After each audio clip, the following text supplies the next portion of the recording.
We're ready for the toss for match 5, this match with France and Turkey. For France, we'll have Mohamed Dawood tossing the coin, and for Turkey, we'll have Omar Kutuk calling. As the team sheets, just check that they're approved. Everyone's understood what's going on, and if we're ready, there's the match coin.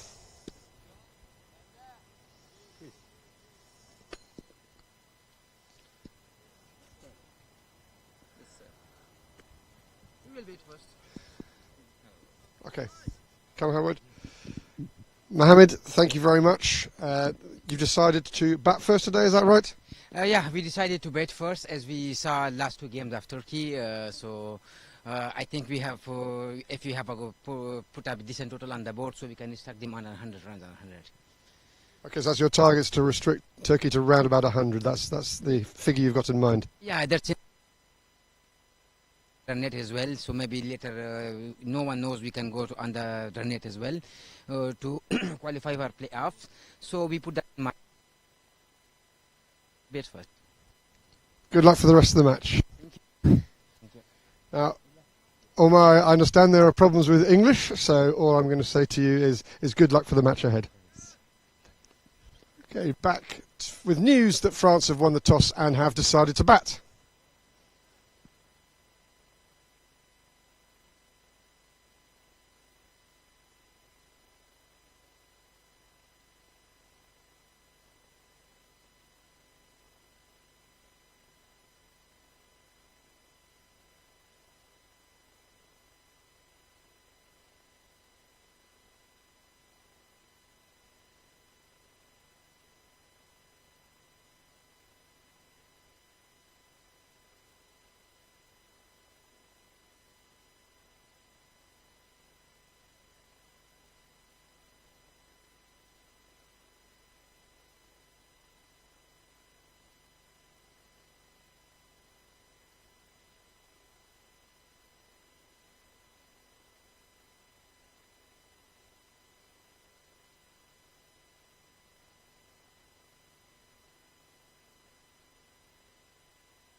Good morning and welcome to Moara Vlasiei cricket ground near Bucharest, Romania, for match 5 of this European Cup presented by the European Cricket Association. We've got the match this morning between France and Turkey, both teams yet to register a win in this tournament. The obligatory huddle taking place for the Turkey team. They have been put into field, France having elected to bat at the toss earlier. Our on-field umpires Suleiman Saeed and Imran Haider making their way out to the middle. Cloudy morning in Romania. Pleasant temperatures for now.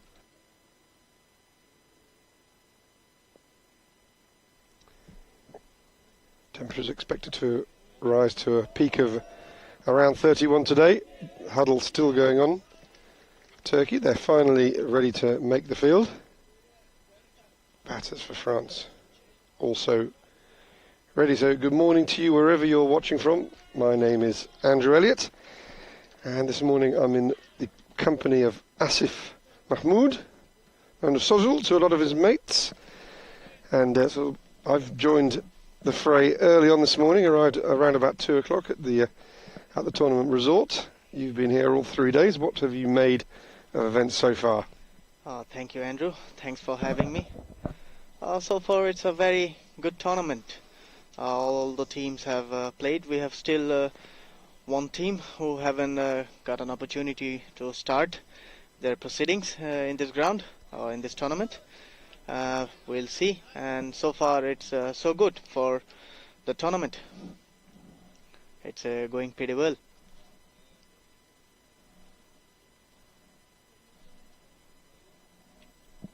Gurkan Tuscan preparing to open proceedings from the pavilion end.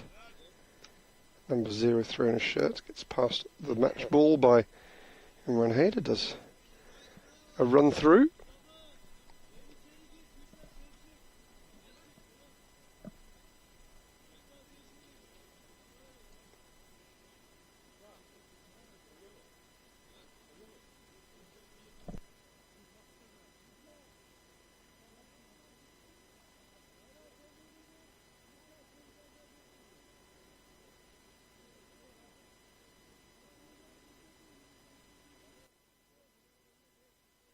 Zakaria Atik Butt is the man waiting to face up. Left-hander. 2 fielders permitted outside the ring for the first 6 overs. One of them sweeping on the leg side, and the other one at long off. As we are ready to play in match 5. Good ball to start with. Managed to dig it out inside half of the bat, so sneaks a single into the leg side. Yes, good way to start the match and start the innings. It's always feels good when you get up the mark on your first ball, and the first runs has been added on the board for France, and Mohammad Ali Virk will be facing the second ball.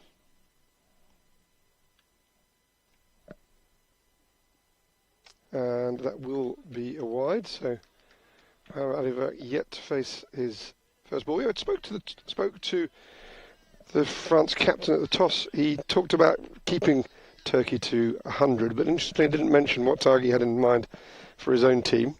And so I suspect obviously something considerably higher than 100, but seemed to be very much concentrating on the fielding effort. Gurkan Tuscan this time manages to get the ball inside the tram lines. Player miss. Quite an extravagant extra cover drive. Essayed. Swing and a miss. It was a fuller length delivery. The batsman tried to go over the infield, but eventually missed it and went straight to the keeper. Full toss, in fact, very nearly a catch to extra cover. All but carried. Very good effort in the field, actually. Really difficult to take those low ones that bounce just in front, but the fielder managed to keep his eyes on the ball. Just get a name check for him. That's Mustafa Balkis. I don't know if it's me getting old, but it looks very young. And there's an attempt at a catch. That's a backward point gully region. Could only get the left hand to it. Hit a good part of the hand, but just spilt out. Yes, indeed, it was a good effort by the fielder at short third man. Coming back to you, Andrew, you were talking about the target in the French batter's mind and the captain's mind. You never know, they're talking about over 100, but you never know, they will take anything over 150 or close to 150. Come back to that in a second. Fifth ball of the over is a full toss. Allows Zakira to free the arms and hit that away behind square on the offside. Well, France managed to notch up 144 for 9 in their first match against host Romania, and that wasn't nearly enough. Romania coming home with 19 balls to spare and only 3 wickets down. Different proposition with Turkey. They've shown in their matches so far that batting isn't their strongest suit, and the 100 he's mentioned seems to be round about their par score for now. Absolutely. They would like to replicate the batting score that they have done, or they would like to score more than that.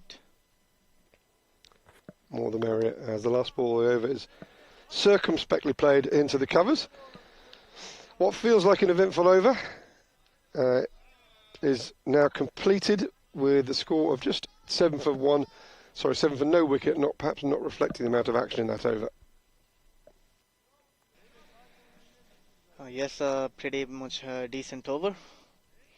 Both of the teams would be happy about the score. Like Turkey is bowling at the moment, and they would like to restrict France as less as possible. Ibrahim Dalian is the man taking up the attack from the far end. Ibrahim Kursad Dalian, to give him his full name. I suspect he might have more. And this time we've got a sweeper on the leg side. But the constant is that we have a long off. Leg side for the right-hander on this occasion. Dalian's first ball. And shown some respect by Ali Verk. Slightly confused, I looked up on the monitor there. Thought I saw the umpire signalling a wide, but I think he was avoiding the ball.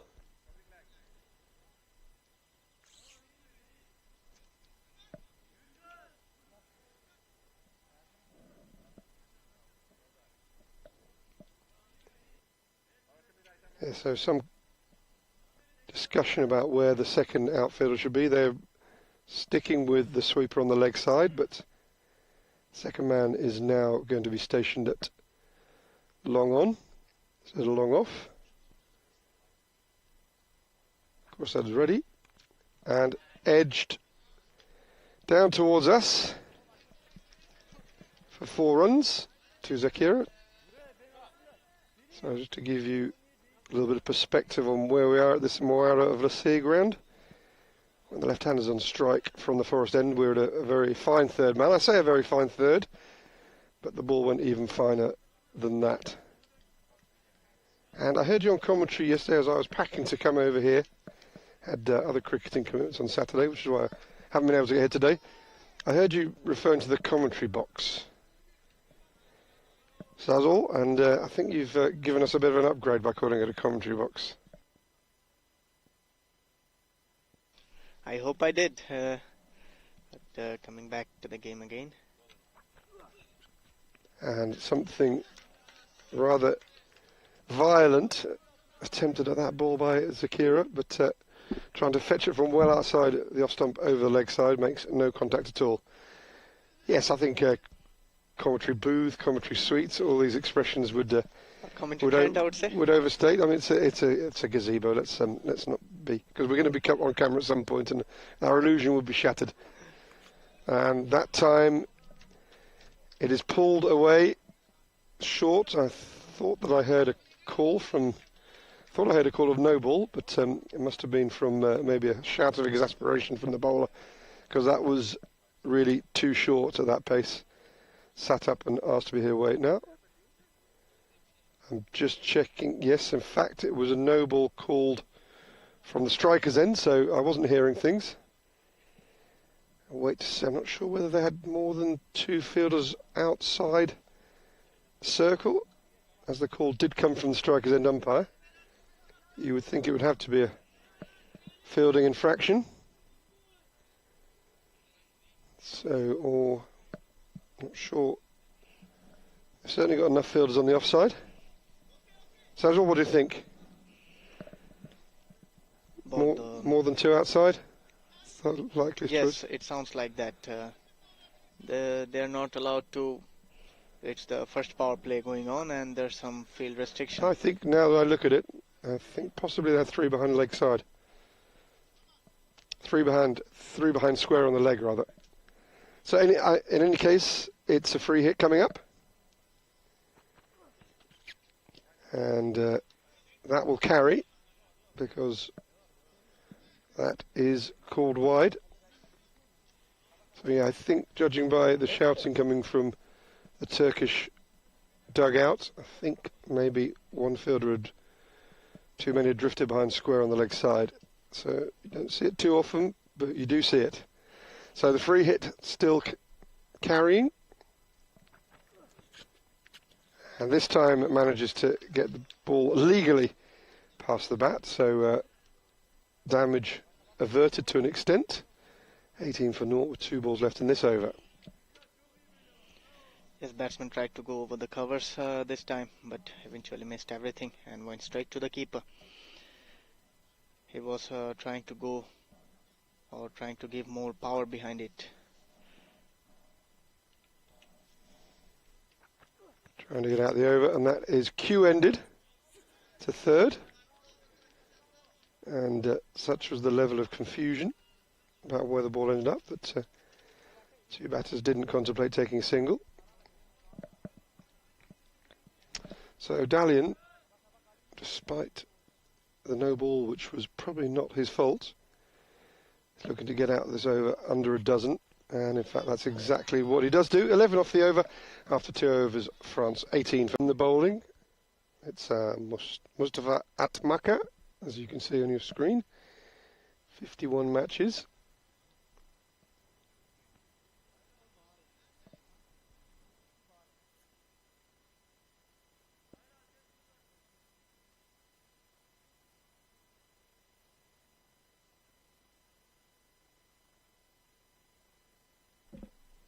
He's ready to bowl his first ball from the pavilion end. Takes thigh pad, leg by results.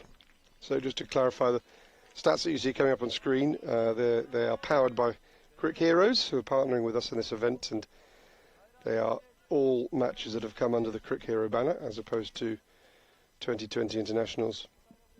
I was hearing yesterday you had Luca Petre on with you, Sajal, and he was coming up with all the stats, filtering out those matches.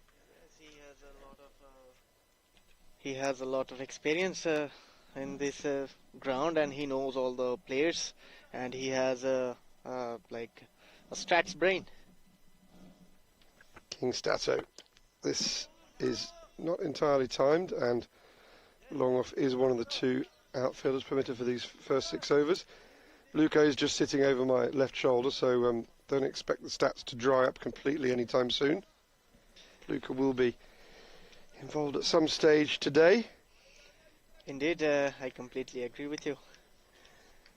He will be joining us very soon, I guess.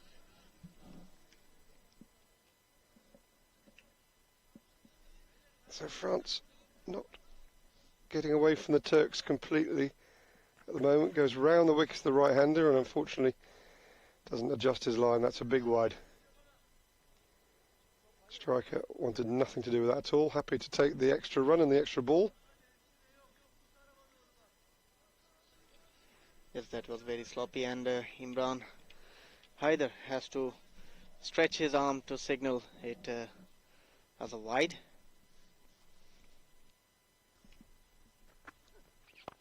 this a better line. In fact, an awkward line, just cramps Ali Virk for room. Can't do much with it. It's a good comeback delivery from compared to the last one. So nonetheless, it's a dot ball. And that's going to be another one, not as wide as the previous one, but having decided to go around the wicket, he's just not quite getting his line as he wants it. A wide is a wide, even after it's marginally a bit leg side, but it is a wide as far as the book confirms. But he have to correct his line and length at the moment. You're saying a miss is as good as a mile. It is. Just a few problems with the stumps here with the artificial pitch. We use this rubber base. Sometimes they can be a little bit stubborn. So while we've got this delay, well, it looks like we've sorted it out. Sajul, I'm going to move on to your cricket in a minute, if I may indulge you for a moment. As the line significantly better for this ball. So I understand that your team is out of the local tournament. What's your team? This season I'm playing for Baniasa Cricket Club. So we had some matches. We just say that name again. Baniasa Cricket Club. Baniasa Cricket Club. It's a local club, and we are out of the club championship tournament this year. Down the pitch this time and well timed. No stopping that. Lofted straight of the sweeper on the leg side. 4 runs comfortably accumulated takes France onto 26 for no wicket. Now, you said this season, does that mean that you were heavily recruited? There were offers and counter offers going in for your services for the current season? Yes, it is. No, it's the first time I'm playing in here. First season. Yeah, okay. It's the first season. You said this season it sounded like you'd made a switch, but I understand now. Decides to go over the wicket for this ball, and that is lofted easily onto the banking to our left, next to the rather faded logo of the Romanian Cricket Federation. So a 4 and a 6 complete that over, which was problematic, and again, Mustafa Atmaka would probably feel quite fortunate to have only gone for 13 in that over with the amount that went on. Indeed, there was some more deliveries that would have been punished, but the batsman misses out, and some extras also. But in the end, Mustafa survived the over, finished the over, and Zakaria used the full advantage of it. He has got his dancing shoes on in the last over, coming down the pitch and smashing the ball all over the ground. Now, before we go back to your cricket, as I say, I was managing to listen to as much as I could while I was packing yesterday, and there was more than one mention of Michael Jackson, I heard. Would that be because of the film that's in the cinemas at the moment? Yes, we have got an influence from that, but it's basically came from Luca. So Luca, like Michael Jackson. He's like him while he's dancing. Let's come back to that. This full ball and studiously dug out with appropriate caution. Yes, I believe there was some likening of some batting footwork to the moon dance. Absolutely. That's what it all came about. And we'll get to know soon about Luca, also about his dancing skills. I think that can wait. Can wait till we're off air, perhaps. I don't know.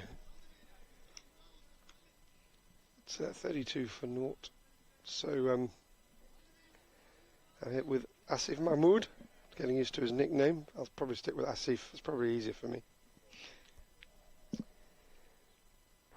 So it is Furkan Tuscan who has taken over the bowling from the Forest end. So 4 different bowlers used for the 4 overs so far. Furkan has bowled pretty well in this tournament so far. Got some wickets in the last match also. He has got good pace, good high arm action, a good run up. A young bowler.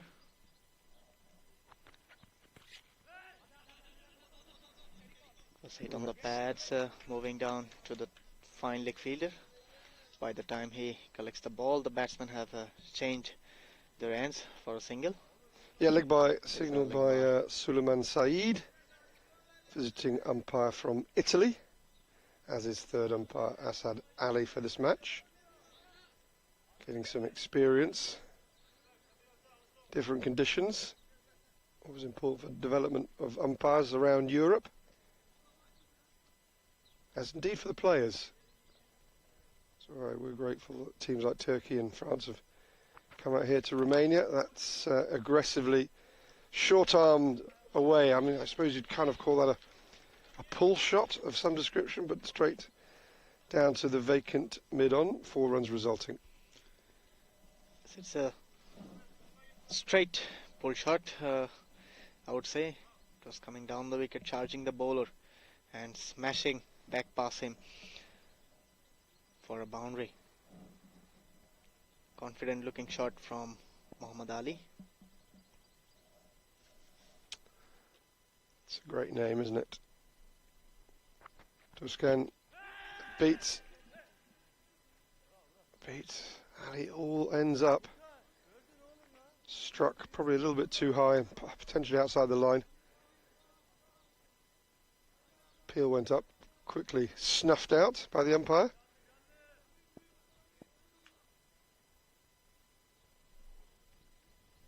Comes the last ball of the over. It's been a good over, and it will remain a good over, as that should, barring overthrows, be just a single. So 5 off the over from Furkan Tuscan. Takes the score after 4 to 38 for no loss. So Asif, your role within your side then, are you, be honest, are you more of a batter or more of a bowler? Oh, I'm a batting all-rounder. Batting all round, okay. Yeah. So you've put a foot and a bit in the batting camp. Yes. And your right hand bat? Yeah, I bat right hand and I bowl right arm off spin. Off spin. Yep. Okay. That's good to know. We'll come back to that, I'm sure, later in the match. You know, well, I'll work out whether you've got your batting hat or your bowling hat on with your comments. Definitely. So, Ibrahim Dalian, change of ends for him. Went for 11 off his first over from the forest end. Immediate switch to the pavilion end.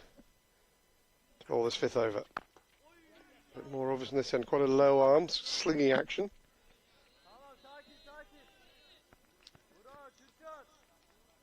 Looks like a strong lad. Good pair of shoulders. Yeah, it was a pace on delivery. Batsman tried to go down the ground, but eventually just couldn't manage to hit the way he would have liked. Went straight to the long on fielder for a single.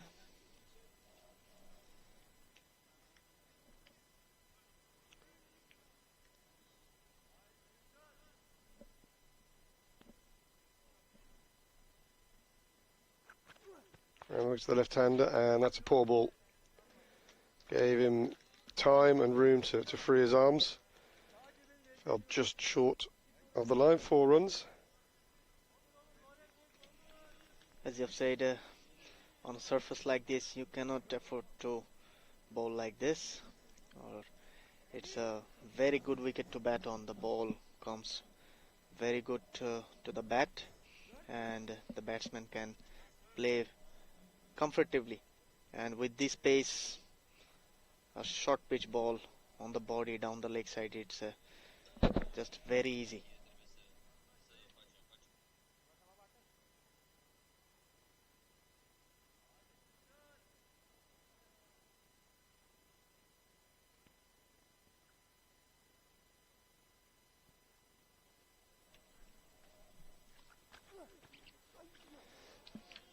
That's a better ball, better line in particular. There was a small delay there, but while the umpires were ascertaining whether that was a 4 or 6, umpire Suleiman Saeed actually on the offside, which probably didn't help with the judgment. The ball went deep into the leg side.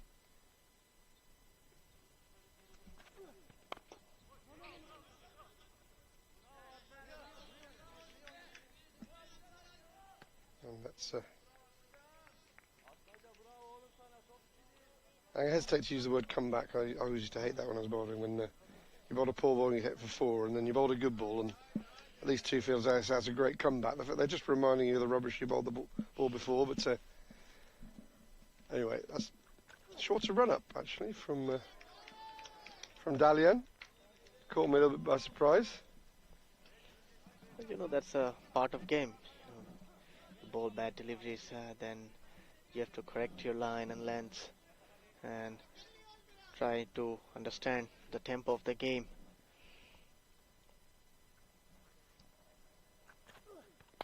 Staying off the shorter run up again. Not quite recalling days of Michael Holding, but job efficiently done. So that's an over well retrieved by Dalian. He's now gone for 17 off 2 overs. 6 off that one, and after 5 overs the score is 44 for no loss France. 5 overs are finished, and we'd like to mention our sponsors in this ECA European Cricket Cup 2026. Our proud sponsors, Dafa Bet, IT Teams, Evis Hotel, Sports Vision, Primaria Moara Vlasiei, and Dreamcatchers. And our broadcasting partner is Sportbox. You can see all of our tournaments through their YouTube channel. There are a streaming platform, a very well-known organization for streaming cricket games in Romania, in whole Europe. Now they're spreading. Last over of the power play coming up. Zakaria to face Gurkhan Tushkan, coming back to bowl his second over of the match.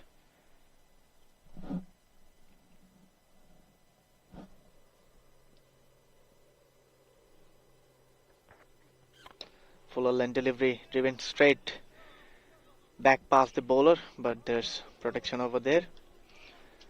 The long off fielder will collect the ball and throw it back to the bowler. There's still 2 fielders out at this stage. Last over, as you mentioned, of the power play. And still going with a leg side sweeper and a long on for the right-hander. Once again, a fuller length delivery. The batsman tried to go aerial, but missed the line completely, and the furniture is disturbed. He has to walk back. The inside edge on that went for it was a full ball, went for the drive. The shot was on, just slightly misjudged the line, and the inside edge dragging it onto the aforementioned furniture, knocking the lot over. As we see on the replay, it just probably would have missed off stump without the inside edge, but in a game of billiards, that shot's on. So first wicket down for the Turks in this match 5. No batsman coming in. Omer Mustafa.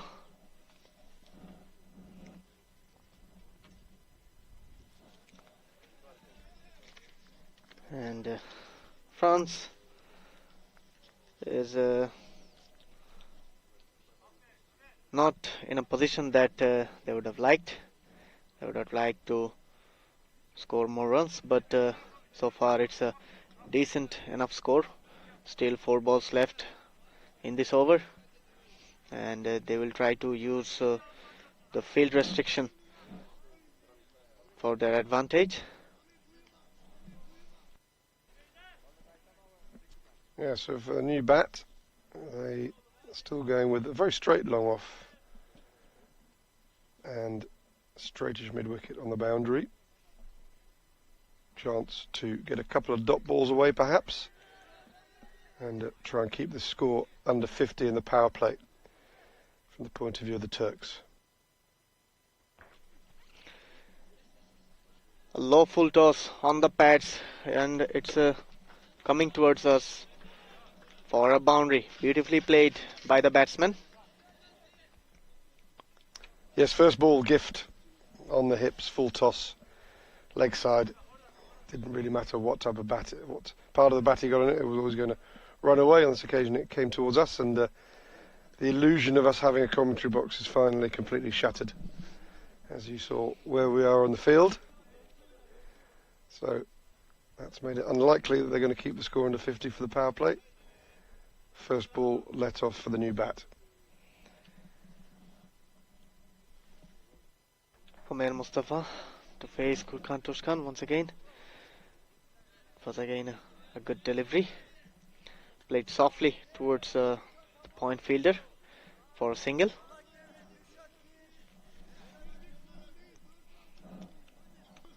Gurkhan Tushkan, so far he has been impressive.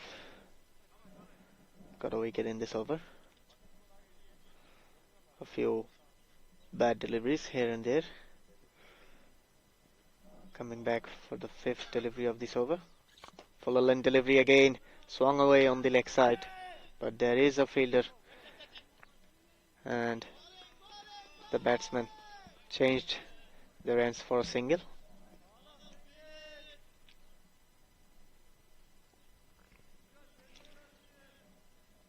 Yes, so we've been rather let down by that leg side full toss on the thigh. Singles only and a wicket. Other than that, looking to now close this off without any further damage. Gurkhan to bowl the final delivery of this over. Lovely delivery. It was drifting onto the pads and equally well negotiated by the batsman, pushing it towards mid-on for a single to finish off the over number 6. After 6 over, France are 52 for the loss of 1 wicket. I don't think either team will be too disappointed with how things have gone in that important power play. Now an opportunity for the fielders to be pushed back if the Turks so choose. They normally do. It remains to be seen whether they will play completely by numbers or they will start by putting an extra man back. At the moment, looks like we've got for the first time a sweeper on the offside. Looks like they're not being overly conservative.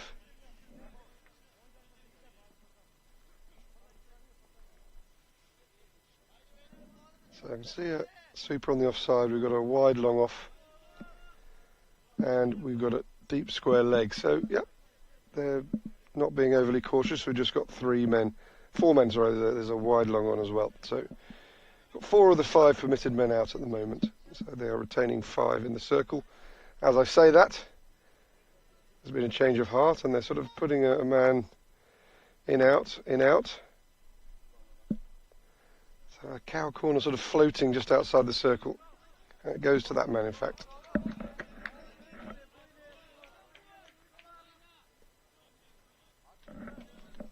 Well played by Umair, pushing it for a single towards the mid-wicket fielder. Ibrahim to bowl the second delivery of this over. And I think there was some problem. The batsman went away at the last moment. I think they were still moving the field, so I think he was just checking where all the fielders were going, which of course is within his right to do. In general terms, the striker should be ready to receive the bowler, but he does have the right to observe where fielders are going when they're being moved around. There might be some talking going on while the bowler started his run-up. That might have disturbed the batsman, and he went away at the last moment.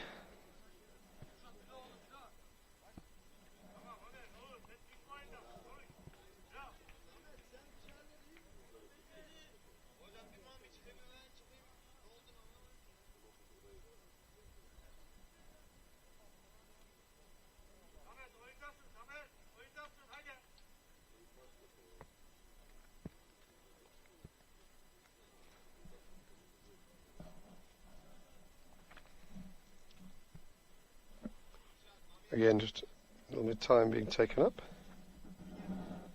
repairing the wicket. Ibrahim is bowling with a 6-3 field setup, 6 on the offside, 3 on the leg side. Ball running in, pushed towards the vacant area, and by the time the bowler collects the ball, it's a single, so one more run added to the scoreboard. Steady start to these non-power play overs from the Turks. A good delivery by Ibrahim, and equally respectfully played by Umar Mustafa. No run in the end, coming for the fourth delivery of this over. Once again driven straight to the long off fielder, thinking for a second run, but decided against it.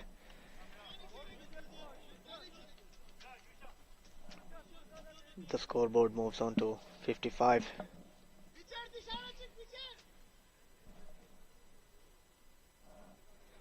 Some shouting coming from off the field, I think. Bowler running in. Once again, a good delivery. A wide Yorker attempted by the bowler. The batsman tried to go over the point region, but it went straight to the keeper. Final delivery of the over coming up. Once again swung away on the leg side. There is a protection, and that will be a single to finish off the over. Yeah, really good start to the non-power play overs from the Turkish point of view. Just 4 runs from that Dalian over. He's got through 3 overs now for 21, so turning around his relatively expensive first over, and the score going at exactly 8 runs per over, hence the projected score that you could see on your screen. And actually Turkey, despite the odd error, are overall looking quite tidy. As you said, you've been impressed by some of their bowlers. And your impression maybe is they're more of a bowling team? Yes, you're correct. They have been struggling with their batting, but they have some good bowlers. They can bowl well, and it's their batting which have been the problem.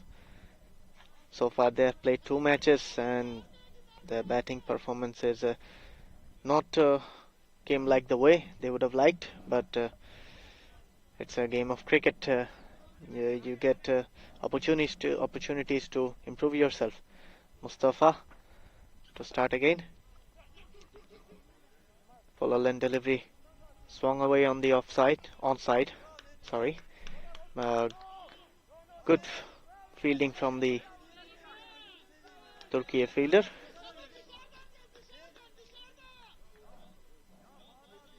Couple of runs taken in between. Zakaria moves on to 25 of 24.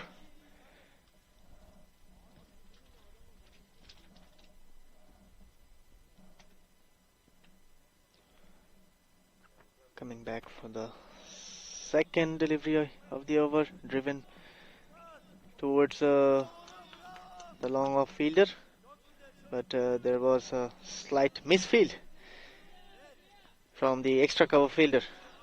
Would have been a better effort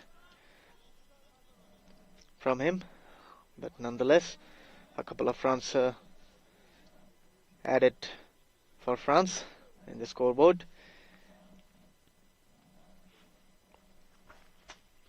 Full length delivery, swung away on the onside, over the long on fielder, and all the way for a maximum. You mentioned long on. Well, the fielder certainly wasn't on the boundary. Didn't appear to be in the circle either, and I often wonder what the benefit of that is, having someone floating halfway. I think if you're going to be outside the circle, you might as well be on the boundary. And that's been rectified now, because that long on field, I think, although it did go for 6, only just crept over the rope, would have been in the equation had he been on the boundary in the first place. Or maybe the thinking from the bowler was to go for the mistiming hits from batsman. If it's a mistime, he can get a chance. Good ball from Mustafa. I take your point, but I think if you do get a misfit, you've got a much better chance catching it running in. Because even misfits normally clear the 30-yard circle. I just always feel that someone just floating halfway between the ring and the boundary is a bit of a wasted fielder. Oh, you never know the thought process of the modern day cricketers.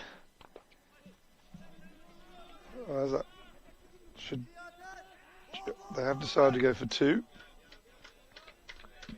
I think the proof is the ones that happened, they stuck that fielder straight out on the boundary line, and in my opinion, that's where he should have been in the first place. As we can see in the replay, it was a good delivery, the last one, the previous one actually. Good running between the wicket by both these batsmen. Final delivery of this over. Beautiful delivery. The batsman is chancing his arms at the moment, and a dot to finish the over. After 8, the Frenchmen are 68 for the loss of 1 wicket. Yes, the Frenchman, I like that. Still, a little bit of cat and mouse. 8.5 per over currently. Zakaria rather, the man in, charged with the responsibility perhaps of batting through the innings and allowing people to play around him.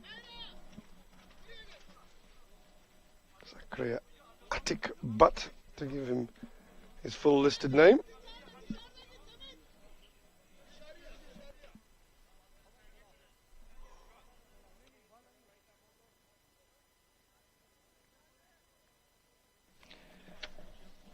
Gurkhan to start off his 3rd over of the match, and he is up against Homer Mustafa. Full toss delivery down the leg side, and it has been called for a no ball, and the batsmen have ran through for another bye. So the batsman is getting a chance to go all out. Change of striker, so field can be entirely reset. Just making sure they have 4 inside as the only restriction. Here comes the free hit. It was on the slot, and the batsman gracefully accepted the offer, and he has deposited the ball over the side screen for a huge 6. Good batting from Zakaria. He moves on to 41 of 30. Yeah, he's beginning to motor. Just showing the value of being circumspect at the beginning, picking off the bad ball. Now he's had the benefit of facing a free hit, freeing those arms and sending it towards the medical support here at the Moara Vlasiei ground.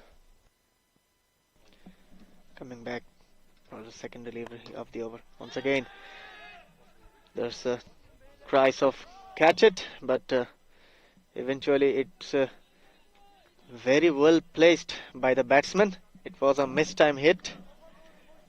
Very well placed in the end. Not sure that he was aiming there at all. I think he was aiming straighter. It squirted off the toe end of the bat, just enough on it to evade the ring, and not well enough time to reach the sweeper. But if you ask him, he will say, I have placed it deliberately.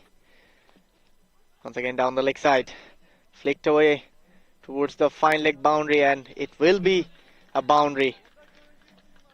Poor bowling from Gurkhan. He is running all over the place, maybe under a bit of pressure at the moment. Yes, rather running away this over. Has gone for 13 off the first half. 12 of those conceded by Gurkan Tuscan, rather ruining his figures. Currently he's now going at over 10 runs per over conceded, and it just needs to get a bit of discipline back. I'm not sure what's happened here. It seems that the bails are off at the far end. Any idea what's going on here? I think we have got some problem with the ball. Maybe the stitches came out. But why are the bails off at the far end, do you think?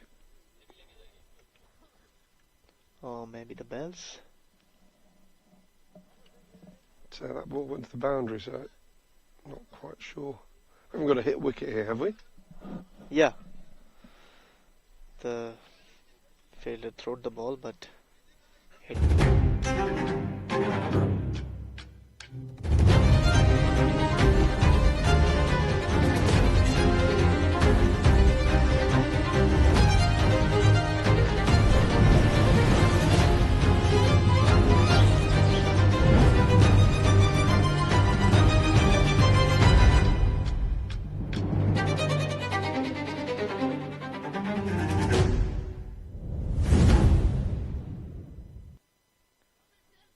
We had dews in the morning,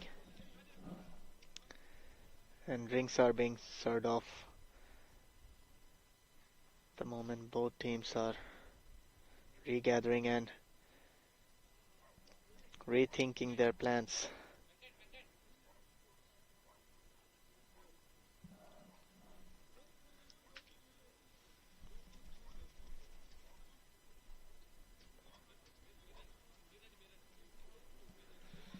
As we speak, this match is brought to you by the Fabet IT team, Ivis Hotel, Sports Vision, Primaria Moara Vlasiei, and Dreamcatcher. Our broadcasting partner is Sportbox. You can see all of our matches through their YouTube channel. They are a very well-known streaming platform across the Europe for broadcasting sports.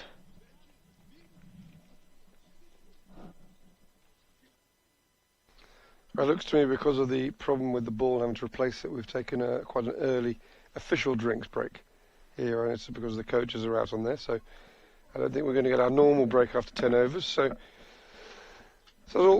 how do you think this has gone? It's not been completely one-way traffic, but France are just beginning to get away from Turkey at the moment. That would be my summary of how things are going. Yes, you're right. At the moment, both the teams are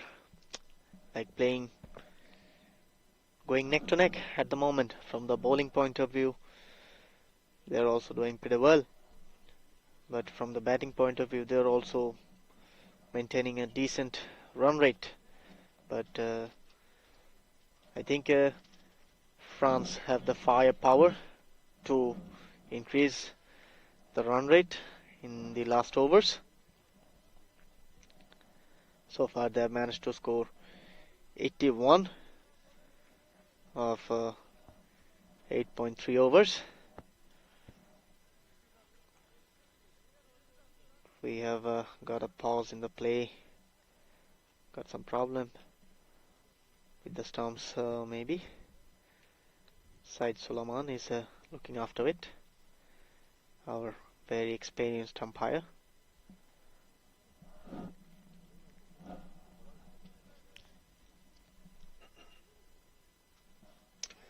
Yes, well, Suleiman Said, I know him, very experienced in the European Cricket Network, where he's been almost an ever-present for many years, especially at their marquee events.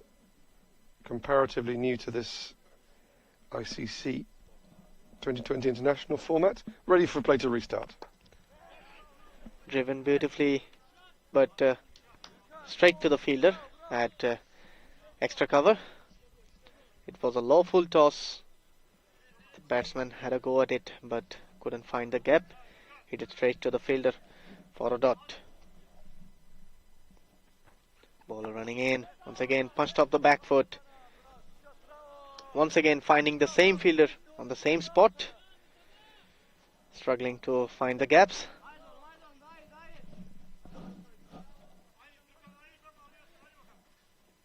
Last ball of the over coming up.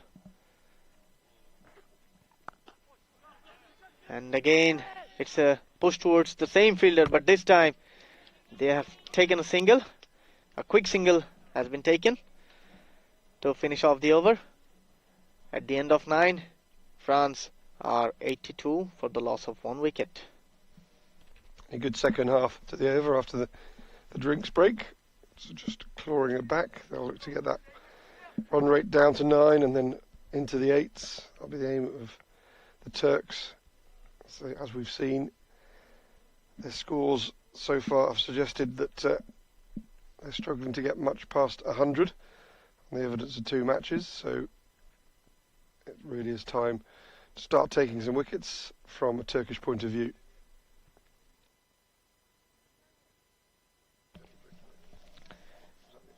I hope they are also thinking the same way as you are.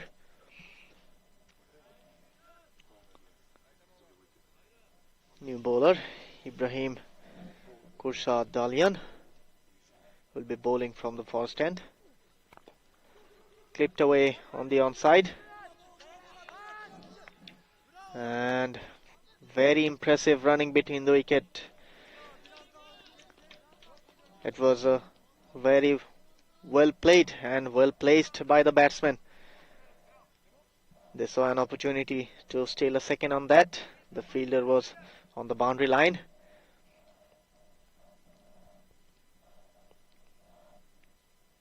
Ibrahim Khurshad to bowl the second delivery of the over. Punched away on the back foot and went straight to the fielder. A dot ball.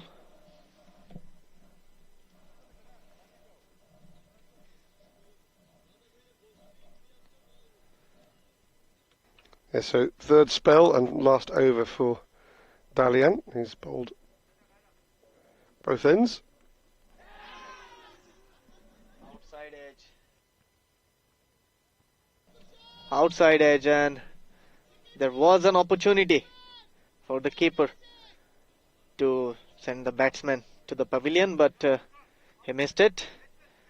And as we can see in the replay, it was a good length delivery. The batsman was trying to drive the ball towards the mid-outfielder, but edging it to the keeper, who failed to collect the ball, and in the process he might have injured himself. Our umpire Imran Haider is checking on him. Maybe we might need our medical team.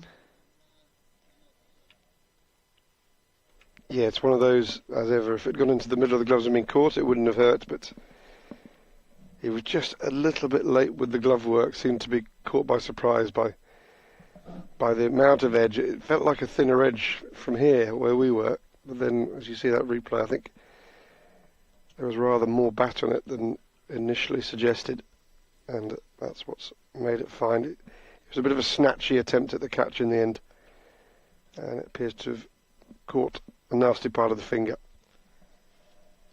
Maybe the ball came quicker than he expected. Didn't got the enough reaction time to grab the ball.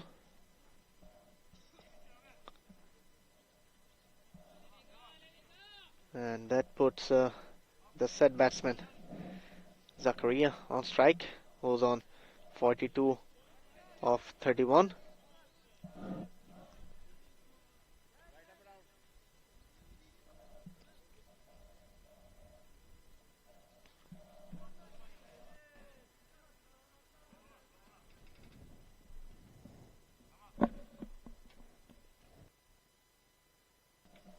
Bowler running in for the fourth delivery, and he went down the leg side. Good effort by the keeper to stop it for only a bye, and it will be a wide.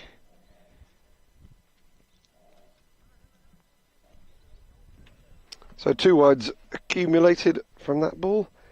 And for one reason or another, Sazwell, do you get the impression this has taken quite a long time? Come again, please. Do you get the impression, so we see that ball played away for a single to wide mid-off. Been a few stoppages which seem to have just affected the rhythm of the game. It all seems to be Absolutely. taking quite a long time. Just like it did in the FIFA World Cup, the hydration break just changes the tempo of the game completely. Yeah, at least with football you've got a clock running in the background. In cricket you need balls to be bowled. There's been a lack of balls being bowled recently, in my opinion. Absolutely, you're correct. I completely agree with that. Ibrahim, once again, picked up on the leg side. There is a fielder placed, and 1 run of that ball.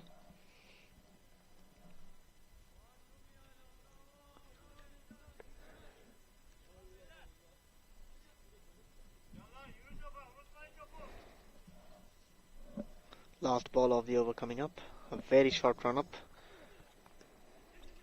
Pushed away into the gaps, running towards the boundary. A chase is on, and finally the ball wins the race. A very well placed shot from the batsman. And that's completes the over, number 10. And at the moment France are 93 for 1. Yeah, good first half for France, less so for Turkey.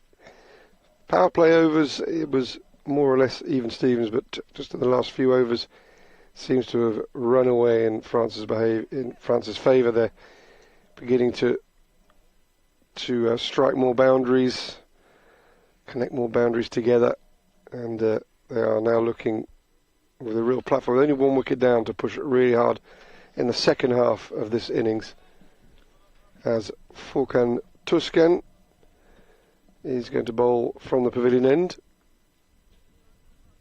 Just 1 over so far. It's the other Tuscan Gorkan, who's coming with more regularity, ready to bowl now. And starts with a wide down the leg side.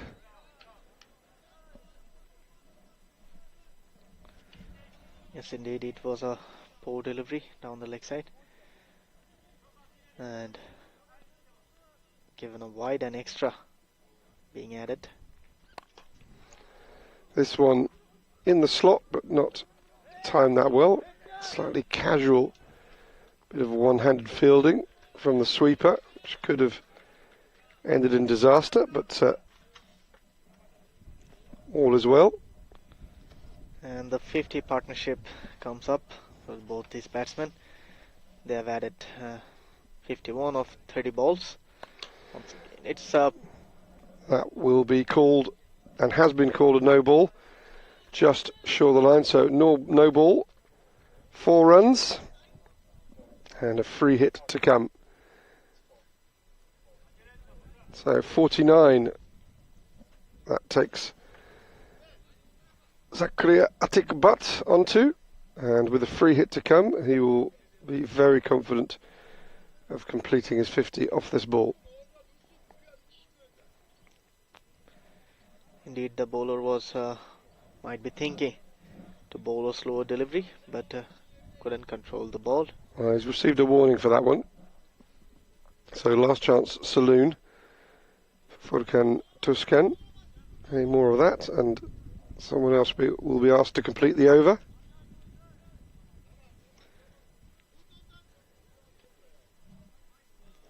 I think a change in field was attempted, but of course, being a free hit, it's not possible. This is skied. It is a free hit. Catch not taken in the event, but of no real relevance. 1 run scored anyway, and that does take Zakaria to his 50. 35 balls with 5 fours and 2 sixes. Well batted to him. Yes, a pretty decent knock from Zakaria. Strike rate of over 140. Just taking the scoreboard down the leg side, flick towards the fine leg fielder. A sliding stop from the fielder, but couldn't stop the batsman to cross for a couple of runs. You are talking about the pauses in the play. You know, it breaks the focus and concentration between the players.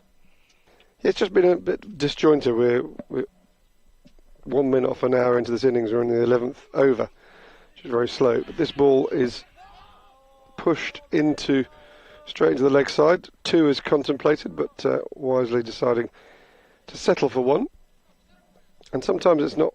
It's just the stop-start nature. Just takes the rhythm out of the fielding side. Absolutely. That's been the case of this couple of replacement ball, couple of injuries. This is a good ball from Tuscan. Too full to get underneath, and it's towed straight down the ground for a single. You know, after a pause, you have to restart again. You have to rethink, and in the back of the mind, you lose your focus. You have to rethink again from the beginning. Bowler coming up down the leg side, and it has been called a wide.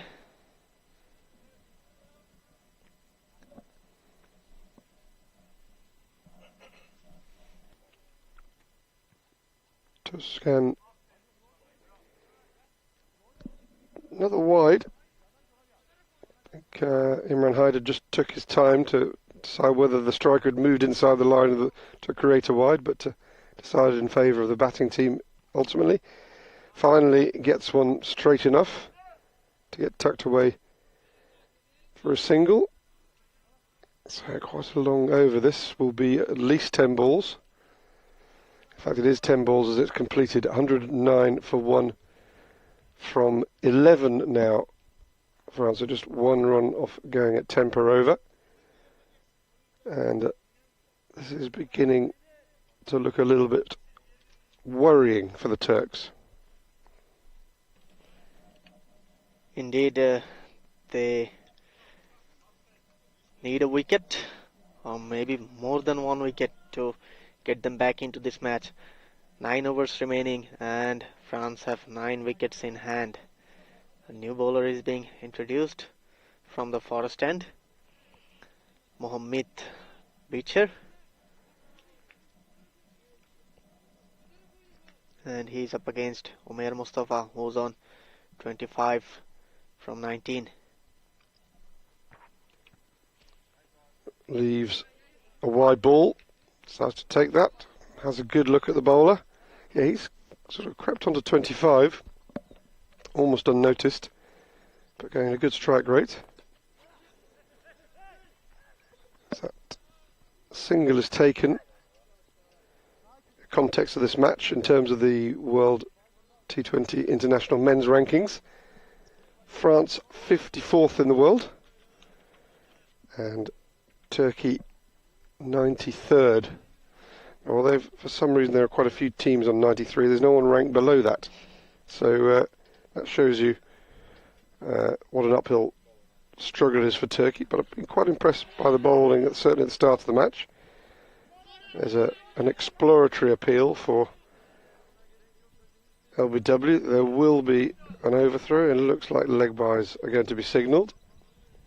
So 2 leg byes, including the overthrow. To say, not all teams that are ICC associated or affiliated have got world rankings. For example, Israel, who opened their campaign this afternoon, haven't played sufficient matches within a time scale to have a world ranking. Part of the reason why they're here. So that's swung into the leg side for a single. So once you get down into the lower echelons of the world rankings, it indicates a lack of consistency. It indicates probably a lack of opportunity to play too many matches. Certainly in the case of Israel, hoping to be establishing a world ranking by the end of this tournament. So France 54 should be expected. So it's tucked away for a single. Should be expected to dominate a team 40 positions below them in the rankings approximately. Absolutely, as you were saying, you can see from their body language also. This is struck firmly over the leg side, the far end of the ground, and actually clears the rope to go for 6. So more good progress for the French. In the end, a very good shot from Zakaria. So far this partnership has been pretty effective for France. Both this batter knows their roles and they're playing according to their plans. In this partnership, Zakaria has been playing the aggressive roles, and Omer Mustafa, who's just rotating the strike, keeping the strike back to Zakaria, and Zakaria is latching on to anything loose offered to him. He moves on to 58 of 39. Mohammed Bichar to bowl the final delivery of this over.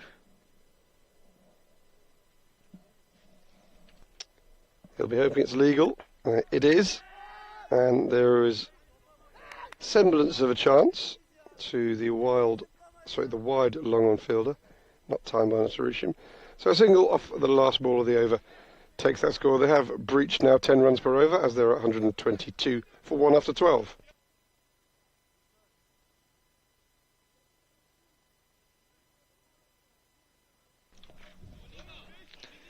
France are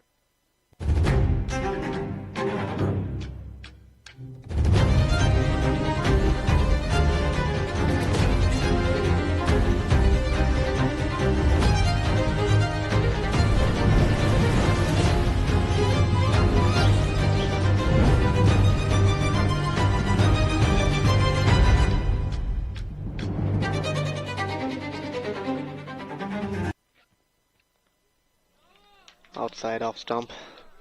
Tried to play it over the point fielder, but I'll just clarify your last point in that the captain from France appeared to be concentrating on what he wanted to restrict Turkey to and didn't really mention his personal aspirations. This is lofted.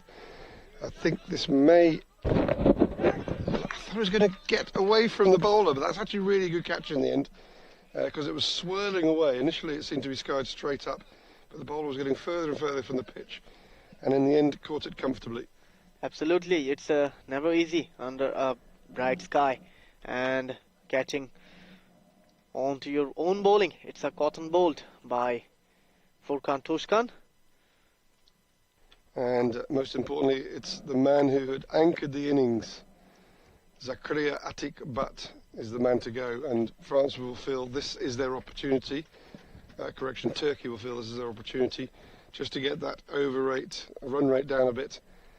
Try and restrict France to somewhere around 160, 170 if they possibly can, and keep this game from running away from them. Christian Roberts is the new man in.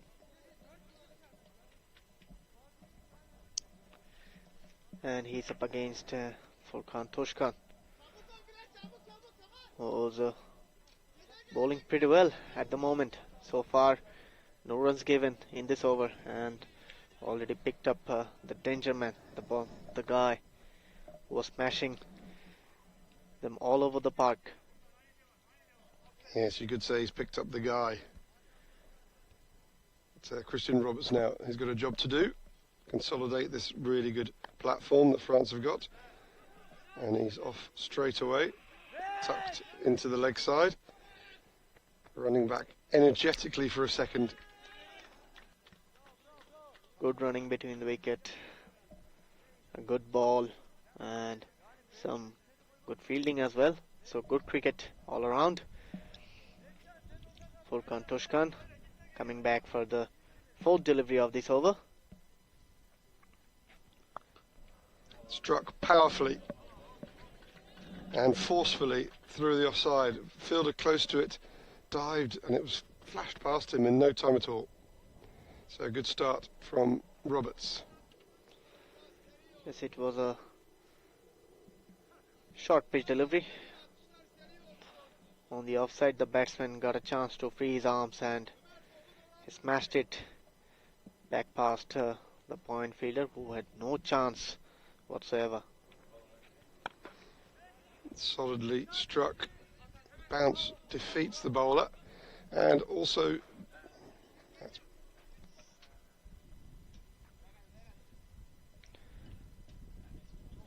it's a misfield at the end, at the long off boundary, and it allows the ball to run over for a boundary.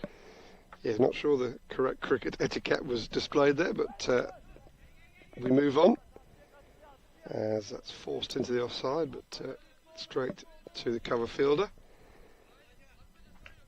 And Roberts declines a single, and we're now at 132 for 2 off 13. You never know in this kind of situation, players are very focused and giving their all out for the team. And this time, maybe the fielder tried to go away with it. To give some context to that innings from Zakaria Atikbat, it was just his second T20 international at the age of 24. His first one being 2 days ago when he scored 5. So he's comfortably improved on his best today, and well batted to him. There's a player miss at the start of the new over from Mohamed Bicher. Is that how you pronounce the second name, do you think? I guess. Even I'm not sure about it. Once again, cut away nicely, running towards the boundary through the sweeper region, and it will be a boundary.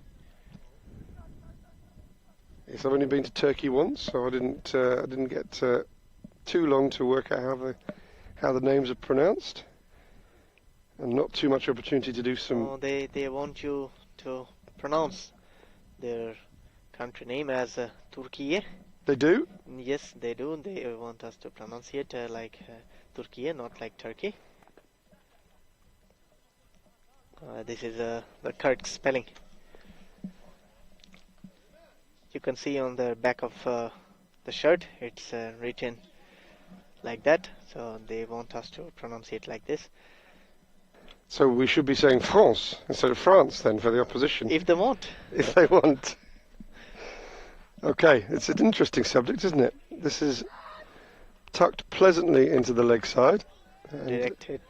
Christian Roberts has started this innings very fluently. He's reached 11 off 5 and has made sure that the dot ball and the wicket that started the previous over hasn't done anything to stop the flow of runs, as France will very much be looking forward to targeting 200, whatever the captain said at the toss. I think at this stage they'll be really looking to get to 200. That's Absolutely. Aggressively played. Not the most attractive shot of the day, but effective nevertheless. Got enough timing on it, pierce the two fielders on the leg side and get away for 4. It was a full length delivery, swung onto the leg side by the batsman. Got a healthy part of the bat to take it away to the boundary. 4 runs being added for France. Last ball of the over, if legal. And that's circumspectly played away, even though it was a full toss. It seemed to be homing in on off stump, so a bit of discretion showed just to take the single and take the strike. And we're now through 14 overs, 143 for 2.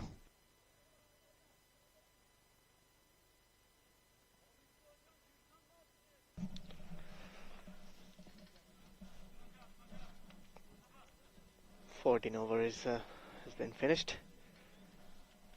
So this match is brought to you by Dafabet, IT Team, Ivy's Hotel, Sports Vision, Primaria Moara Vlasiei, Dreamcatchers, and our broadcasting partner, Sportsbox.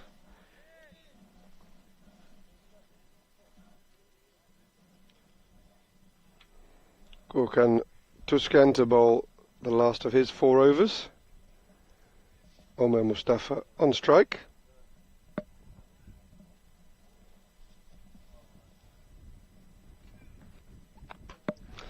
And that's flayed away over the offside into open pastures. Enough time for the batters to take two. So the cover boundary running around. Just looking in contrast to Zakaria Atikbat, Christian Roberts, who's at the non-striker's end. This is his 31st 2020 international. And I note that, come back to him after this ball. Coming in number 4 as he did today. Despite having a highest score of 53, he averages 32 in this format, which points to a great deal of consistency, which is unusual in the shorter format. So absolutely. And looks like Mustafa has got his Michael shoes on, the Jackson shoes on. It's two times in 2 balls he tried to go down the pitch. And just to clarify, other films are available at the cinema currently. You're not restricted to going to see Michael. Maybe we can see Spider-Man in the field also. It's possible. So this is now Omar Mustafa's highest 2020 international score. Previous was 33. He's in his 9th 2020 international, so relatively small quantity, but congratulations to him, going to a career best.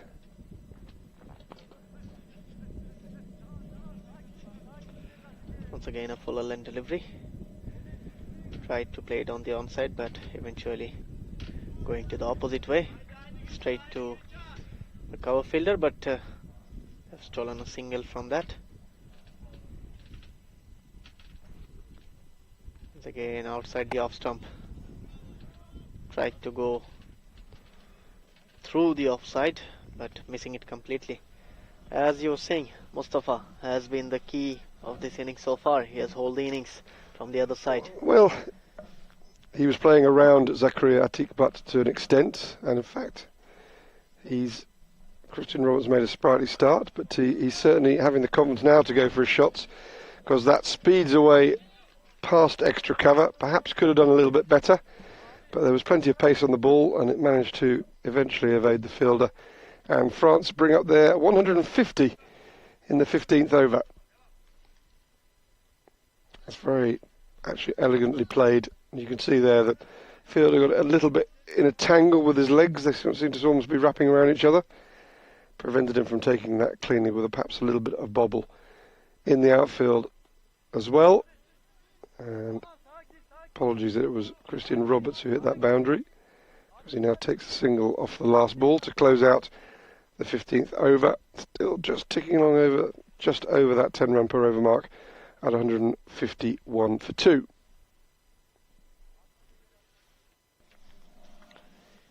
Yeah, pretty decent over for France. Omer, Mustafa and Christian Roberts are looking pretty confident at the moment. They would like to smash as much as boundary as possible in this last 5 overs, and they would like to reach the magical figure of or the magical numbers of 200 from here on. 8 wickets in hand, and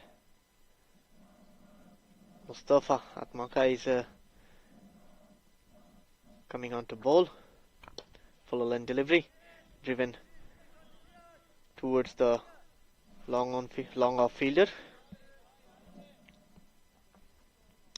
for a single, and the partnership goes to 30 of 17 deliveries. Yeah, it's been key in not letting things dry up after the mainstay of their innings. Zakaria was dismissed. Done really well to keep the score ticking over. Once again, lovely shot, beautifully picked off his pads, and the fielder was interested at the deep mid-wicket boundary, but in the end, the ball was always going outside of the boundary, and a very good looking shot to earn 6 runs. As we can see in the replay, it was drifting onto the pads and a classy shot to send it over the boundary for a 6. Back live again. Looks like he's a bit frustrated at the moment. Omer Mustafa.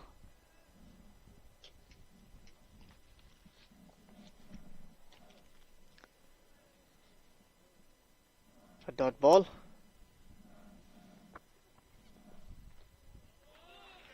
Once again, pace on delivery.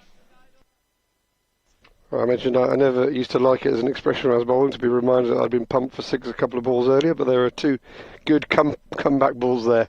I can, now that I've stopped playing, I can say it. Once again, in the slot, and it has been powered away over the long on fielder for a huge maximum. Yes, feast or famine in this over at the moment for Omar Mustafa. Goes to his 50 with that shot, bringing it up off just 33 balls, and onwards he goes. Once again, swung on the leg side, and it's gone all the way for another maximum. And Omer Mustafa is now looking confident. He is looking to free his arms. That completes the 16th over, and France moves on to 170 for 2.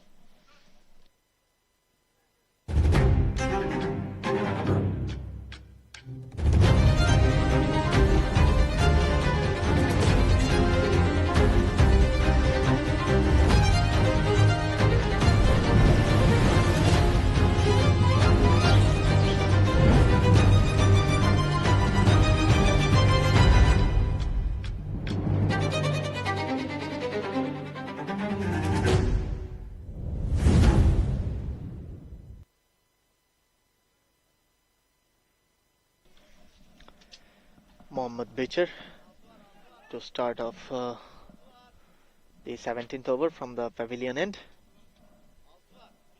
Looks like there is some changes need to be made in the field.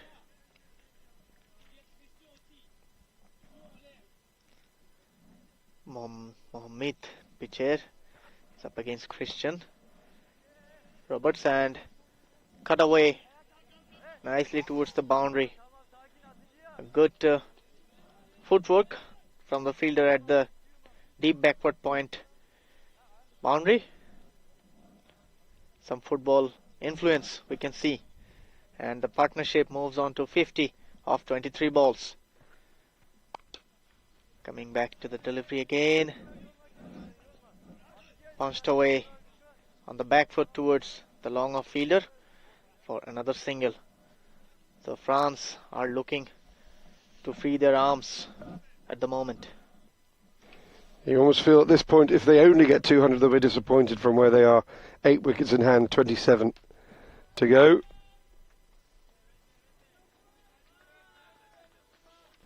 Lovely pickup shot from Omer Mustafa. It was a back of length delivery, but he was equal to the task, and he sent it all the way towards the lake at our right. Yeah, I was just about to say that from memory, it's not the first time I've been to this ground. I've been here a bit before, and my memory is that that just slips away, and there is a lake down there, and sometimes the ball doesn't come back. It is, because there's so many grassy banks over there and tall grass, I would say. Yeah, I don't know. Do you know anything about the history of this ground? Because obviously you can see that we're banked on around about 3/4, 2/3 of the side, and then it slips away to the lake. So a lot of earth removal must have taken place at some point in the past to get this so flat. I heard about it, but I know the exact history about this ground. Coming back to the delivery, it was a full length delivery outside off stump. The batsman again tries to go aerial, but misses it. Went straight to the keeper. 5th ball of the over, down the leg side, pulled away, There is a fielder over there, and a fumble allows them to go for a second run. Good running between the wickets from both these France batters. Yeah, they're going shot for shot at the moment. They're both trying to push their strike rates up to 200. Wide delivery. As you can see the intent from the batsman. They want to reach to 200 as quick as possible, or maybe more than that. Once again picked up into the leg side, and it's going over the dressing room for another huge maximum. And that completes the over, number 17.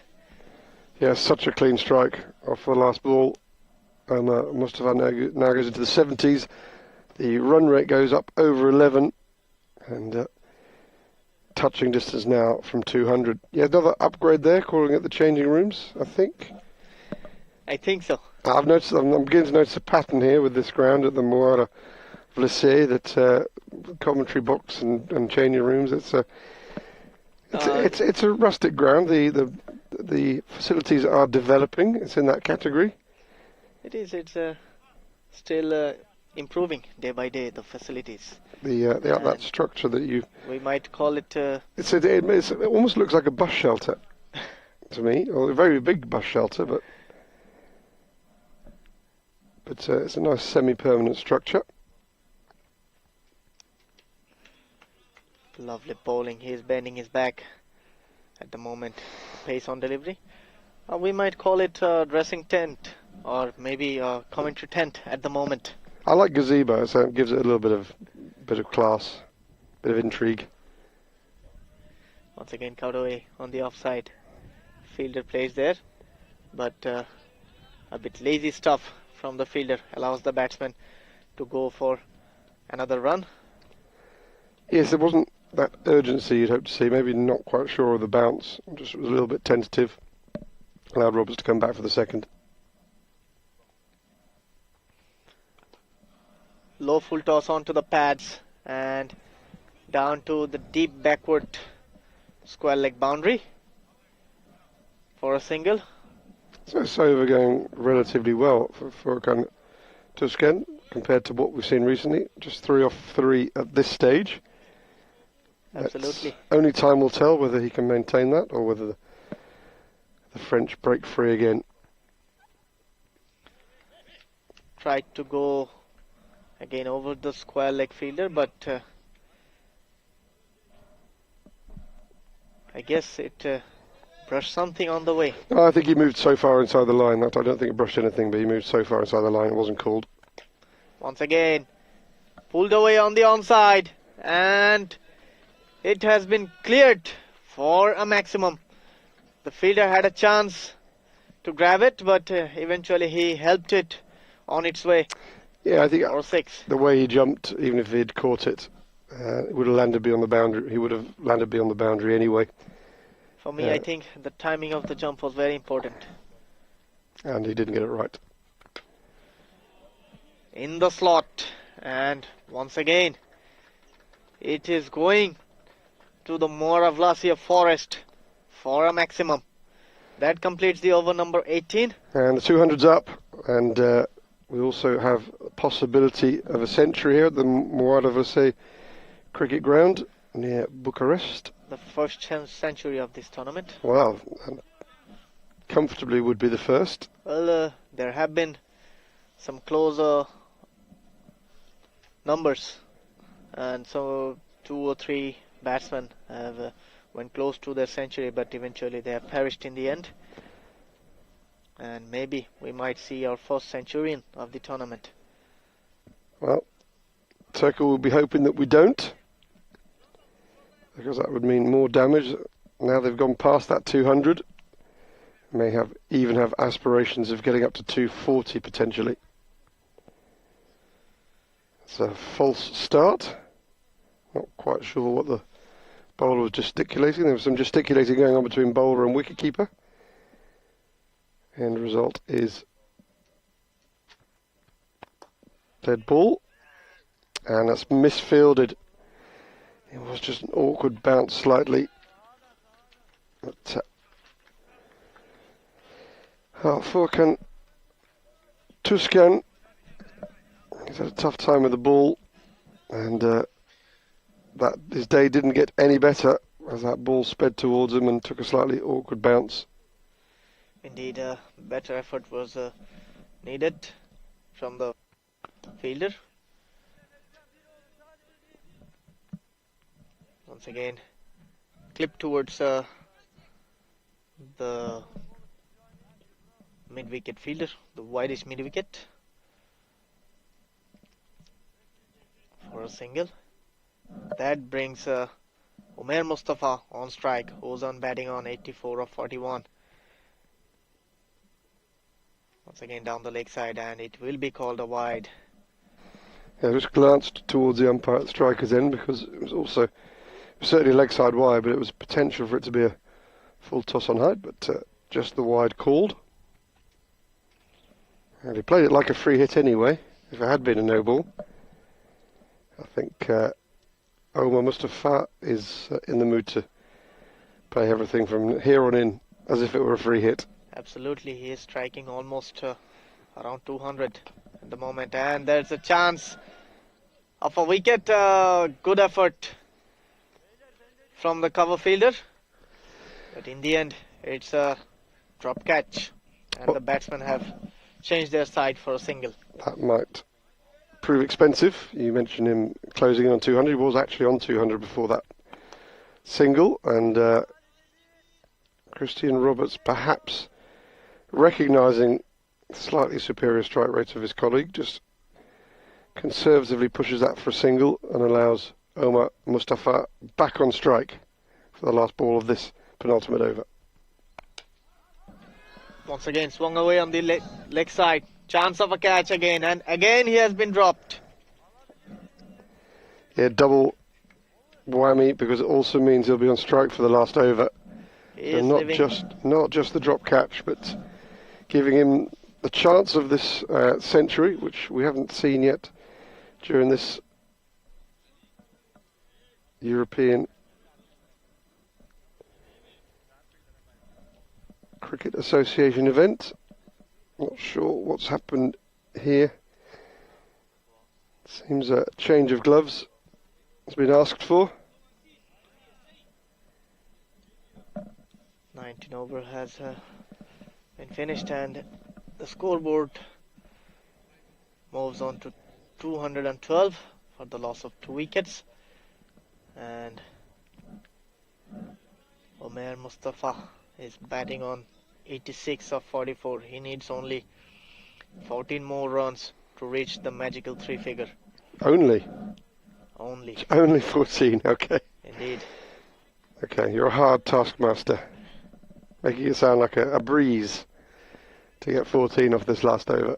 The way he's hitting at the moment, it's maybe he only need 3 balls to reach the figure. I would say it's a possibility rather than a probability, but only time can tell. Once again, swung over on the leg side.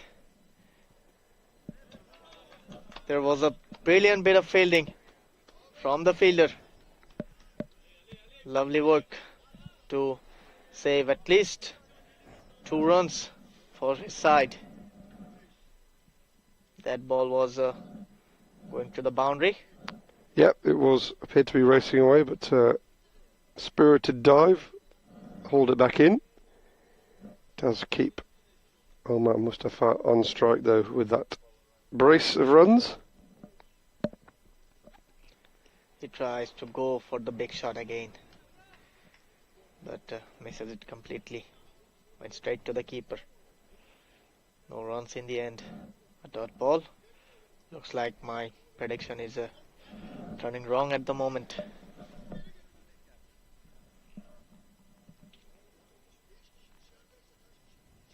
Umair Mustafa to face the third delivery of this over. Looks like there was some pause in the field.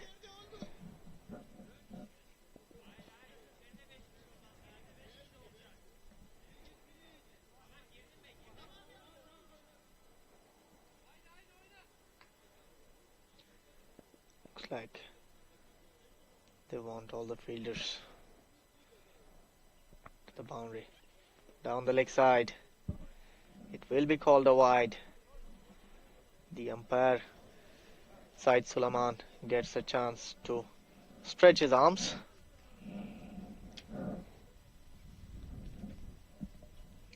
Umair Mustafa on 88 of 46.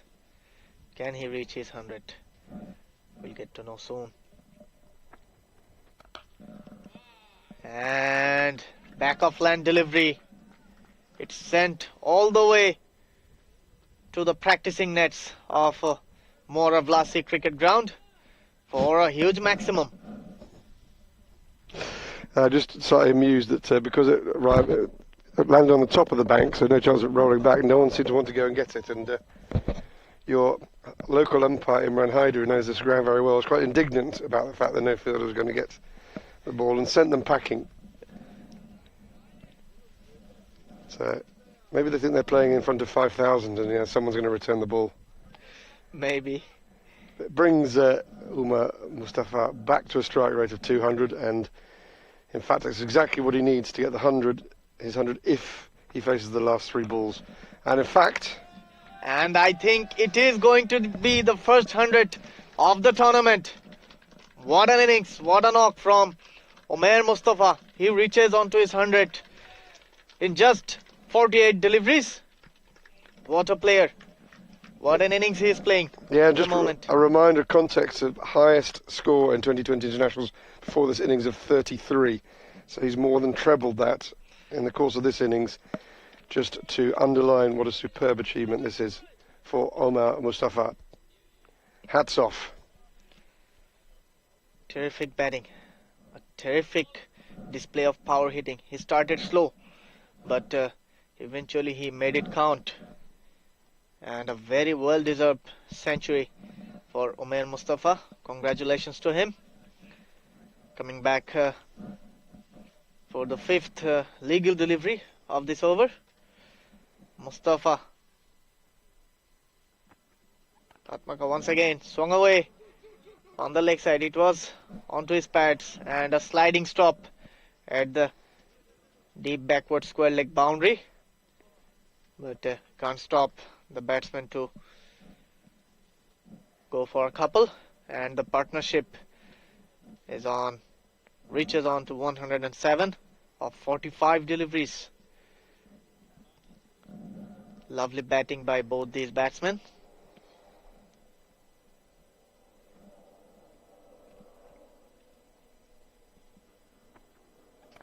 Once again, it's in the slot and it's going out of the park. What a way to finish the innings. Yeah, some fine striking at the end by Omar Mustafa. A man going into today's match averaging only 16 after 8 2020 internationals.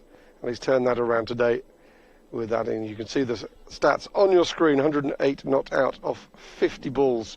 Really well supported at the end by Christian Roberts, who in the last 2 or 3 overs pretty much rotated the strike in Omar Mustafa's favour, but still managed to go at a good rate of 29 off 17. So it'll be 2-3-6 to win at 11.8 overs after the short break. We have lost the 20-minute cushion that we would have enjoyed between innings because of a number of factors there, including some injuries and issues with the ball. Mustafa Atmaka finishing with the not too special figures of none for 67 off 4. So plenty of neck ache for him today as he watched the ball disappear over his head and to all parts while he was bowling. So we're going to have that 10-minute break. I'm hoping that we're going to get the scorecard up shortly. Scorecard should come off your screen. For now, Sojul and I are going to take a break. So from me, Andrew Elliott, from him, we will see you back in just under 10 minutes.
Hello and welcome back, everybody. And we are back here at Moara Vlasiei cricket ground for the second innings of the match between France and Turkey. And with the mic, with you, MD Asif Mahmoud Shajol. And alongside me is Andrew. And Turkey cricket team needs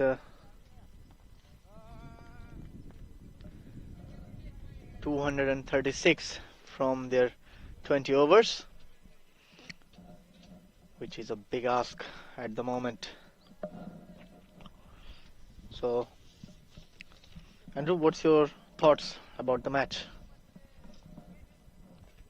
Yeah, I thought right about the power play, Turkey were competitive, began to slip away when they went into the non-power play overs, into the second half of the innings.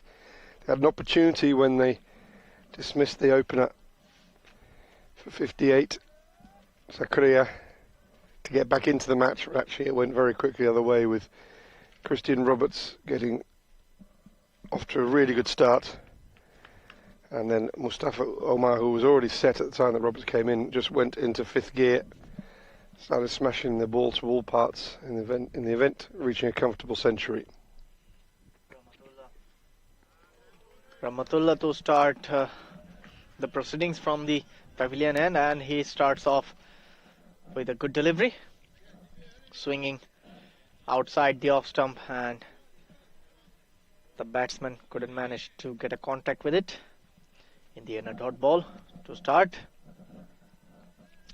Gurkhan Tushkan is on strike, and the other side we have Abdul Samit, who's currently at the non-striking end at the moment. Rahmatullah coming back for the second delivery.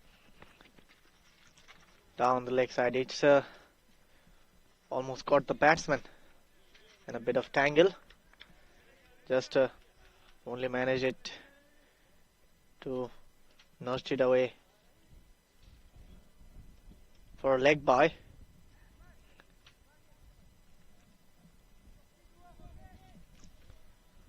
Turkey are on the score.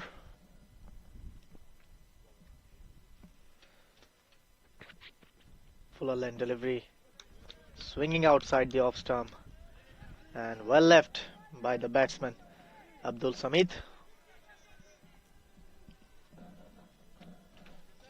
Do you think that leaves are the way to get to this target of 236? I don't know about their game plans.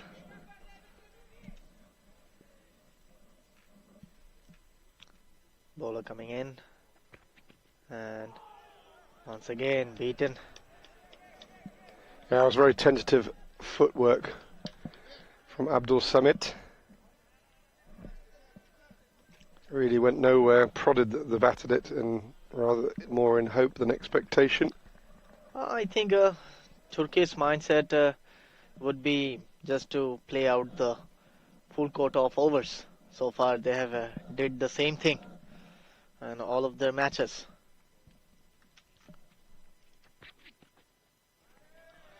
Once again, it's a good delivery, and went straight to the keeper. At the moment, the keeper and the bowler is playing, and the other guys are appreciating at the moment. There's a bit of spectating going on from the men with bats in their hands. Assessing conditions, well, they don't really change here very much, especially in dry weather. Coming back again. Once again, the batsman is beaten, and the ball went straight back to the keeper to finish the over. First over is completed. 1 for no loss. Yeah, there's a bit of rinse and repeat going on in that over. The footwork not quite there from Abdul Samit. Looked rather tentative and proddy in his defence, and so this effectively, this target now they really need to chase down in 19 overs rather than 20. Absolutely. And as I told you before, that I don't think Turkey's batsman has anything or any intention to go and chase the target. They would be more happy to play their full 20 overs. Spinner comes into the attack. Left arm orthodox. A quick single is taken. Run out opportunity. Direct hit would have been interesting. And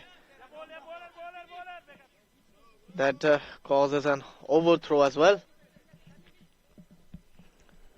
So that point you make, so how do you see it? If this is a non-pathway ICC sanctioned T20I international tournament, so by admitting that they haven't got the experience to get to 236, come back after this ball.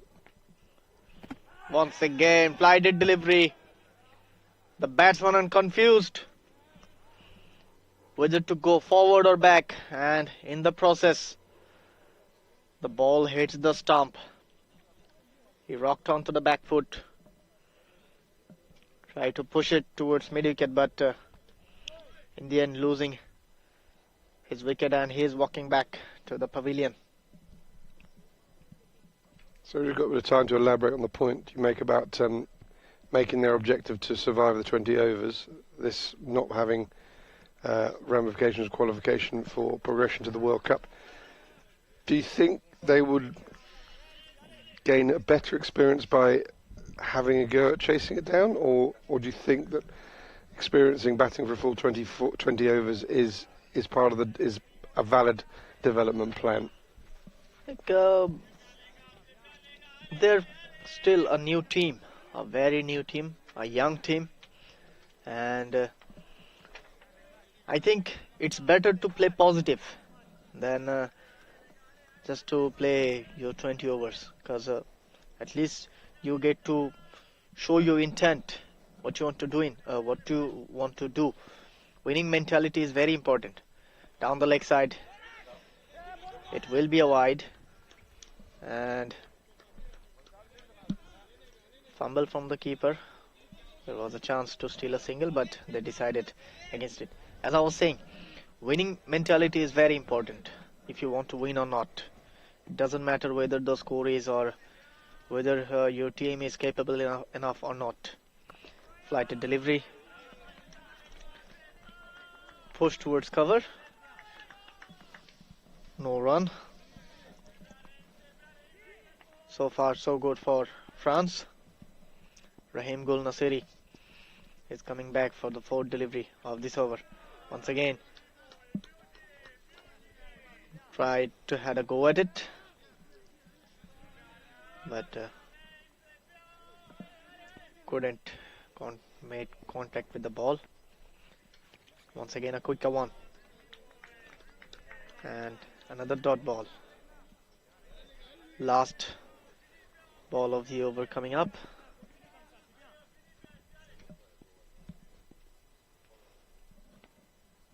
Flighted delivery, and it was in the slot, and the batsman had a powerful swing at it to send it all the way towards the open banks for a maximum to finish off the over.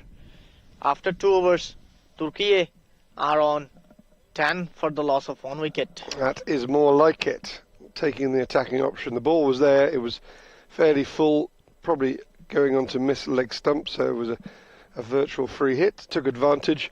Nice free swing of the bat, sending it comfortably over the rope. And you know what I believe, that offense is the best defense. So go offensive, don't worry about the score. Just play your positive cricket, your natural cricket.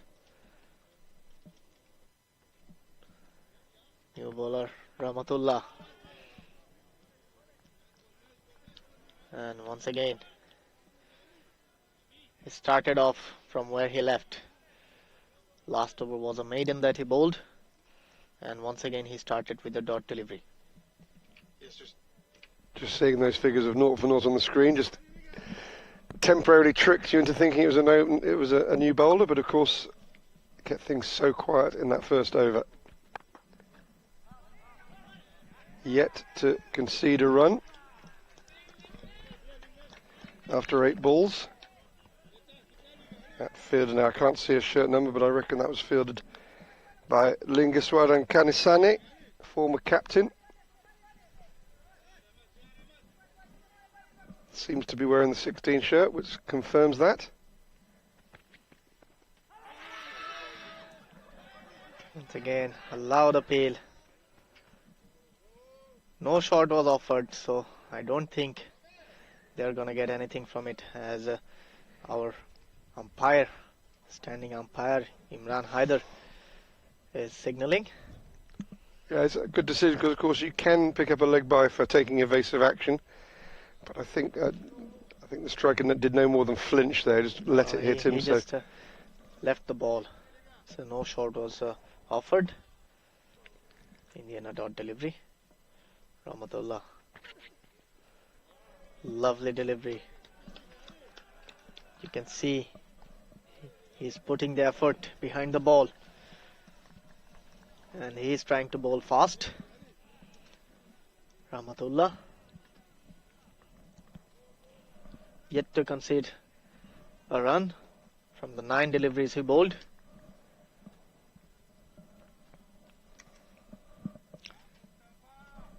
Good action. Got a good height.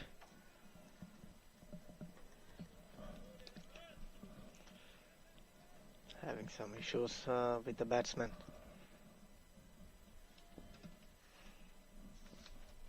Rahmatullah to continue. Once again, it's a full length delivery, and the batsman just blocks the ball. Another dot ball. So 10 dots on a row for Rahmatullah. Impressive numbers so far. And Abdul Samit has played 8 deliveries and couldn't manage to score a single run so far. Once again, chance of a catch, and I think it is Christian Robert who has caught the ball. A back of length delivery. The batsman tried to go over the infield, but eventually holding on to Christian Roberts, and he has to walk back after facing 9 deliveries and couldn't manage to open his account. Yeah, it still means that Rahmatullah's now bowled 11 balls with no runs conceded. Exceptional figures in the power play of a 2020 international. And the struggles continue for the Turks. In comes Furkan Tushkan, the new batsman. And coming back to you, as you said, Rahmatullah already bowled 11 balls without conceding a run, but he also took a wicket. Yeah, it's 0 for 1 on these graphics. I prefer 1 for 0 myself, because it's the one that he's achieved for the 0 that he's conceded. But, the little W below the 0 for 1 does confirm that it's him that's taken the wicket, and there we can see the rather sorry looking scorecard at this stage. A lot of balls faced, not many runs scored.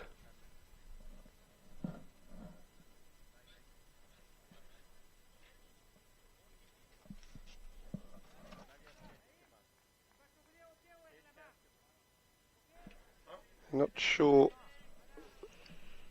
we've had a 5 ball over.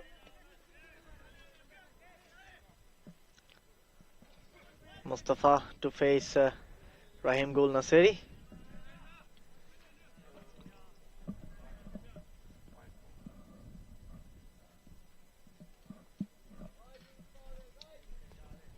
I think the delay might be because they might just be looking back at the video.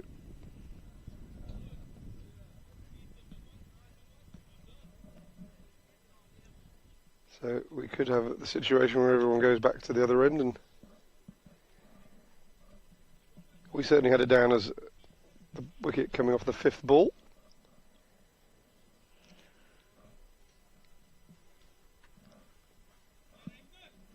almost certain that's what's going on here. But good work from the third umpire if he's picked up on this.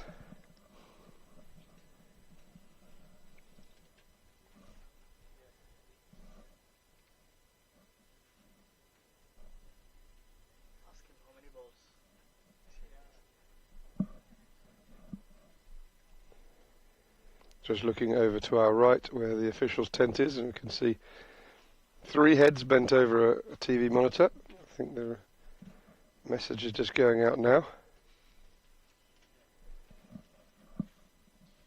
Soon see a reaction.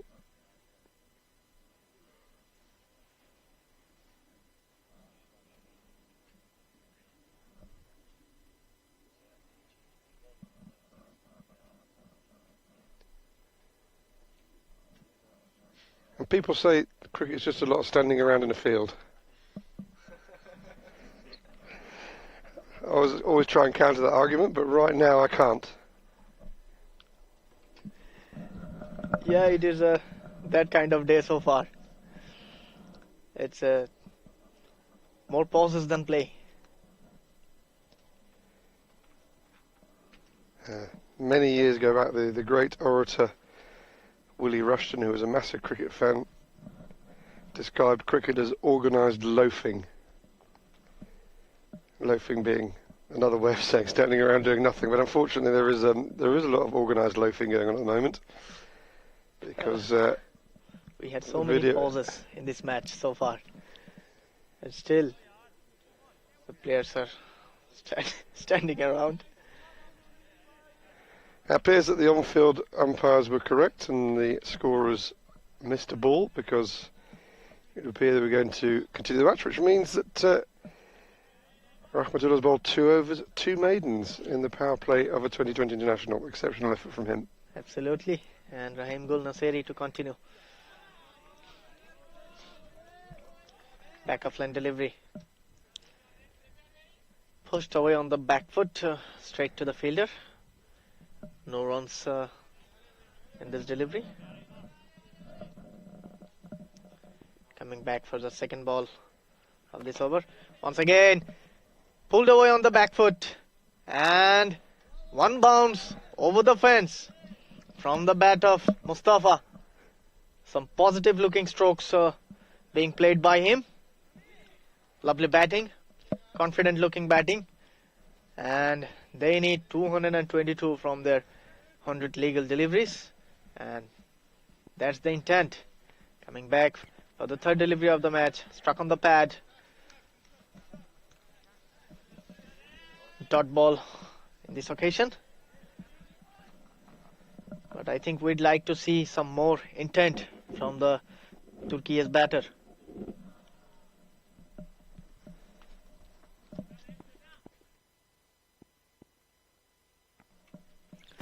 Once again a flighted delivery, and he has to depart.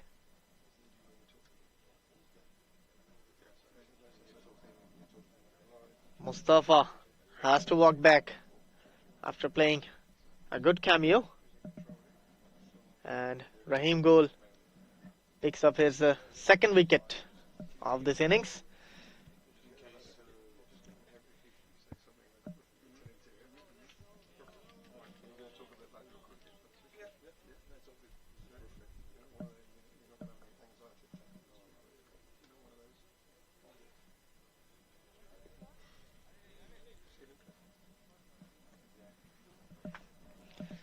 New batsman into the crease, Mohammed Bichar. He will be up against Rahim Gul Naseri, who's bowling pretty well at the moment.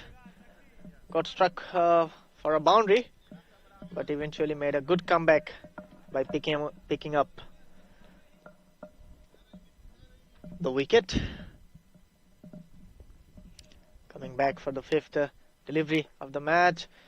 Flighted delivery, and the batsman comes onto the front foot and pushed towards the bowler for a dot. Last ball of the over coming up. Once again, lovely delivery. He is mixing his pace nicely, and a dot to finish the over. Yeah, we can confirm that's the over finishes time. The graphics just trying to catch up, probably loading back from the previous over. So 4 overs gone. The Turks on 14 for 3. So struggling at this stage, even thoughts of 100, which is where they've kind of pitched themselves last 2 matches. They'll have to bat really well even to get that far in this match, but plenty of time for things to turn around. And it is Rahmatullah Mangal with these, well, 1 maiden and 1 wicket maiden. We understand that he's bowled so far, or that's our understanding, as he comes in for his 3rd over. Back of length delivery and push towards the point fielder. As you said, cricket is a very uncertain game at some times. You never know what's coming your way. It can change in any moment. 2 or 3 good overs for Turkey can turn the match around. So they just need to keep the momentum going on. And at the moment, looks like the momentum is with the Frenchman. Once again, another dot ball from Rahmatullah. We're just having problems with our graphics at the moment. We assume it's because of the errant ball from the 3rd over. But one thing we do know is that Rahmatullah yet to concede a run. Once again, back of length delivery. The batsman tried to cut over the point fielder, but couldn't made any contact with the ball, went straight to the keeper, and that's 1 for the over. Yeah, that's the permitted bouncer. So if you were to bowl another ball over the shoulder height of the striker standing up at the crease, that would be a no ball and a free hit. So he's had his allocation in this over. Definitely. Once again, fuller length delivery. And another dot ball. How many do we think that's 4? Keep an eye on the umpires here. I don't know whether they've signalled to each other. With the graphics, so. The graphics frozen, we probably should keep count. Been an exemplary opening spell from Rahmatullah. Fuller length delivery, struck on the pads. Maybe have some inside edge. Yeah, definitely some inside edge there. Could hear that from the straight long off position that we find ourselves in. What was a cloudy start is being completely burnt off by the strong sun at this time of year in Romania, and although there's still clouds around, shadows all over this outfield from the players. Fuller length delivery outside the off stump and towing the ball to the deep 3rd man fielder, and that's completes the over. So 15 for the loss of 3 wickets after 4 overs. That, of course, being the first run conceded by Rahmatullah.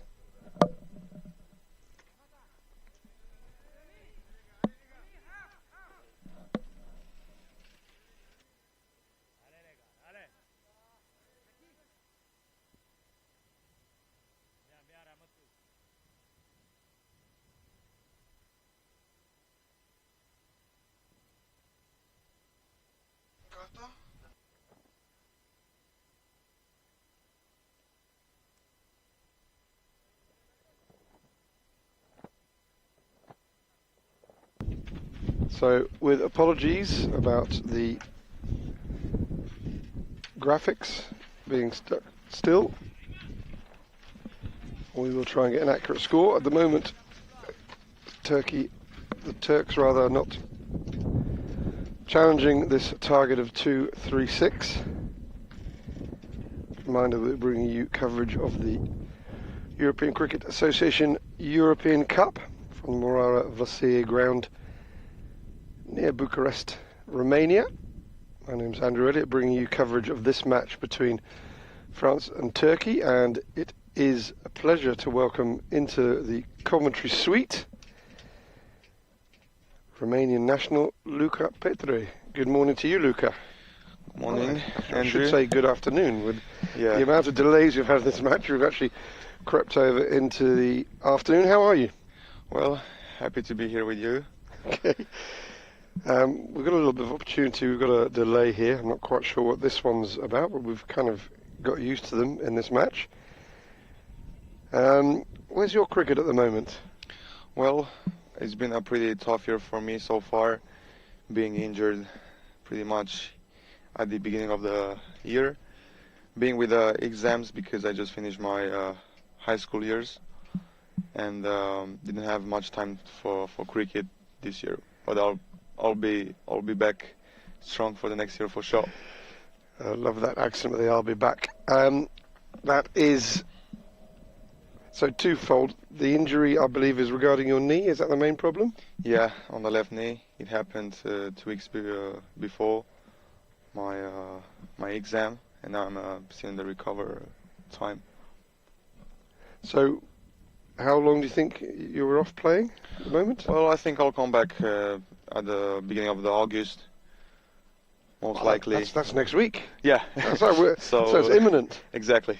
It's something not that deeply bad, so I'll be able to make the comeback as soon as possible. Great. I don't know if the education system's the same here as in other countries, but you mentioned your exams there. Does that put you at 18 now? Yeah, just turned 19 actually this year. Just turned 19? Yeah, on the 5 May.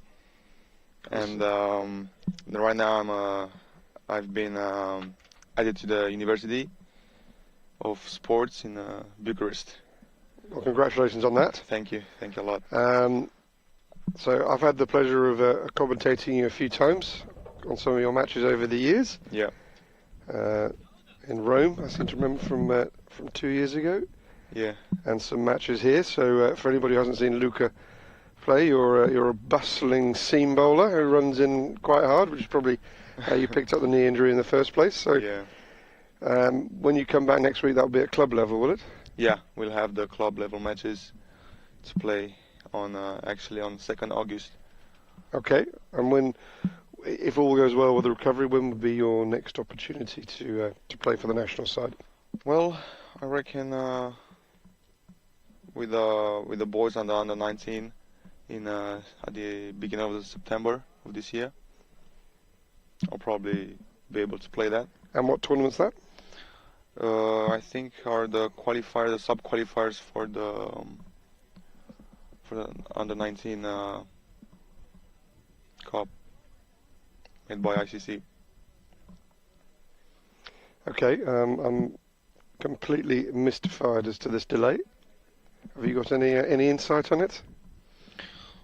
Actually, no. I don't know what happened, really. Should they probably go for the water break? Well, it's even earlier than having it in the last T20 World Cup, where they're having it after 6 and 14 overs. It's correct. We've only had 5 overs here. I think this is I think it's too early, because I don't think we could ask the players to go through 15 overs in these conditions without any drinks break. But there's been any number of interruptions in this match, and some of them have been self-explanatory. This one less so. Yeah. We've already had the long delay in this innings for the potential 5-ball over. Slowly our graphics coming back to getting up to date. We've now got the 4th over complete, and these things happen. You'll find this over rushes through on your screen. You see halfway through the over. I think there was a single off the last ball from memory, so we're only about 3 balls behind on the graphics now. Perhaps that's the cause of the delay. Yeah, probably the scorecard because of the streaming, and probably because of our sponsors, Dreamcatchers. They probably need to see those graphics up to date before we can resume.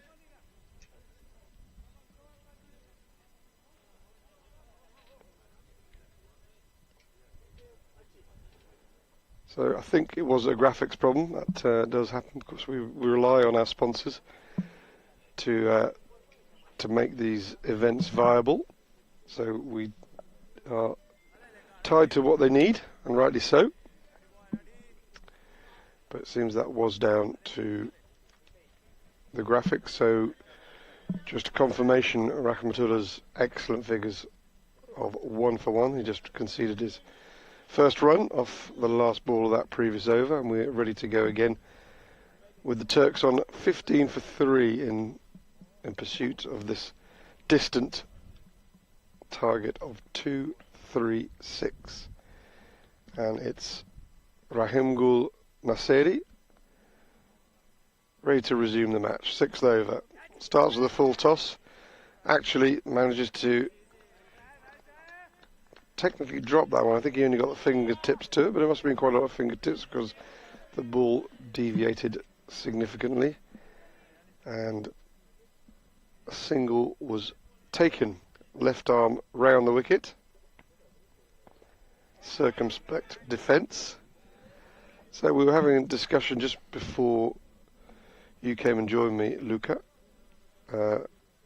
around the philosophy of potentially deciding that 236 is beyond the capabilities of this team, and second prize might be to bat out the 20 overs. We might get a chance after this ball to let everyone know how you feel about that. Where do you stand on that? Well, I reckon Turkey will try to play all the second innings without getting out. Just try to go in all the overs. Ramgul, play a miss from Mohammed Bichir. Do you think that's the right way to go, or do you think they should get used to actually being a bit more aggressive and maybe going hard early? And that is stumped. One felt it was. We were at not the ideal position here, down at beyond deep fine leg, but we could see Beecher advancing down the pitch and missing it and not having the time to get back. So 16 for 4 now, Turkey. So there's that thing you could burn brightly for not very long, go down, die by the sword, all that type of stuff. Or would you think it's actually more value of them to actually have time out batting in the middle and batting their 20 overs? Well, as you can see, he tried to go big on this ball and he misses it, so he got out. So if I was in their position right now, I'll try to play all the innings and try to stay there as much as I can. Yeah, we should point out that going big doesn't always mean getting big, of course, because that was a really good example of that. Correct. There was some aggressive intent there, just the execution wasn't there. Indeed. On that occasion. But as mentioned earlier, 93, and there's no one below them in the world rankings. Although they level quite a few others there. France 54, so there is a gulf there. New batsman Ibrahim Krusad Dalian gets into a rather awkward position from his first ball. Sort of shuffles and plays across. But from my perspective, that ball was too high to get the LBW decision out of Suleiman Saeed. So facilities looking splendid here this year. I've managed to get myself over here 3 seasons out of the last 4, and there are always little additions to the ground every time I come.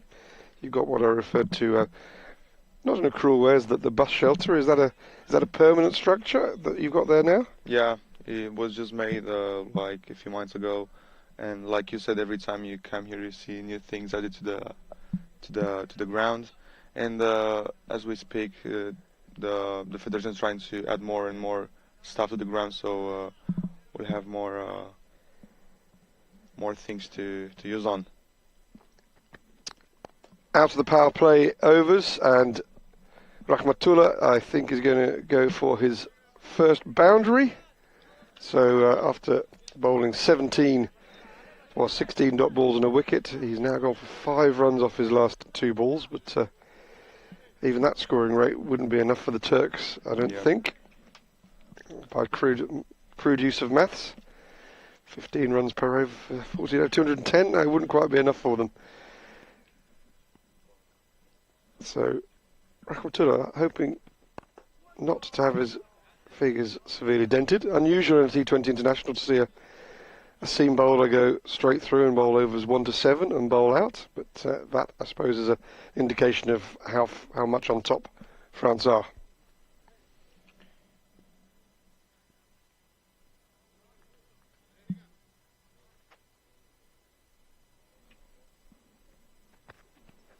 Fuller this time manages to produce an outside edge, but fairly much groundward. Takes a single down to third.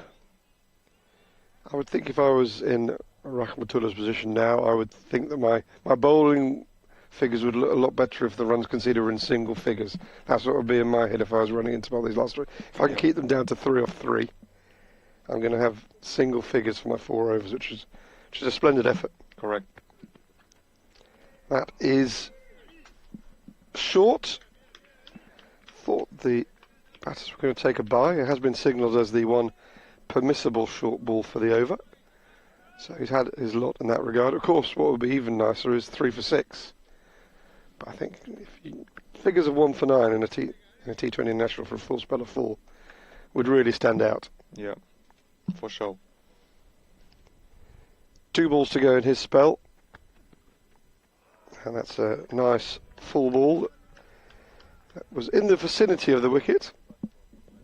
A rather ungainly swish attempted into the leg side, but no contact made by Dalian, who bowled his full quota of 4 overs earlier. Bowled relatively tidily in the context of a score of 235, which is considerably higher than the average you'd expect in a T20 International. Last ball now comprehensively beats Dalian, so his figures finish on 1 for 6 over the course of 4 overs. Very creditable figures indeed for Rahmatullah, who will be happy with his day's work in the bowling department, having not been called on to bat. Yeah, well bowled by him.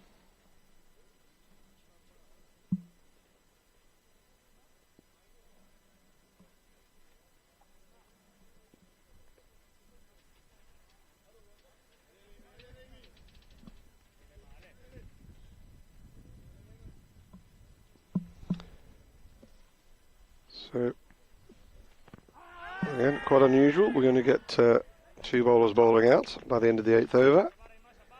As Rahim Gul is going to continue his good work. Not quite as economical, but of course he's the one that's taken the wickets. I think I'd prefer to be in his shoes in terms of bowling figures. Down the pitch and a chance, and a really good effort to take a low catch down to his right by the boundary, but just, I think, carried. Fairly sure that carried, but just spilt. Yeah, he was pretty close to it. Almost had it. I think it just possibly bounced out when his elbows hit the ground. A little bit more positive intent now. It almost feels like the intention was to play out Rahmatullah Mangal, but I'm not sure you can play out any bowler when you're chasing 2-3-6. That is extremely close to bowling. Too full to play that pull shot. And I was expecting to see off stump go over there, but just missed by a fraction. Yeah, like you said, the ball stood low there and almost had a off stump. A little bit more tentative from Dalian on this occasion.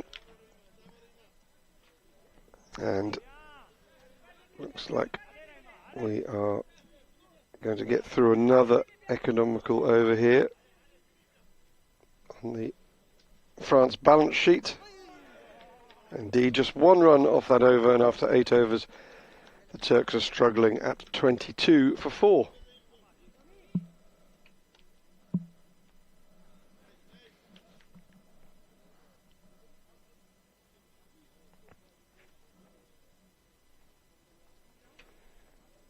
So, Luca, you mentioned bits being added to the ground most years. Are you aware of any upcoming plans for the next edition?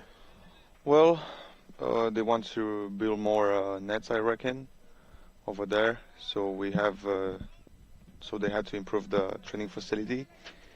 They'll try to extend the stands for the people who are coming to watch cricket, and hopefully there will be more in the future, so we can introduce cricket to Romanians too. We're going to have the France captain take over the attack from the pavilion end. This is Mohamed Dawood Ahmadzai.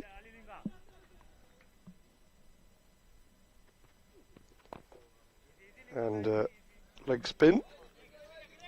Gets away with a full toss. First ball. Just have a look at his action. Quite an energetic, bustling run up and approach. Delivers a leg break. Hit down to long off, just to our left. So I'm not going to have quite as much time to speak about the ground between these balls because the French skipper is really looking to dash through his overs. Yep.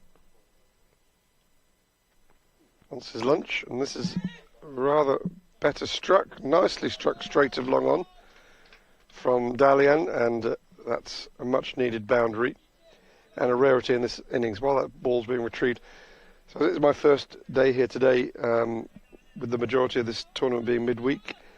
Not too many people in today. Were there more people in at the weekend? Yeah, we had some spectators here, came from Moara, Vlasiei, and they had a good time. Yeah, they enjoyed it. The weather was good. Because you mentioned about more stands as that ball beats the outside edge. I mean, at the moment you've got seating for, I'm going to estimate, 150 over our left shoulder. Yeah, I reckon. Something like that. Does that ever get full? Only on the big occasions like the big tournaments, on the finals. Yeah, they usually. So would that be? I don't know. I don't think you've ever had a World Cup qualifier here, have you? Because you need two grounds. So what would be the big tournament? Would that be the sort of big club matches? Just to come back to that, as David's going to complete his first over, going for just 5. Turks on 27 for 4 after 9. So that would be. Would that be sort of cup finals on the domestic level? Would that be where you get your biggest number of people in, or what would attract the biggest crowds here? Well, Continental Cup used to have the most and the busiest stands here, full of people, spectators, and some other tournaments that Federation of Romania have made before. Yeah, played here on Moara Vlasiei ground. Another compulsory bowling change. That's going to be Norman Amjad to bowl from the forest end.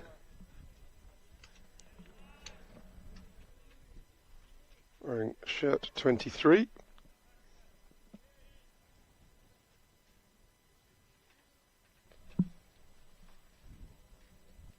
Ready to have a bustling run up and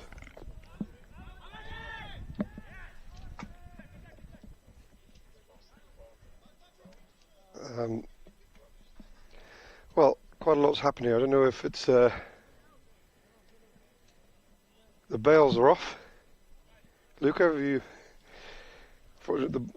Where the ball went was blocked by the monitor screen. Can you shed some light on what happened there? Yeah, so he played a cut shot, and I think when he spinned, he hit the stumps with his leg, I reckon. Yeah. Let's see on the replay here. Thankfully, we have got a replay. It's not guaranteed.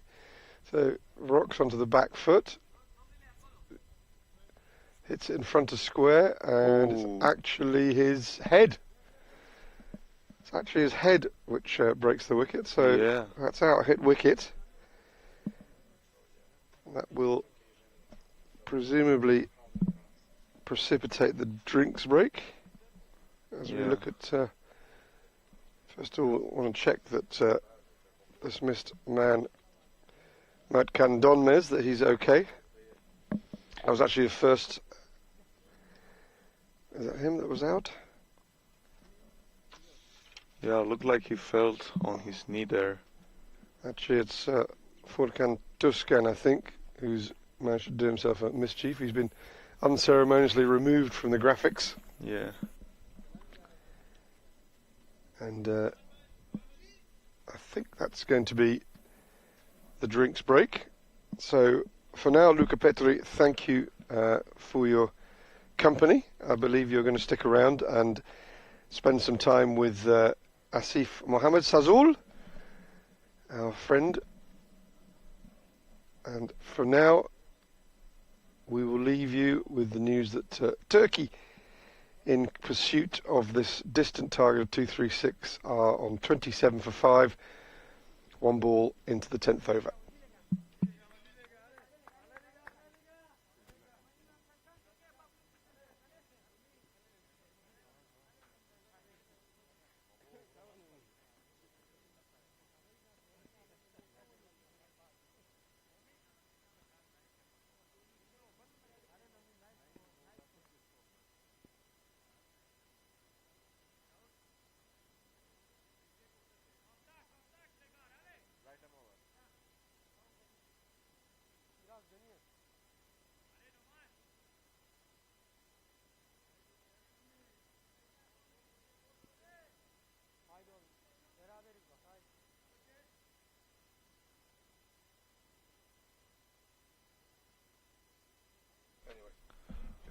And we're back with the bowling running in. Played on the leg side, taking the single, and we just had a innings water break after Furkan has been dismissed himself with unfortunate falling on the wicket. Introducing here again my fellow commentator Asif on me. Good to have you back. Thank you, Luca. It always feels good to be back, and coming back for the third delivery of the over. Back of line delivery, inside edge, and I think no runs in that this inside occasion. the edge, something else, not a bat. Look like. Hope he's good. Indeed.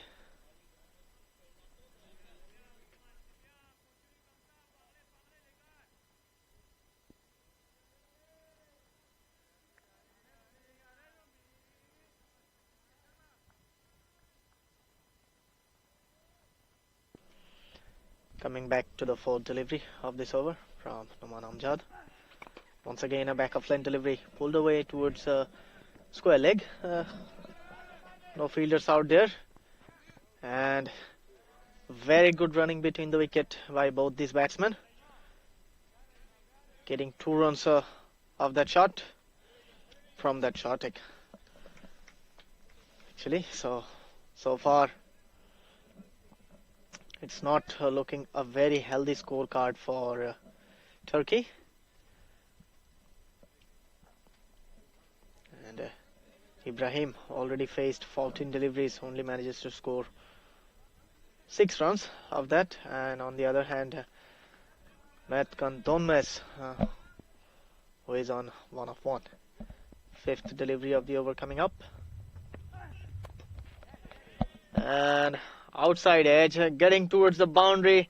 A very good effort from the deep third man fielder, but eventually it went all the way for a 4 from the backward point boundary line.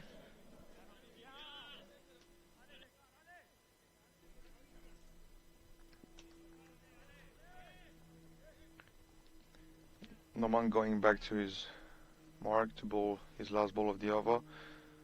We can see he sliced the ball on the offside. The chase was on hand, he couldn't make it. He plays now on the flick shot on the leg side. Ibrahim, the ball travels to the boundary and it goes for 4 runs. Good shot by Ibrahim, timing the ball beautifully on the leg side. And that brings the end of the 10th over. Yeah, 38 runs with 5 wickets down. You're right, Luca. It's a very quiet start for Turkey. They have played 10 overs, only managed to score 38 runs and losing 5 wickets. And we can see Dawood Ahmadzai back into the bowling.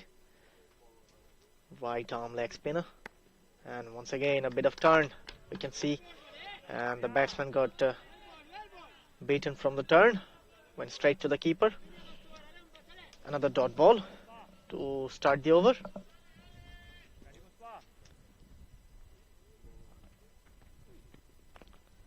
Once again, inside edge. Went to the fine leg fielder.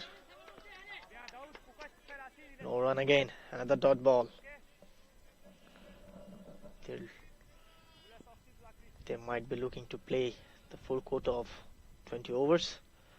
Turkey coming back for the third delivery.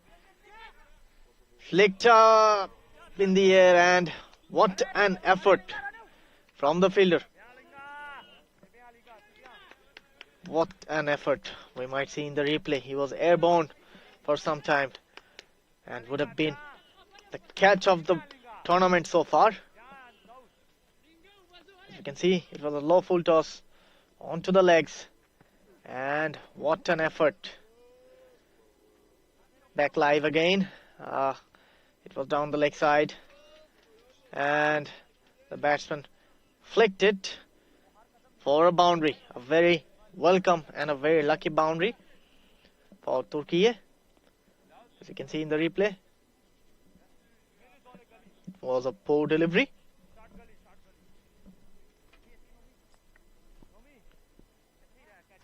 Yeah, Dawood has 2 more deliveries to go on his second over uncompleted. Ibrahim defenses the ball to dot it again, keeping his strike now.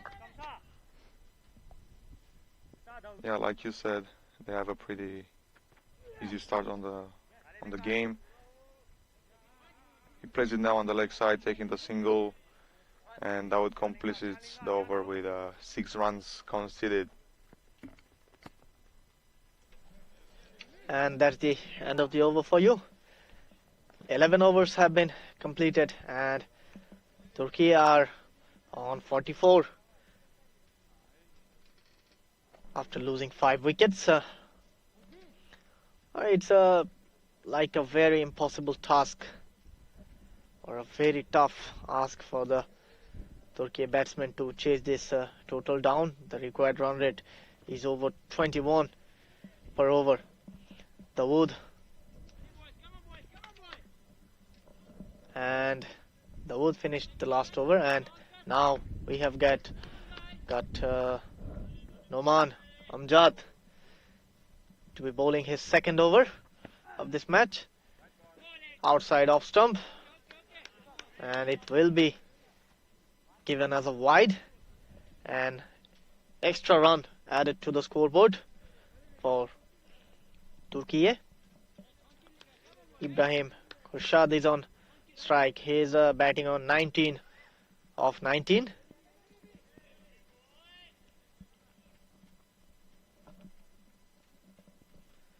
Coming back for the first delivery of the over eventually. Outside edge. Beaten the keeper and went all the way to the third man fielder for a single. And Ibrahim Khurshad moves on to 20 of 20.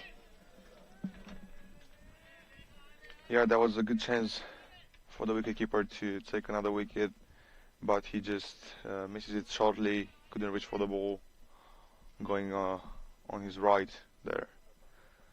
Back again with a second delivery, tries to advance and place it on the onside for one single, giving the strike to Ibrahim again. It's very important to change the strike in this kind of situation so you can take the pressure off. Isn't that right?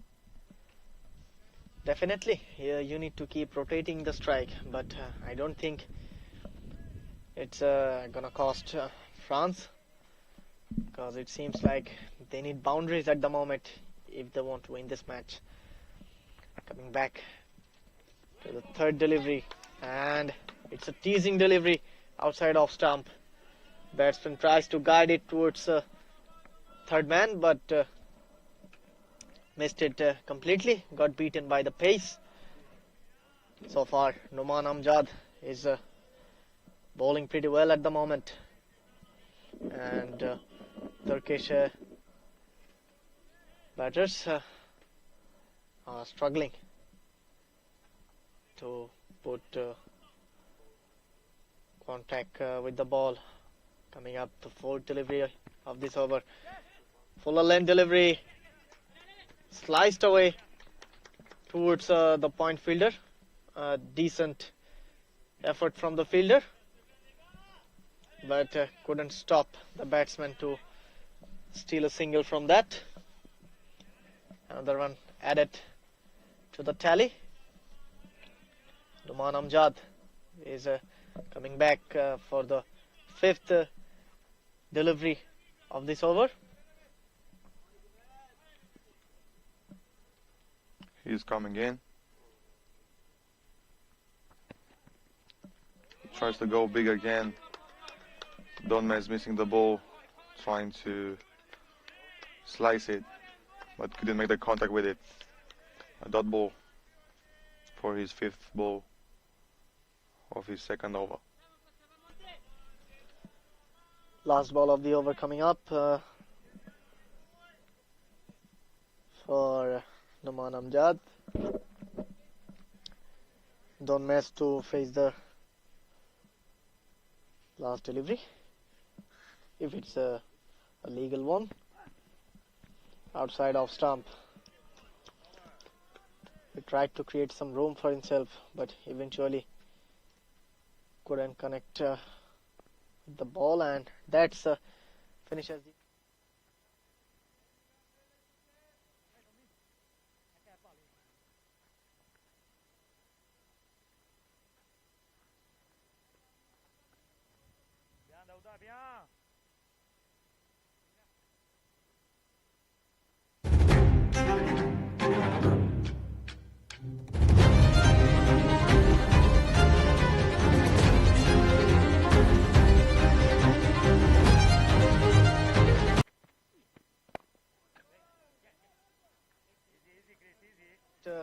into the gap for a single.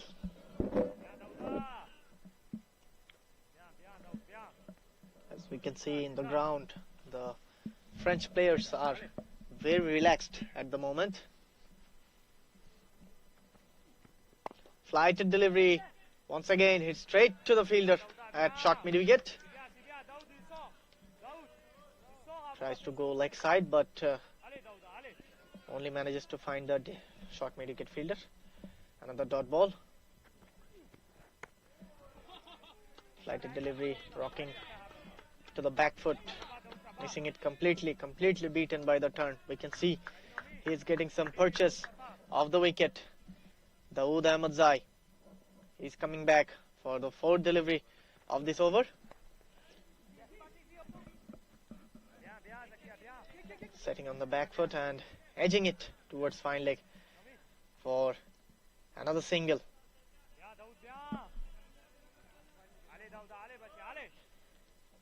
Ibrahim Khurshad is batting on 22 of 23.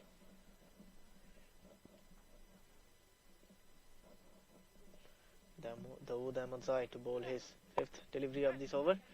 Pushed away into the gaps, running the first one hard. And they have come back very comfortably for a second run. A good sliding stop from the fielder.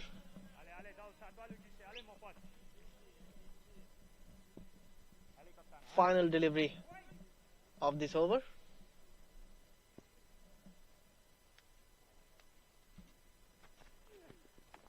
Once again, setting into the back foot. Chance of a run out, but no excitement in the end. And that finishes the over number 13th. After 13 over, Turkey are 52 for 5.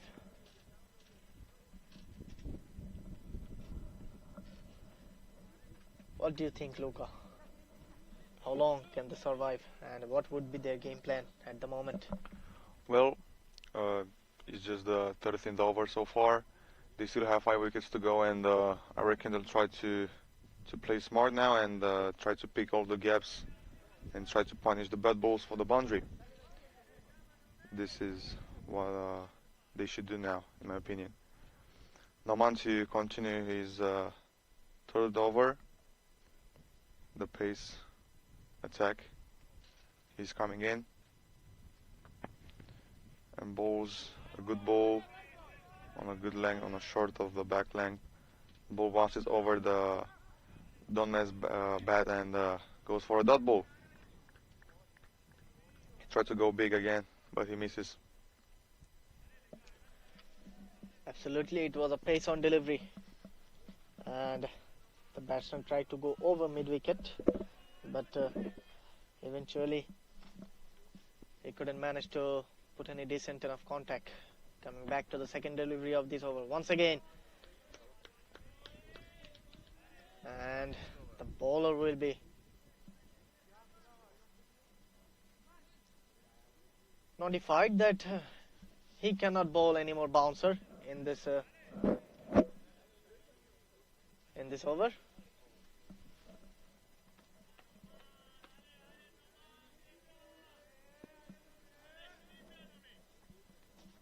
Numan Amjad coming back for the third delivery of this over. Smart bowling from him. It was a slower delivery and the batsman was completely deceived by it. Good for him that it went to the keeper. He survived. Yeah, looks like Donman's trying to hit the ball hard because he's walking in the wide side and he's trying to play on the offside. Yeah, and the variations of Noman does the job and keeps him to bowl third ball on the dot ball, and he plays now a beautiful shot on the offside. A cut shot goes for 4 runs. Beautiful shot, timing the ball perfectly. Good try by the young man. Absolutely, you're right. It was a back of length delivery, and the batsman just opened his stance, clears the front leg and smashes it over the infield for a boundary. A very welcome boundary for Turkey.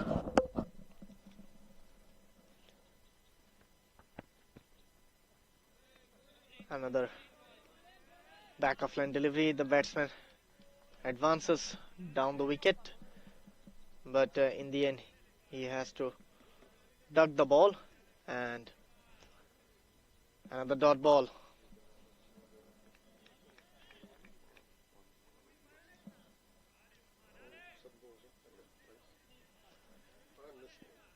Donmez to face Numan Amjad.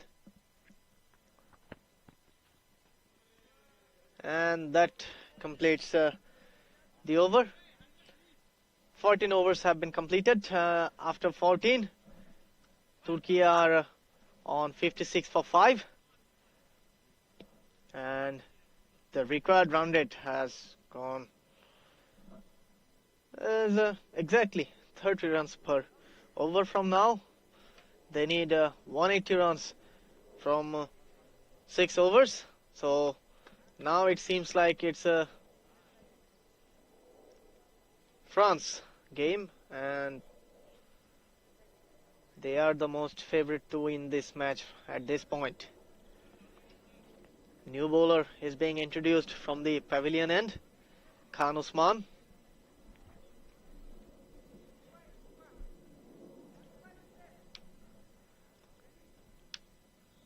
Ibrahim Khurshad to face the first ball. Khan Usman, right and medium, fast bowler.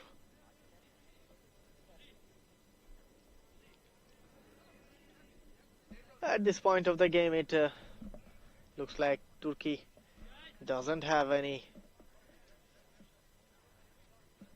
more possibilities to win the match, but it's all about finishing the game on a good note, and they would like to add some score to their tally. And I think Ibrahim Khurshad might have been targeting him, but it's a very well bowled delivery from Khan Usman. A wide Yorker. The batsman had No clue whatsoever. Going straight back to the keeper. Coming back to the second delivery.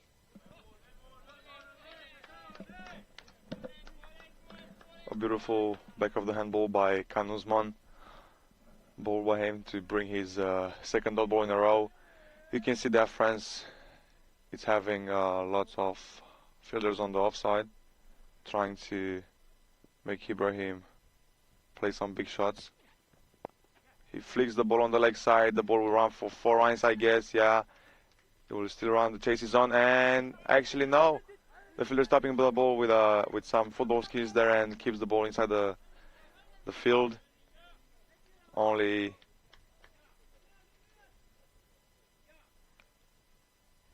3 runs to that ball. Partnership has risen up to 32 of 32. That was a good shot. It was a very poor delivery, I would say. It was drifting down the leg side. The batsman has just to put some pad on it, but eventually only manages to get 3 runs from that. Good comeback delivery from Can Usman. Yeah, keeps, as long as he's keeping the offside on, he should be all right. 5th delivery of the over coming up. He comes down the wicket, but went nowhere near the ball. And a stare from the bowler. Can Usman. He is looking pumped up. He wants to finish it as quick as possible. On his way to bowl his last ball of the over. A slow ball. He's appealing for it, but gets nothing from the umpire Imran. And that brings the end of the over with a dot ball. 3 runs coming from this one. After 15 overs, Turkey has scored only 59 runs with 5 wickets down.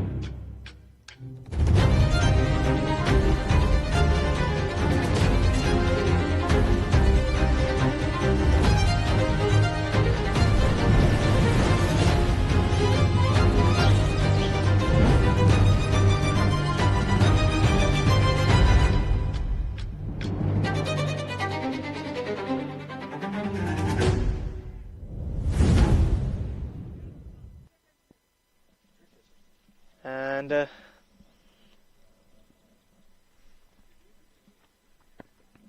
once again a fuller length delivery. Chance of a catch, but falls safe in between the fielders. As I speak, I would like to introduce my fellow commentator mate, Andrew Elliott. Good to back you. Good to get you back here again. Well, hello there. Thanks for the introduction. Thank you. You're welcome. Ready to carry on with the 16th over. That's an extravagant looking shot from Donmez, who almost swings himself off his feet. There were many moving parts in that shot, and the only thing really missing was the bat making any contact with the ball at all, because it had everything. That would have still been going, I think, if he'd collected that one. But as it is, I don't think he got that close. So, we were talking earlier about the merits of going for this unlikely target of T36, or making sure they achieve the secondary objective of batting the 20 overs. It looks like they've got a good chance of doing that now. And again, if that is the objective, then Donmez doesn't appear to have got the memo, because the last 2 balls he has tried to launch out of Moara Vlasiei. At the moment, it seems like he's spinning like a fidget spinner. Yes, yeah, there is a finger spinner aspect to his footwork at the moment. You're absolutely right. Absolutely. I'll watch this one. It's a little bit more tentative, not quite so extravagant. He's given himself a lot of room. Well, he's managed to stay out there for 22 balls, and he's amassed 8 runs in that time. I don't know what he was trying to do in the last ball, because what he was trying to do, if he would have succeeded, the ball would have struck straight to the stump. Yes, he was opening the face onto the stumps. Yeah, you make a good point. This one, bat is achieved. It's going to drop in the middle of three fielders. They contemplate a second, but sensibly decide against it. So 5 wickets in the hutch. 25 balls now to get through to achieve this secondary objective. So far it's a very struggling innings for the Turkey's batter, and Noman Amjad coming back for the final delivery of this over. Very full, well played. I don't think the swinging off the feet would have ended happily for him if he got for that one. I think defending that was definitely the right approach, and after 16 overs we've got the Turks on 61 for 5. It's more like well survived, because he survived the ball. That was a very good delivery from Noman Amjad. And we're on run rate required. It's requiring snooker's stage. It's something extraordinary to get out of this one. It says 36 plus on some graphics, doesn't it, Tom? Greater than 36. Well, we're into that greater than 36 stage, because it's 175 needed off 4 overs. Academic, really. Slower delivery to start off. Khan Osman. He's mixing his pace nicely, as it's his second over of the match. And in the first over, he has tried so many things, and looks like everything is going in his way. He is looking for wickets at the moment. Don Mez, again, this marathon effort makes room, and Usman Khan manages to get that within the tram lines.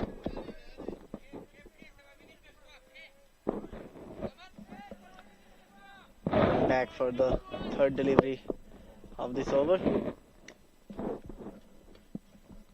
Don Mez to face Usman Khan. That's swung, and there's a chance here.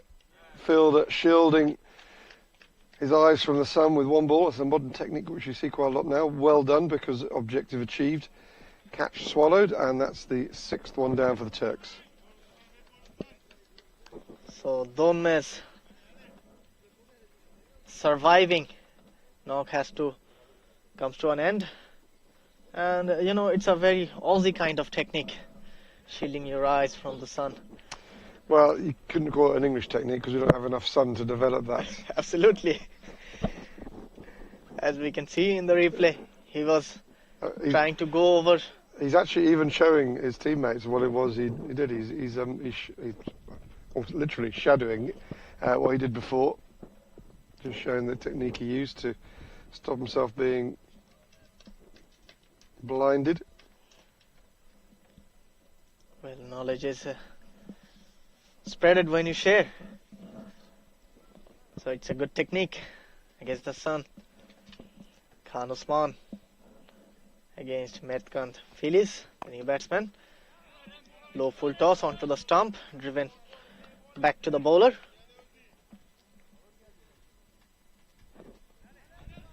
Another dot ball.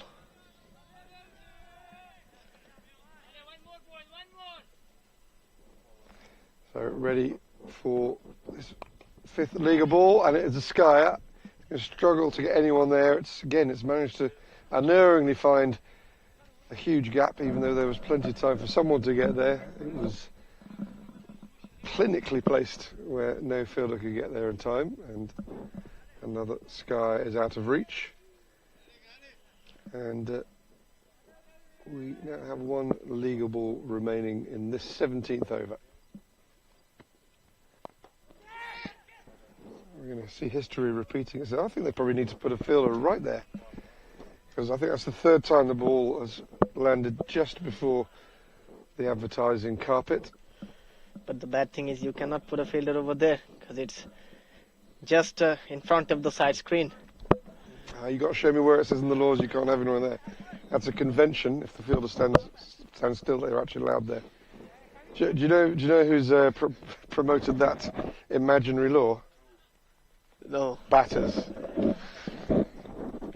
It's clever technique. Everything. It's a batter's game. There is absolutely nothing in the law to prevent someone from standing there as long as he's standing still. But every batter in the world will swear you can't stand there. So I hope someone should tell to the France captain. Put a fielder over there. Well, he'd be standing in front of the pink side of the part of the side screen as it was, wouldn't he? We got this in. We've got this rather strange thing where the main part of the side screen is blank, but up until about maybe 9 feet tall, it's sort of this pink moving Cricket Romania advertising. Yes, it so is. It's very nice colours. It is. At least it's a white ball. If it was a pink ball, it might be a problem. I think they need to improve on this. It's an international match. You must have a side screen.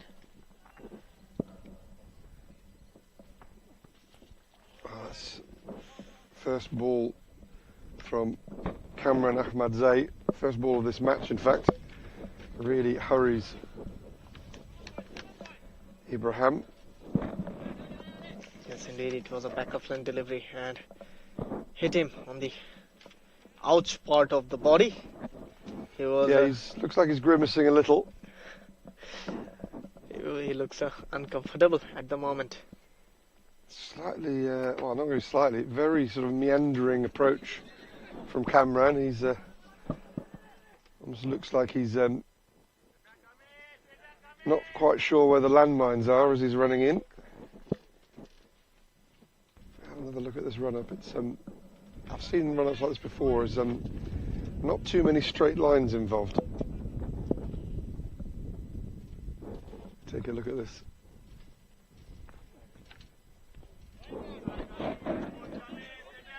Another dot ball. Asif, what's your take on that run-up? As long as he's bowling well, I don't have any problem. Okay. It's as good an answer as any that you could have given of all the possible options. Absolutely. Even Jasprit Bumrah has a very unusual action, and chance of a catch over there would have been a better effort. Would have been resulted a wicket, but in the end not a single. Now, I'm sure I've got to find Kamran Ahmadzai after this match. I'm going to tell you why. After this match, I'm going to approach him and I'm going to tell him that as a bowler, he's been compared to Jasprit Bumrah on commentary, officially. And to see whether he likes that or he finds that insulting. I think he'd probably be quite pleased.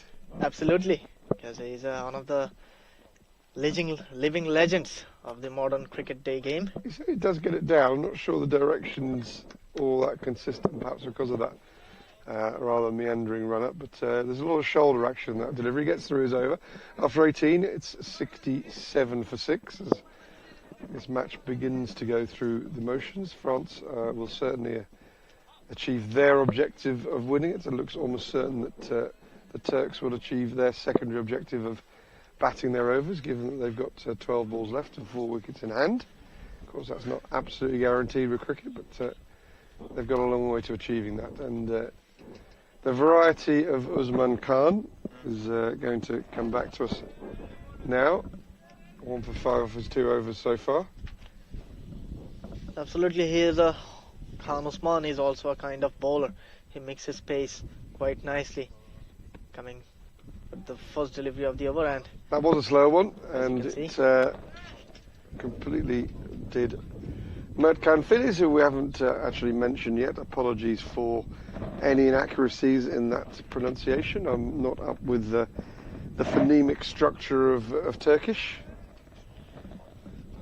having only spent 2 weeks of my life there.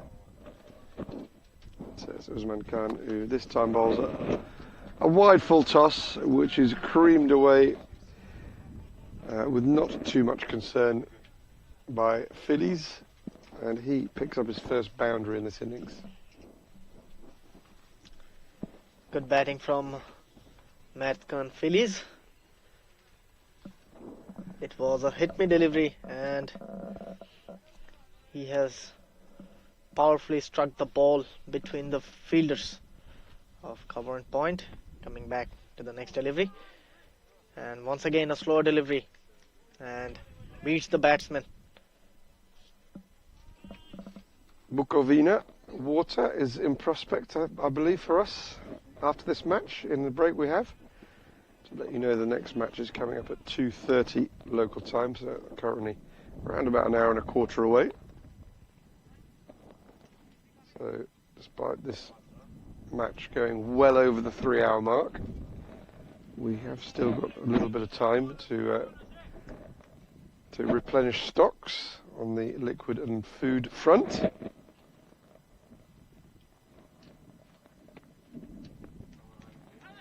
And that's rather awkwardly played by Dalian. Picks up a leg by. Rather awkward footwork and a stab across the line. I would like to tell one thing, because in modern day cricket, technique is not nowadays is very important. As long as you're performing, you're doing great. Okay, I believe you. Right, we're nearly there in this match. 1 over to go. Rather.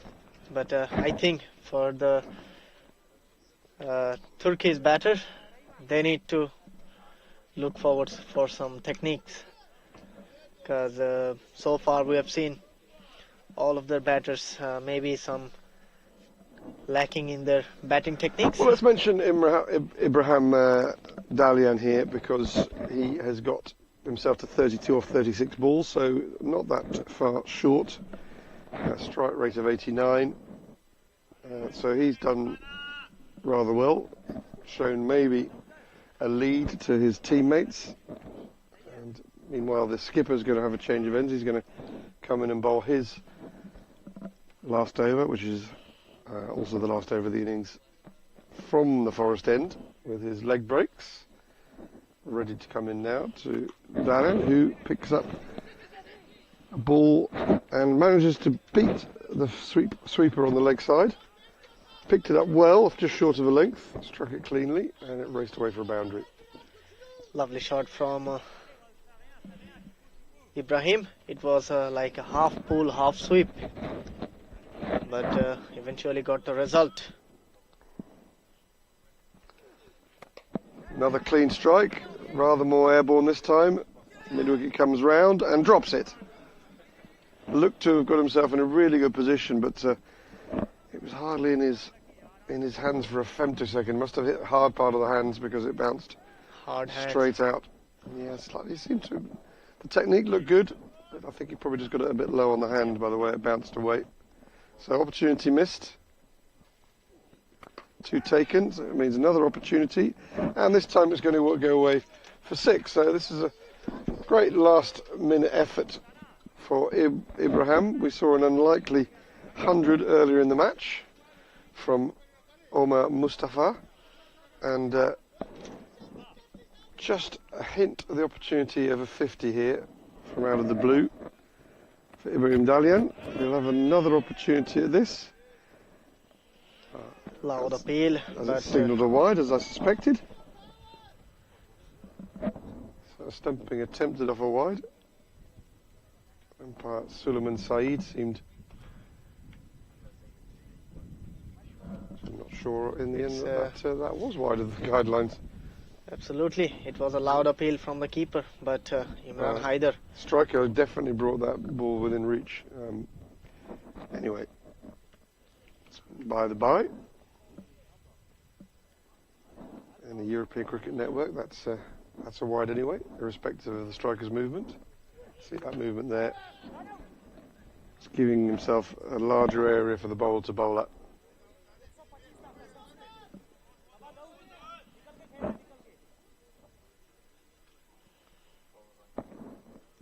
To bowl for delivery, and well, he has bowled him. That's just going to delay our lunch a little bit, because that was the penultimate ball of the match.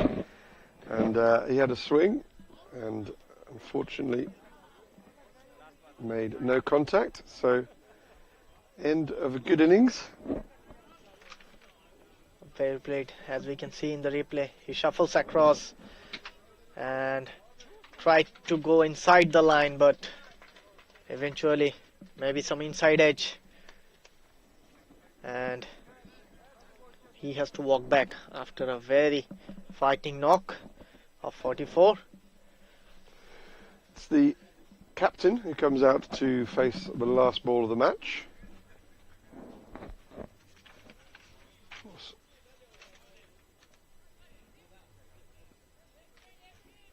So the captain's he's had a quiet match.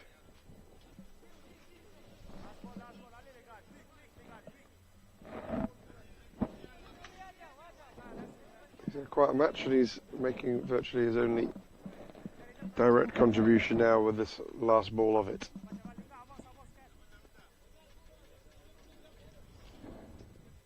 Just imagine really good action from Dalian as sliced away, and Omar Kutuk is going to finish this match with a strike rate of 400, that being the only ball he faced, and the Turkish innings finishes on 90 for 7 from their 20 overs, with Ibrahim Dalian top scoring with 44. All in all, Asif, that was, I suppose, I keep saying a secondary objective achieved without any real effort of going for the primary objective. What can the Turks take from this? You know, as you have mentioned before, you can see the difference between the rankings. So that shows the difference between these two teams that have played today. And France are the more confident side. So I think Turkish batter should look back in this game, and they should find their faults and their errors that they have done in this match, and try to focus on that. They still have one more game to go in this tournament, so I hope they will rethink and replan their statistics and come back strongly. Well, we're going to take a much needed break, because that match overran by about 20 minutes with all the various things that was going on. Could have been even worse. So from myself, Andrew Elliott, and my colleague Asif Mahmoud Sazol, we are going to bid you a fond farewell, and we will be back in just under the hour. Join us then. Indeed. Till then, goodbye.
Acum merge?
Bună ziua, good day.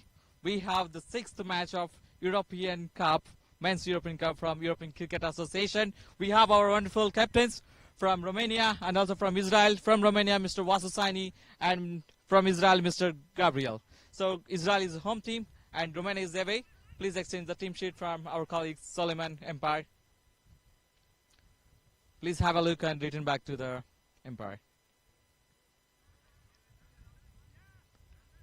Thank you.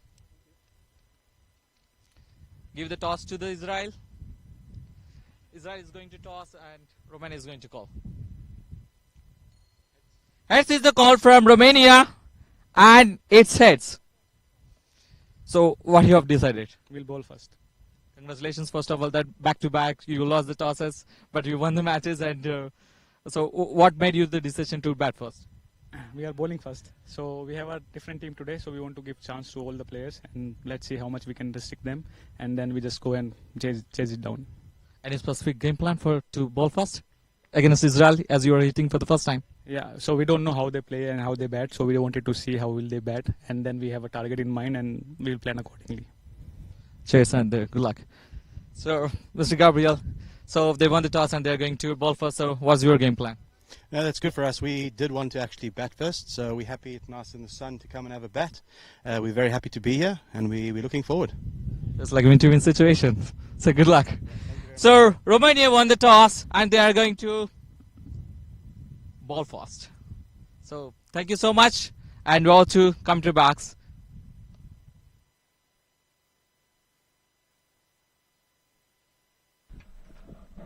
Good afternoon, everybody. We are here for the 6th match of the European Cricket Cup 2026 and it's the 6th match between Israel and Romania. Romania have won the toss and they have decided to bowl first, and with the mics I'm Asif Mahmood Shajol with all of you guys. And this tournament is sponsored by Dafabet IT Team, Ivy's Hotel, Sports Vision, Primaria Moara Vlasiei, and Dreamcatcher, and our broadcasting partner Sports Box. You can see all of our matches through the YouTube channel. We are looking forward to a very exciting match ahead of us, and it will start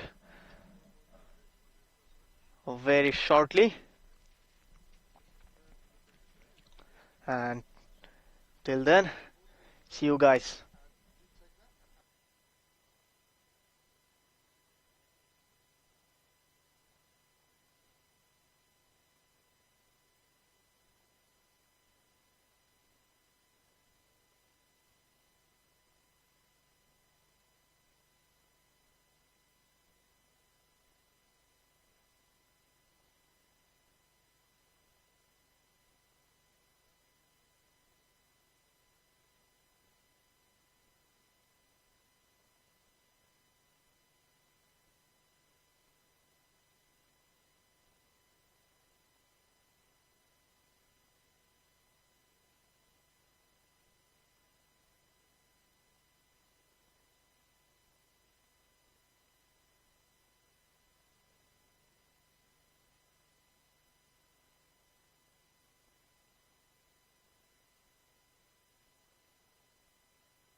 Hello, good afternoon everyone. Welcome back to you, the sixth match of the ECA Men's European Cup 2026. As we can see, the umpires are all set and they are coming in the field.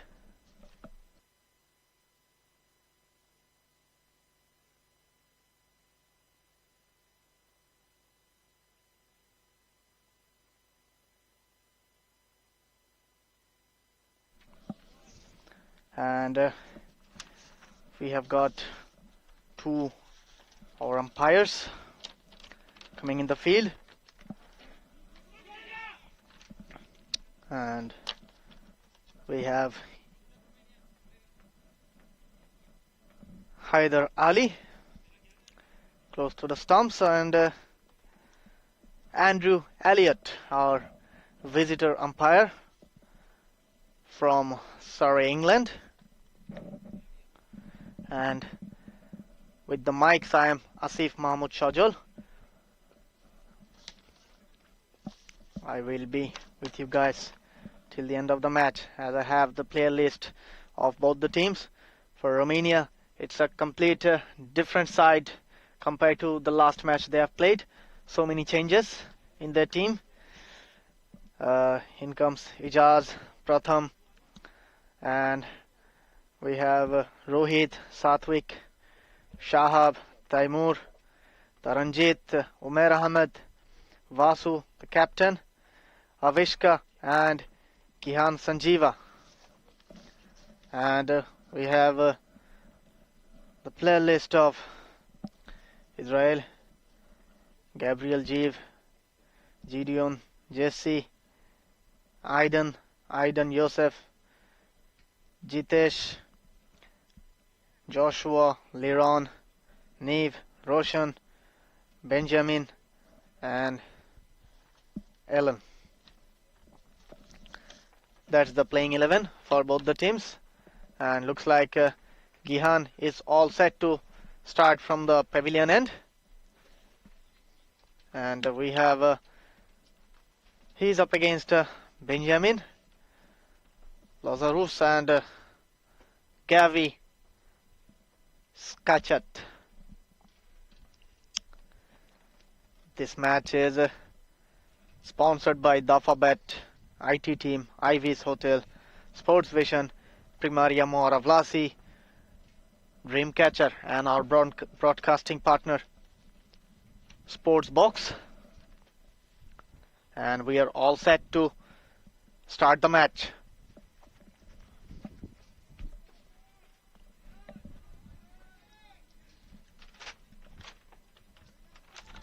Gihan is all set to bowl, and he has got a packed offside field, a 5-4 field setup. That means 5 on the offside and 4 on the leg side. We are still having a bit pause in the game, and players are making some field changes.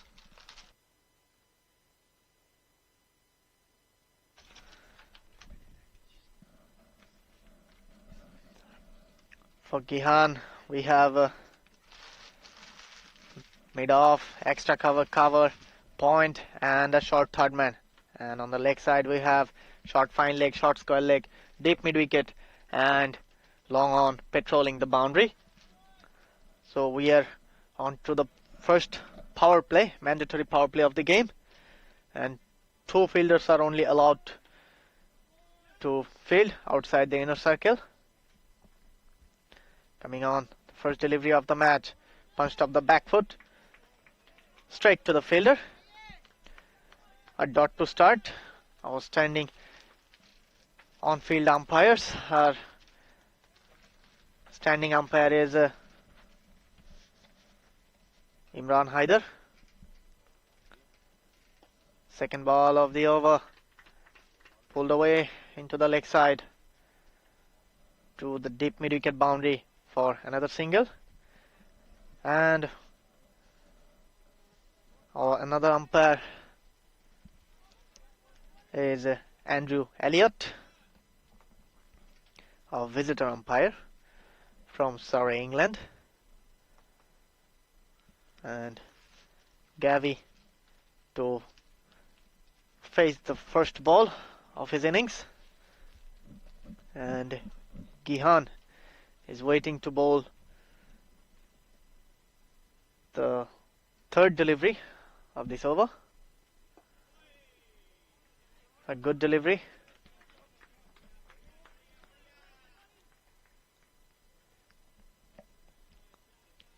Pushed away straight to the bowler.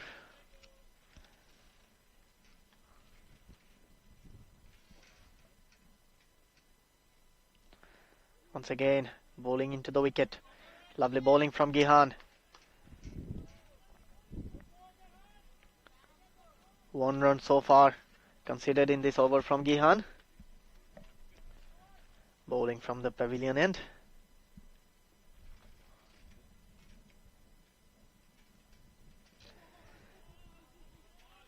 Beaten past the edge. Straight to the keeper. Another dot ball.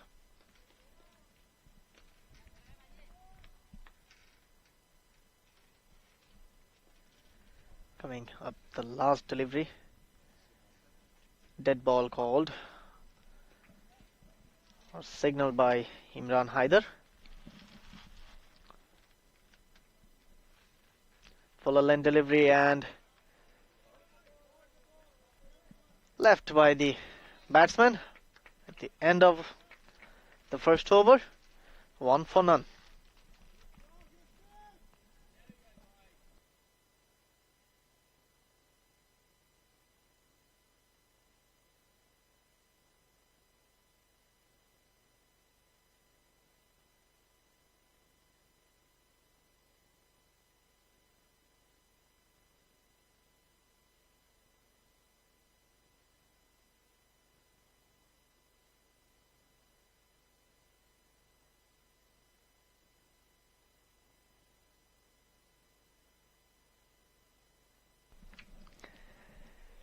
And looks like Ijaz is coming on to bowl from the forest end. Ijaz Hussain, a very experienced player. Plays for BCC in the domestic league. Captain of the side. And he is up against Benjamin. Full toss ball onto the pads. Opportunity missed by the batsman. And a very lucky start for Ijaz Hussain.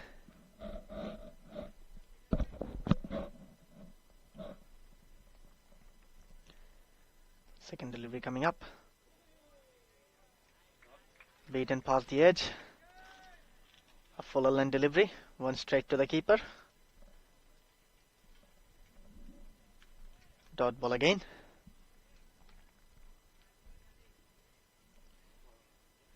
Third delivery of the over coming up. Driven powerfully but straight to the fielder.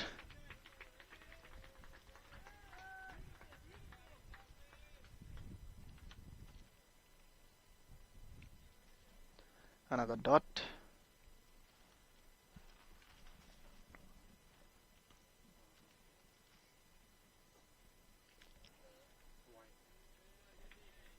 It was well outside the off stump, and our umpire Andrew Elliott has signaled it as a wide.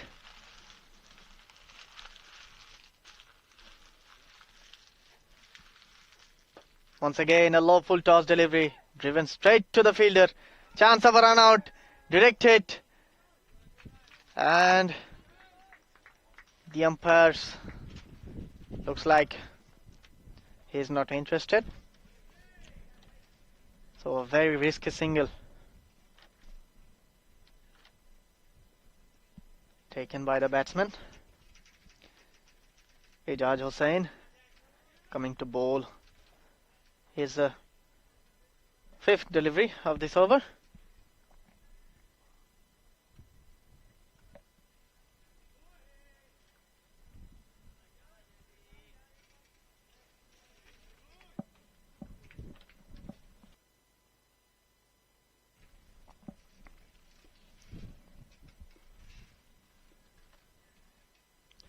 Fuller length delivery driven straight to the cover fielder. A bit of a yes and no, and in the end decided against it. Good fielding by Satvik at the covers. Last and final delivery of this over. Good delivery by Ijaz Hussain, and that's completes the over.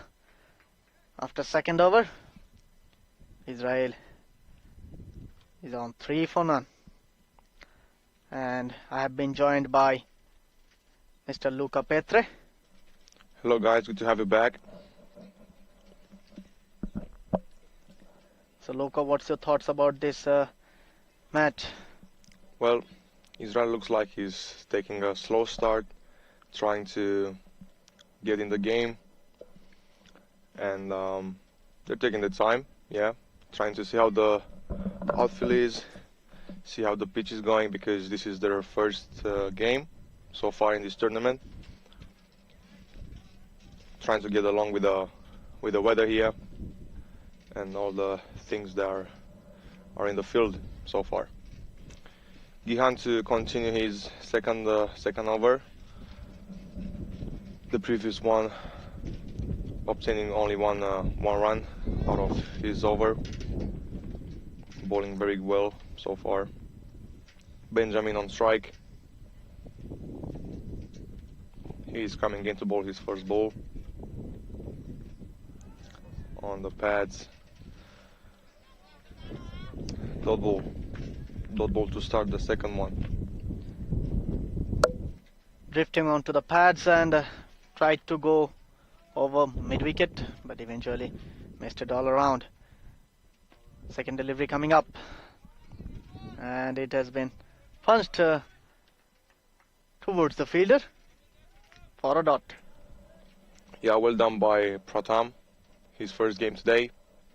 He's back in the Romanian squad. Good to see him again on the field. Once again, pulled away in the leg side, but there is a fielder placed for these kind of shots. And a single nonetheless. Yeah, they're taking it slow, as you can see. They're not taking risky shots so far. And I reckon Romania should take advantage of it and try to be more aggressive in the power play. You're absolutely right, Luca. Coming up, the fourth delivery of this over. Down the leg side. It was a different kind of delivery from Gihan Sanjeeva. He mixes variation quite well. Fifth ball of the over. Flighted one. And defended by Gavi. Yeah, two dots in the row, putting some pressure on the batsman. Once again, push towards the bowler and resulting a dot ball. So 3 overs finished after 3, 4 for none.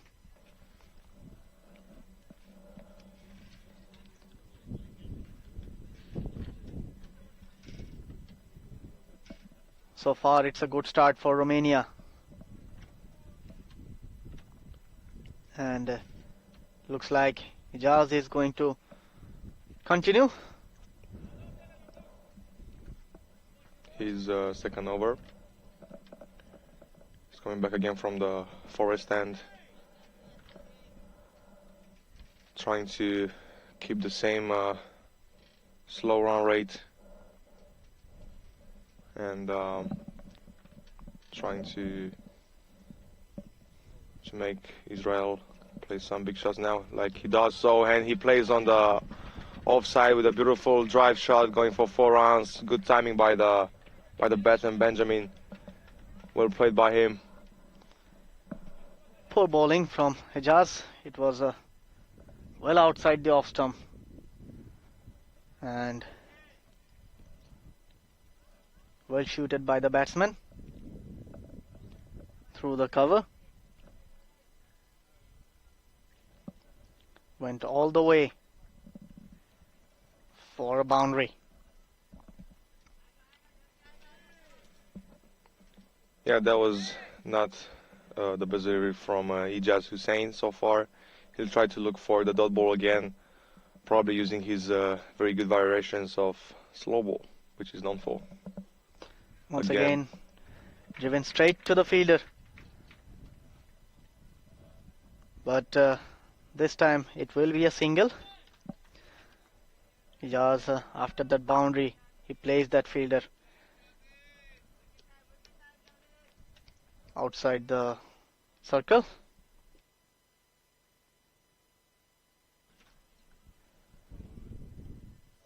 Once again, full toss delivery onto the pads, chance of a catch, and the man with the biggest hand in the ground holds on to it.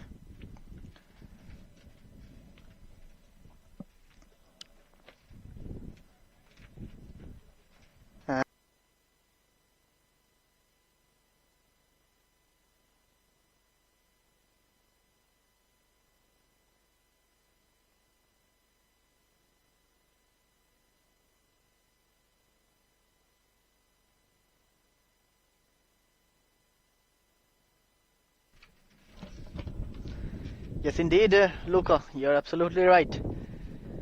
It was a full toss delivery and he missed completely. And in the end, it's a very easy catch for Rohit. In comes Nev Nagavkar to the crease, and he'll be up against Ijaz Hussain.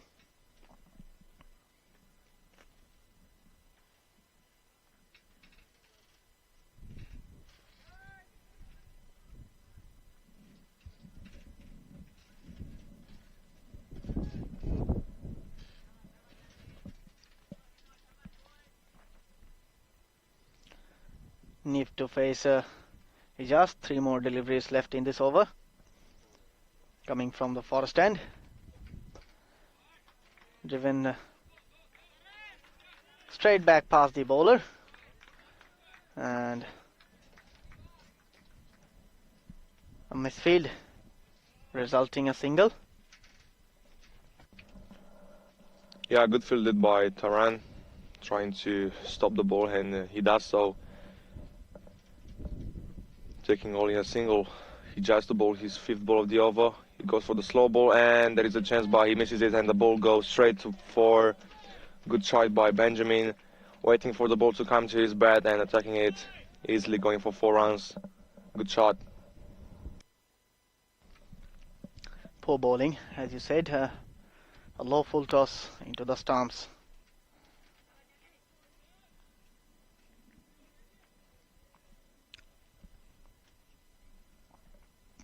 And went all the way for a boundary through mid-on, outside the off stump, and it will be a wide. So far not a good way as this over going, as Ijaz would have liked. And once again outside the off stump. Once again it has been called a wide. So looks like Ijaz is struggling at the moment with his line and length. Yeah, he tried to go for that Yorker, but he can't actually go for the good line and length. Let's see if this one goes through. And that's a better delivery for him. Good comeback by Ijaz, taking the dot ball to finish the 3rd over. Israel scoring 16 runs so far with 1 wicket down.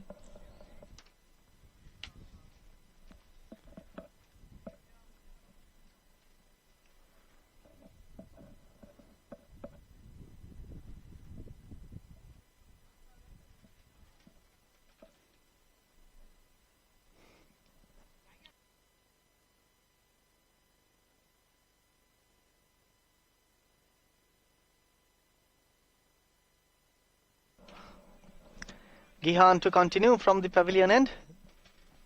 Coming back for his third over. So far he has bowled 2 overs and given away only 2 runs.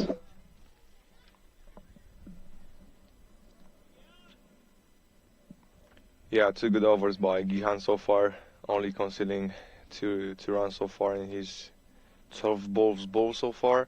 Let's see what he'll do in the process of the third one. He's coming in and plays a good shot on the ground, but Sadvik is there, not letting the ball go through, and that went for that ball. Good bowling by Gihan. Once again a flighted delivery onto the stumps and pushed towards the bowler. Yeah, he's bowling very well, targeting the stumps all the time, not letting the... Once again cut away behind point, and a very impressive move by Gihan. He is having a slip at the moment, which is very rarely seen in this tournament so far. Gihan Sanjeeva to bowl his 4th ball of the over, and struck onto the pads. A half-hearted appeal by the keeper and the bowler, but eventually Imran Haider was not interested in that. Good delivery. Driven towards the mid-off, a misfield, costing another single.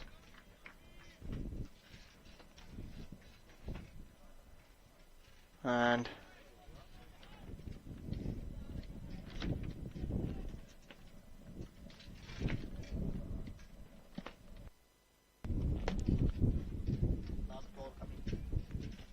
last ball of the over coming for Gihan. Only 2 runs so far, considering this over. He's going for his last one. He plays on the leg side, and they'll take the single with the chance of run out, but they're taking the single safely, and that brings the end of the 4th over. 5 runs conceded by Gihan in 3 overs, 19 for 1 is the score of Israel so far in these 5 overs.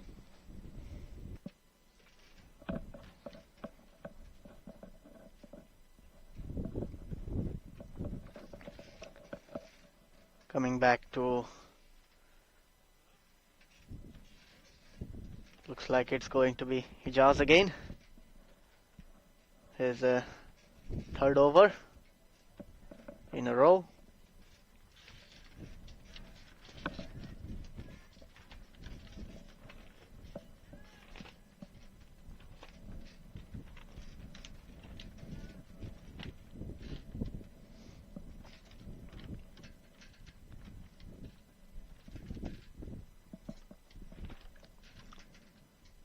First ball of the 6th over, the last over of the power play, and good bowling by Ijaz. A dot to start off the proceedings.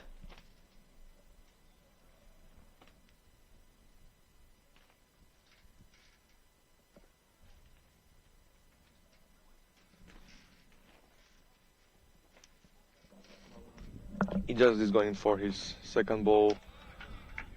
Beautiful play by Neve.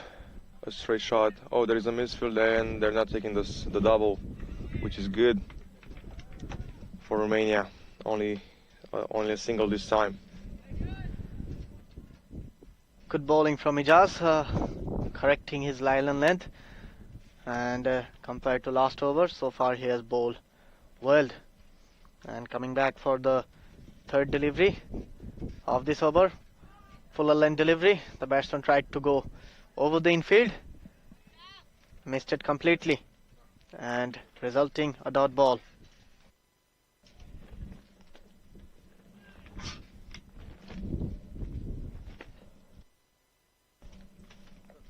He's coming back to his mark to bowl his 4th ball and tries to go big. He goes in the gap. There is the chase on, and the fielder makes seek to the boundary and departs the ball for the wicketkeeper. Only a double this time, saving the boundary.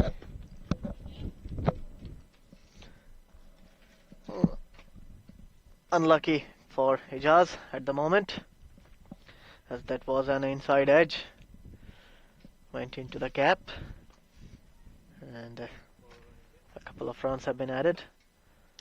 Fuller length delivery, driven straight to the fielder at long off for a single. What do you reckon? Romania should start being more aggressive on the fielding setup as the match continues to be taken slowly by the Israel team. And that's a beautiful shot played by Neve, straight to the ground, goes for 4 runs. Good timing on the bat, beats the fielder there, and brings a good end of the over, of the 5th one. So coming back to you, what do you reckon? Romania should start putting more pressure on the first innings? Yes, I think they should try to take control of the game as much as possible, and it is a pressured game, you know. Cricket is all about pressure, and having said that, we can see all of our matches. Our broadcasting partner is Eurovision, and you can see all of our matches in Sports Box YouTube channel, live and exclusive. We have got all our sponsors, Dafabet, IT Team, Moara, Vlasiei, and Dreamcatchers. Yeah, thanks to Eurovision we have the broadcasting here and the good quality, and it made this tournament happen. Looks like Gihan is going to finish his full quota of overs. He is coming back to bowl his last and final over of the spell. Pulled away into the leg side, but there is a production, and it will be a single. Good delivery from Gihan. The field have been spreaded at the moment. Outside edge, straight to the fielder. A bit of a yes and no, and eventually no danger happened for Israel. Yeah, good stop by Pratam there, keeping the ball with a good pair of safe hands. And once again, it was dropped it. Catching opportunity, went straight to the fielder, and looks like it's Rajesh, the fielder. Vasu, the captain. Vasu, the captain, dropped the catch, and coming back, it's once again it's a single. Yeah, beautiful piece of fielding by Avishka there, having a good arm on the throw. And coming to the previous ball, yeah, that ball went like a bullet to Vasu, and he almost held it with one hand. It would have been a screamer. Pulled away into the leg side towards the long on boundary. I cannot agree with that in this case, because it was a very straightforward chance. It was hit straight to him at a good height. Should have been taken from a player like Vasu, who has got a very safe pair of hands. Once again, it was hit straight to the fielder, but an overthrow cost them a single. So that's the end of the over. After 7 over, Israel is on 31 for the loss of 1 wicket. Yeah, good 4 overs by Gihan.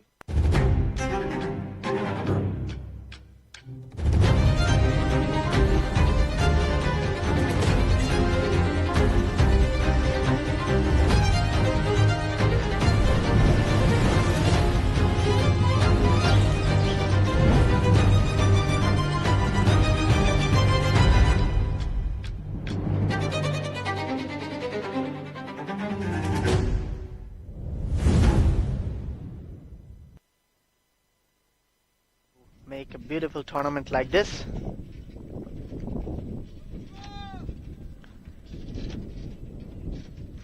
A change in the bowling. Taimur Chima is going to bowl from the forest end.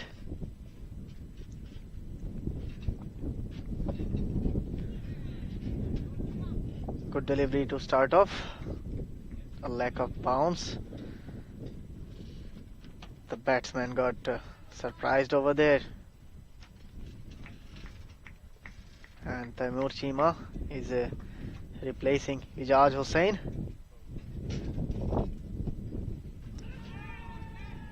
Drifting onto the pads, a loud appeal, but it was always going away.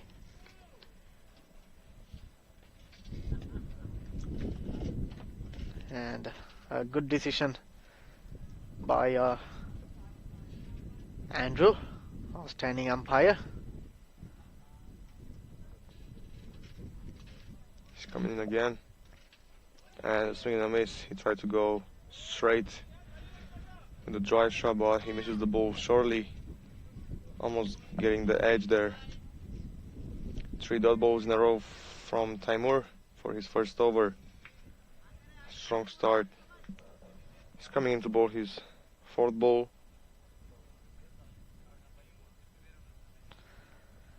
Back of line delivery.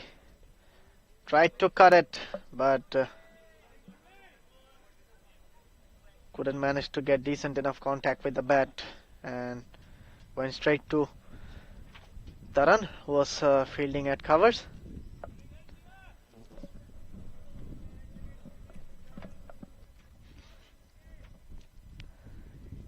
In the end, a dot ball. Full length delivery. Lovely Yorker from Taimur Chima. Looks like he's gonna have, or maybe I should say we're gonna have the first maiden over so far in this game, in this first innings. Let's see if he'll do so. And he's taking a single on the leg side. For the half volley onto the pads, and all you needed to do, get some bat on the ball to push it for a single. So that completes the 8th over.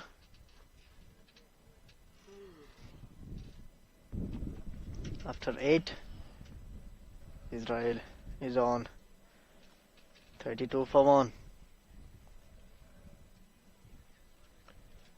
Yeah, looks like the next over is gonna bowl Umar Safi from the Pavilions end. He bowled beautifully yesterday.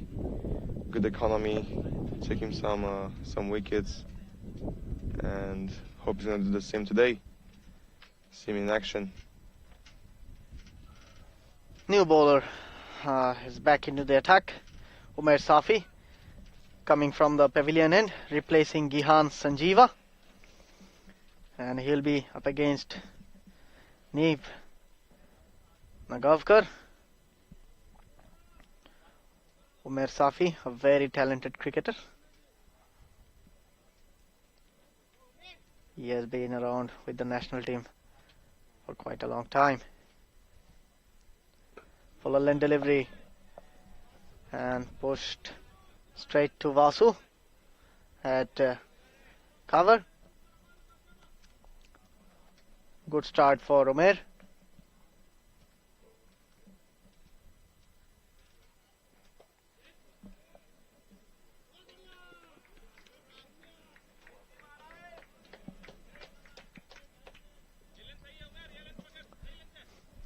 Tried to guide it past the point fielder, but couldn't pass him. Good fielding by the fielder, only restricting 8 for 1. Another delivery. It was a good length delivery.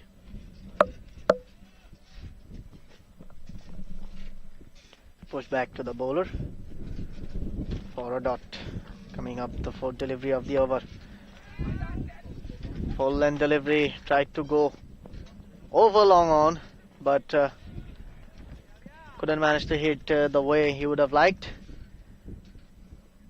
And it was in the air for a while, but in the end falling short from the fielder and a single. You can see good fielding by the guys. Yeah, Israel's taking the single. Could have been a chance of a run out, but they moved very quick between the wickets. As you can see, here he's getting a little bit of wind on the ground. It's windy, so playing against the wind in the air might be a little bit of danger there. Might be get caught in the circle. Once again swung away on the leg side. It was a low full toss onto the stumps. Chance of a run out. Direct hit. Would have been asking some questions, but a couple of runs to finish the over. 9 overs completed, 37 for 1.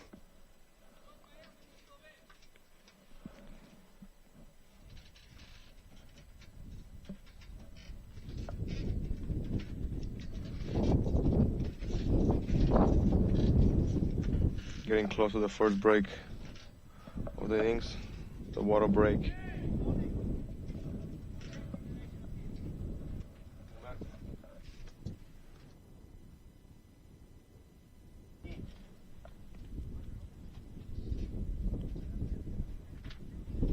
Timer to continue his second over. Bowled very well the previous one, only one conceded. He's gonna go again for dot balls. Surely.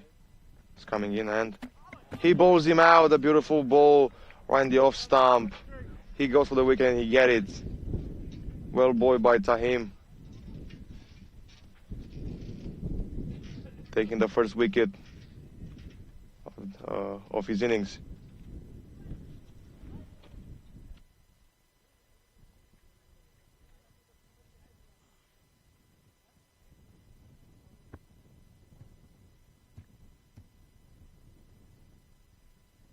And that brings the water break. See you in a short time of period. Stay with us.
Welcome back everyone after the drinks break.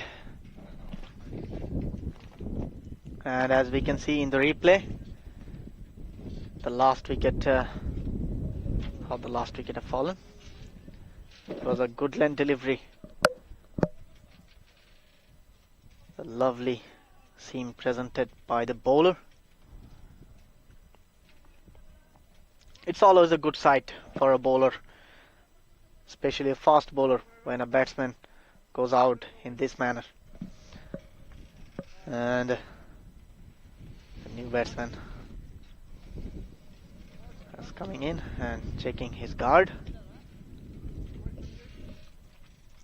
He will be against T20I.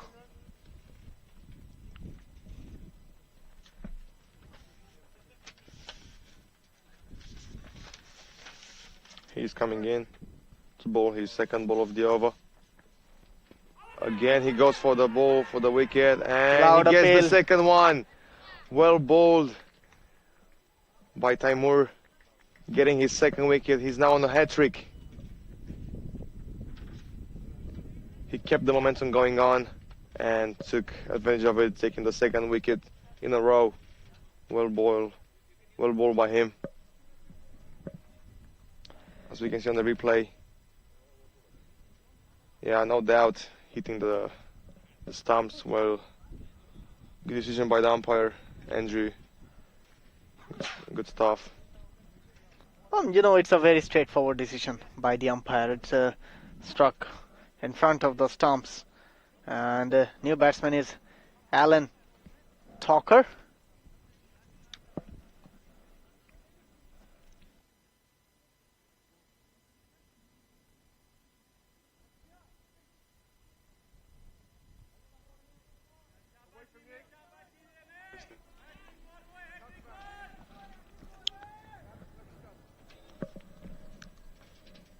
Alan Talker, he'll be against Taimur Chima, who has got his tail up at the moment. He's bowling beautifully.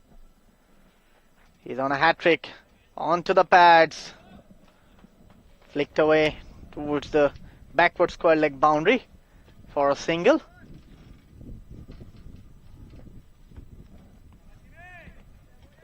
In the end, good bowling from Taimur Chima. Taking 2 wickets in a row and only 1 run so far. Coming back for the 4th delivery of the over, and it has been glanced towards the fine leg fielder for a single. Yeah, well bowled by Taimur so far. 2 wickets in a row and only 2 runs conceded so far. Still 2 balls to go in this second over of his. He's coming in to bowl his 5th ball. Flicked on the leg side, and then they're taking the single. They look for the double, but the batsman sends him back, and it's gonna be only a single.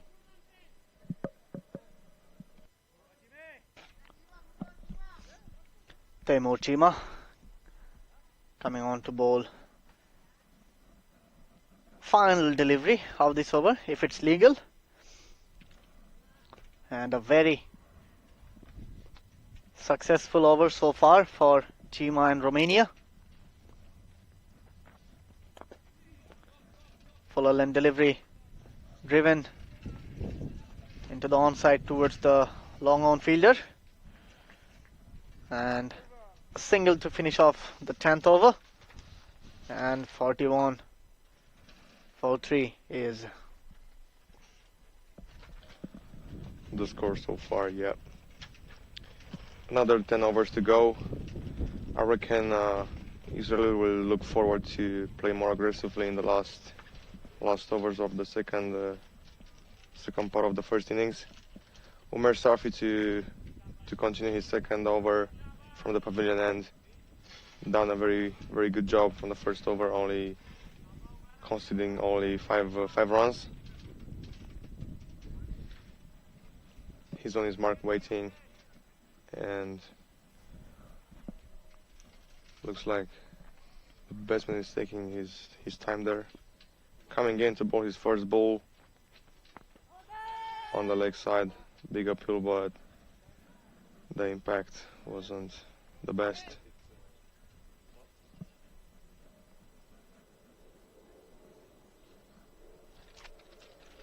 Umer Safi coming back into the attack for his second over. Already bowled a good delivery. Once again, low full toss onto the stumps, swung away on the leg side for a single.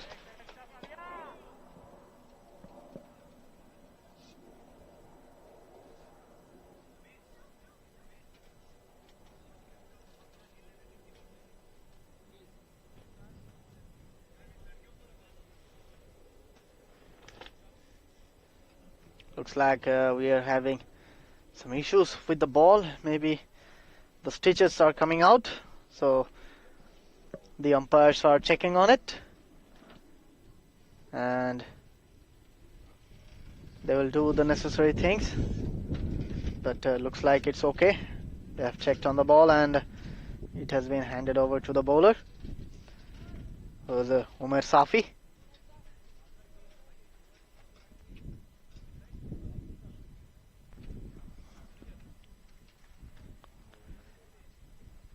Umer Safi down the leg side.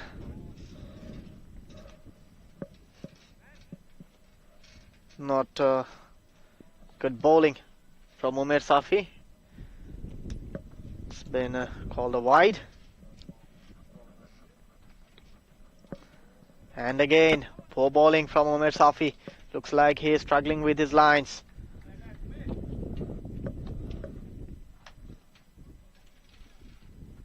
Yeah, he'll try to come back stronger the next ball. I'm sure of that. He'll try to look for a dot ball or maybe even the wicket.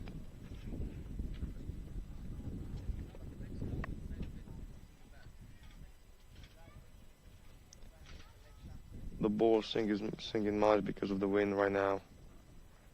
He should have some shape of it. Looks like we're having some troubles with the stumps. Our umpire, the leg umpire, Andrew Elliott, is checking on them. Hopefully everything is sorted out. And Umer all set to bowl his third delivery. Inside edge towards the square leg fielder. Turns out to be a single. So far, what do you think, Luca, after watching them play? It's already, we are in the 11th over. I'll come back to you in a moment, to the ball. Once again, chance of a catch, but eventually he was never looking confident, Umer Safi. And it fell on the ground. An opportunity missed by Umer Safi.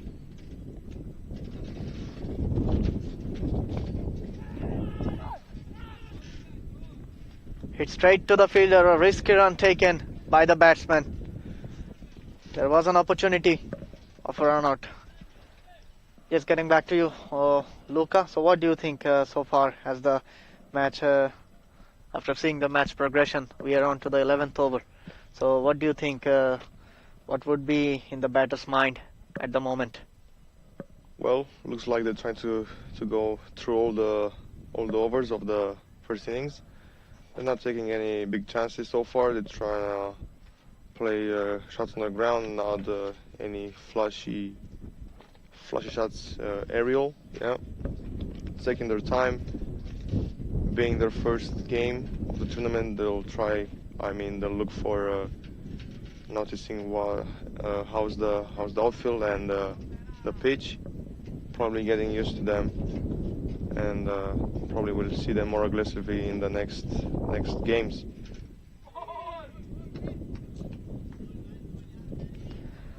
Once again, a lovely ball from Umer to finish off the over. End of 11th over,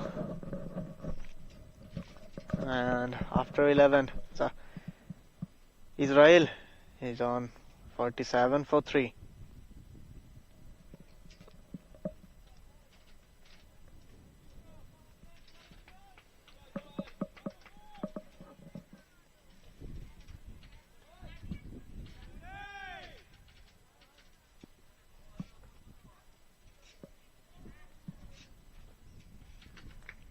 Timur Tima to continue his third over. So far so good from his side, taking 2 wickets and conceding only 4 runs. He's coming in to bowl the first ball and called wide. Couldn't get the line right for the first ball. He'll try to come back stronger the next ball. Reckon looking for the wicket.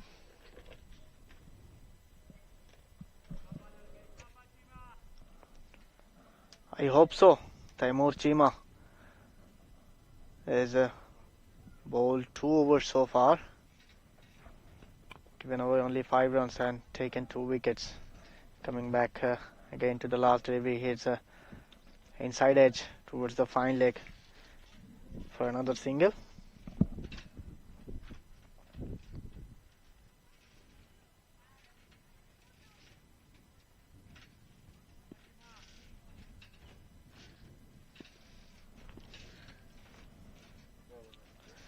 Timur Chima coming back for the second delivery of this over. A mistimed shot by the batsman, and thankfully for him that it didn't carry all the way to the boundary and to the fielder. There was a fielder placed at the boundary line.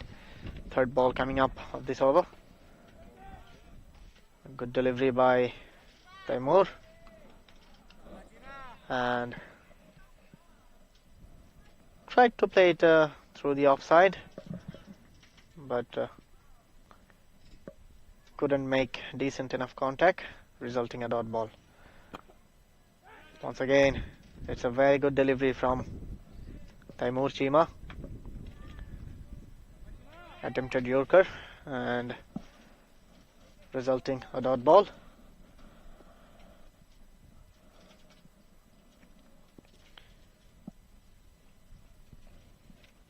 On his way to bowl his 5th ball of his over, and they're trying to take the single ball. Vlasiei there, and they decide to stay on the crease, not taking any risk. A dot ball. I think Romania is going to look for the combination of spin bowler and a fast bowler between these overs which are left from the second part of the first innings. Timur looking for his last ball of the over. Bowls in on the stumps, and the batsman tries to have a go, but he mistimed the ball, and that brings the dot ball and the final ball of the over. 12 overs completed so far with 50 runs and 3 wickets. And like I said, Pratham, the spin bowler, is going to come into the bowling attack from the pavilion end to continue.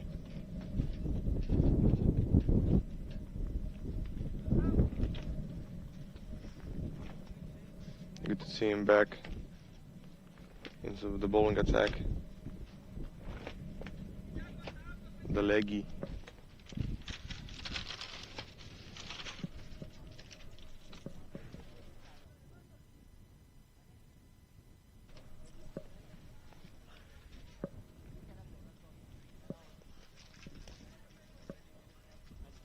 Looks like they're putting many fielders on the leg side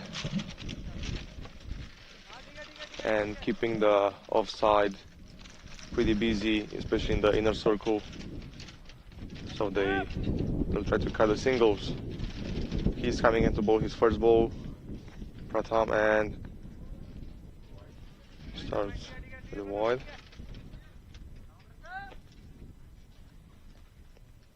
He'll try to find his line and length, and I'm sure he's gonna get some good balls.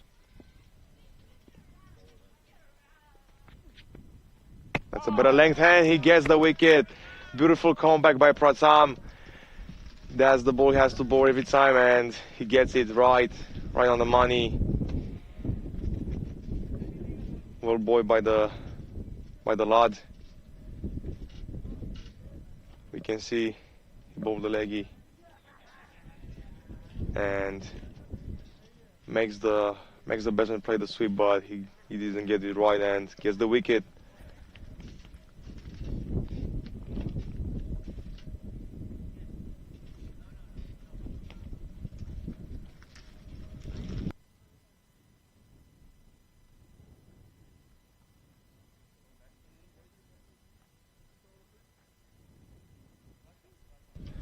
Next batsman to come in, Joshua Marks, facing the ball from Pratham.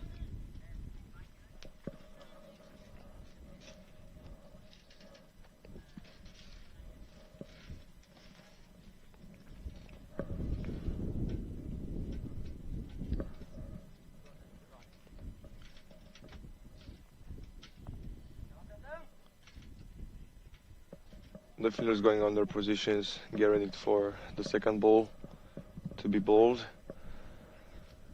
The umpire checking the wickets and ready to go again.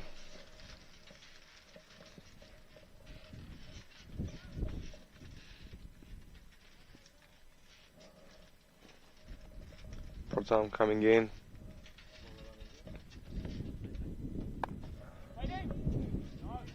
He tries to play on with the card shot, but Vastu's there. Dot ball.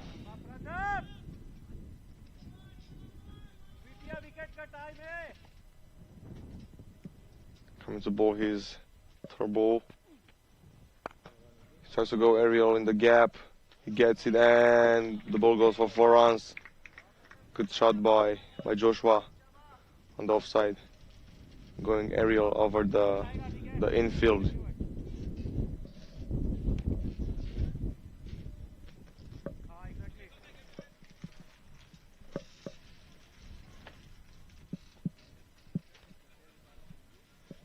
Pratham will try to look for a dot ball or even the wicket to make a strong comeback. He's coming in, and that's a better ball, making Joshua play the ball right on Taran on the offside.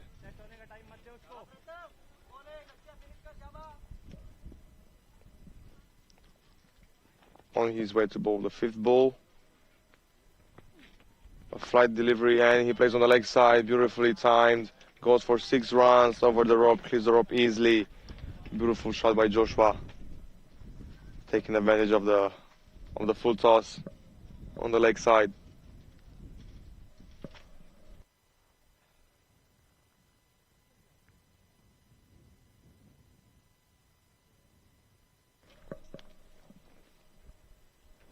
Looks like they couldn't find the ball, and they get a new one from the officials.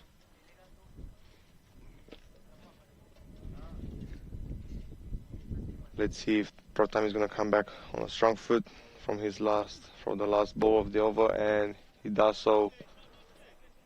Umer is there to get the ball, only 1 run to finish his first over. 12 over completed, 30 overs, 62 runs with 4 wickets over.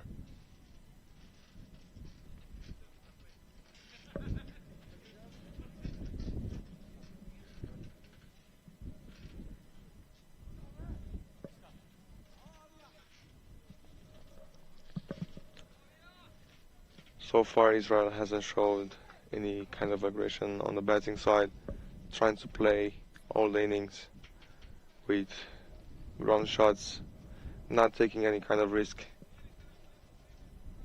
Avish got to continue the bowling, another spin bowler bowling from the forest end. He had a great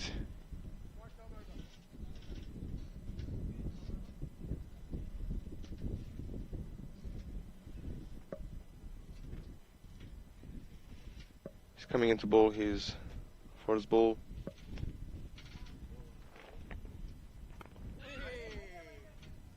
Good ball bowled by him, good line and length. Dot ball with the first ball.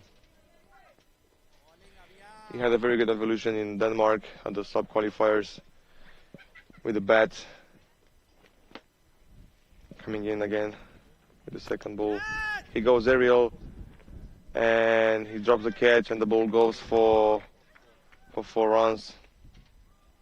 He had a big chance there but couldn't have the ball. Shahab there. Unlucky.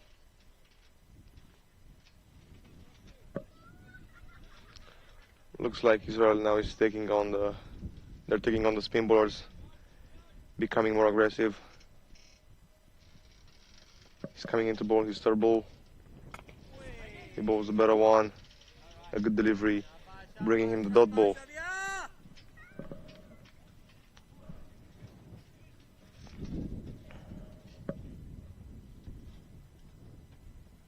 On his way to bowl his fourth. Plays in the gap, taking the single. Giving the strike to Elan Tokor.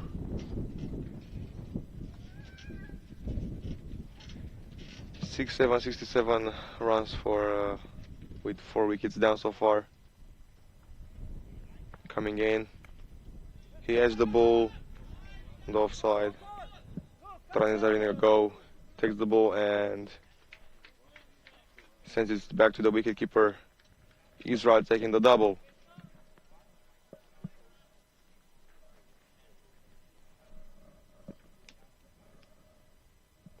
His last ball of his over to be bowled.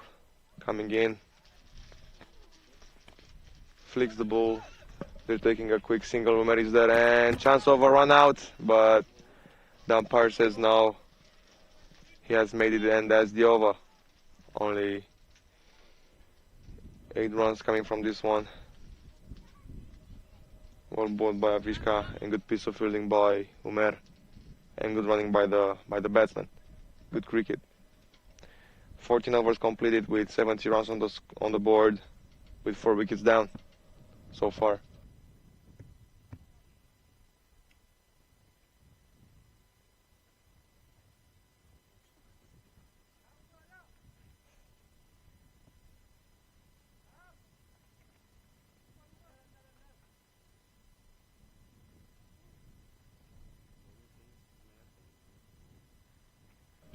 Umer to come back again with the pace from the pavilion end to continue his third over. He'll look for the wicket for sure this over. Let's see if he will get it. He's coming in to bowl his first ball. He goes for the fuller ranked. Well bowled, brings in the dot ball to start the third over.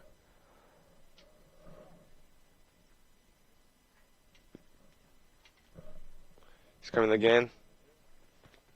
This time goes with the Yorker. He's appealing for it, but Imran stands unfazed, saying no, which was the right decision.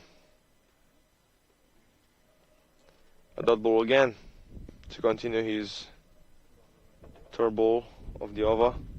He goes with a good length and he edges the ball, who's going for 4. Yeah.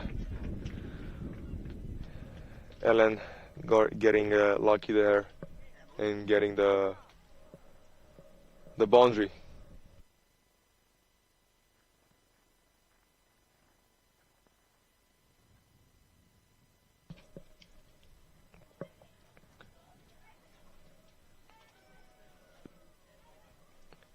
Umer coming in again for his fourth ball.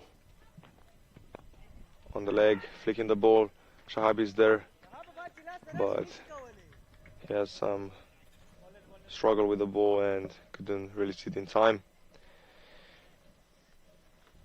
Giving time to Israeli batsmen to take the single. Yes, indeed, it was would have been a better effort from the fielder Shahab, who's fielding at square leg. Coming back for the 5th delivery of the over once again. It was hit straight to him and Somehow he managed to get hold of the ball. Eventually fumbled, but the batsmen decided against it to take a run. Joshua on strike. Umair Ahmed was about to bowl the last legal delivery, but he has been pulled off. The batsman was not ready at that time.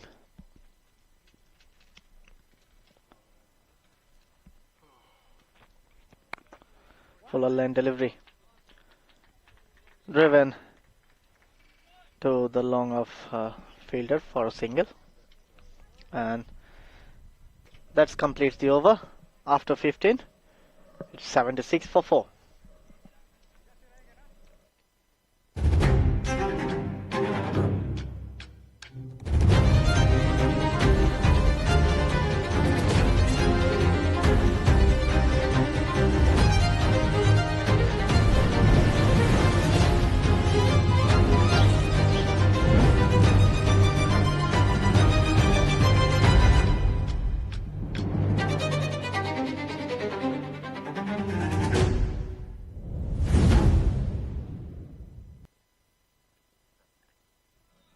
You can see all of our matches on Sportsbox YouTube channel.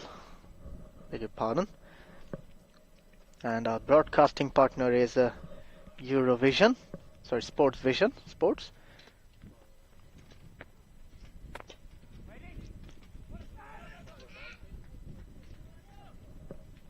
I'll be sure to come back in the... Oh, it's I'm sorry, our broadcasting partner is Eurovision. It's spelled wrong in the paper. Anyways, get back to the game. Good delivery by the bowler, inside edge, and went to the short leg position for a single. So Eurovision is a very well-known broadcasting organization.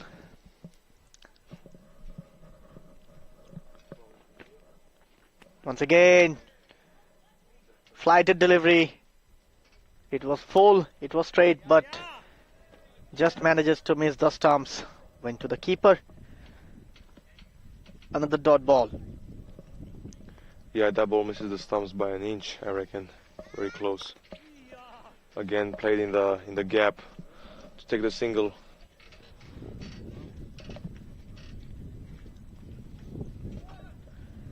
Good bowling so far.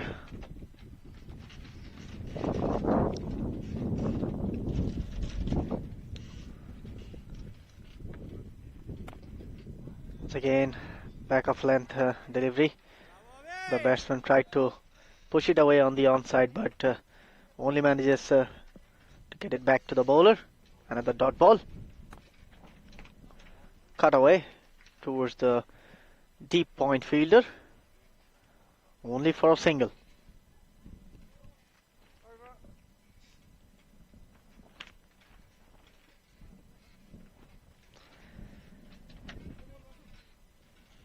That completes the over. After 16 overs, the batting side only manages to score 80 for 4.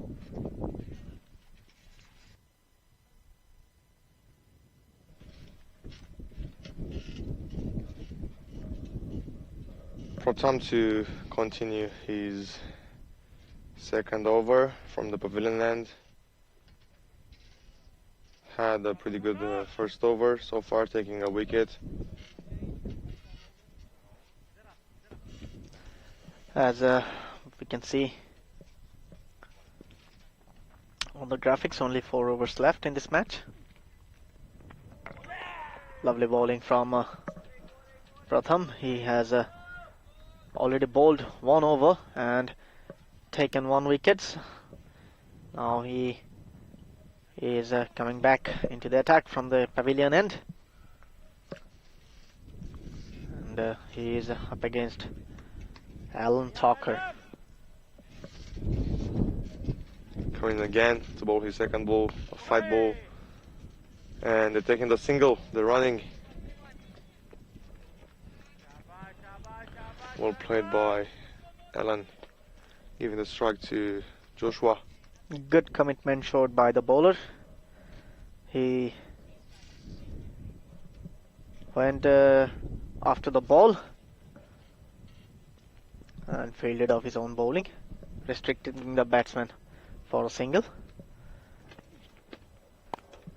Once again, cut away on the offside. And good fielding by Gihan, and there's an awkward bounce in front of the bowler that resulting in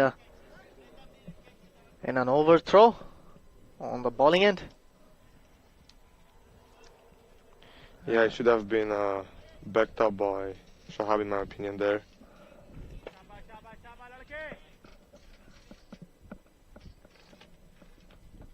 Back to his fourth ball of the second over. He goes for the flight ball and he get him out again with a flight ball.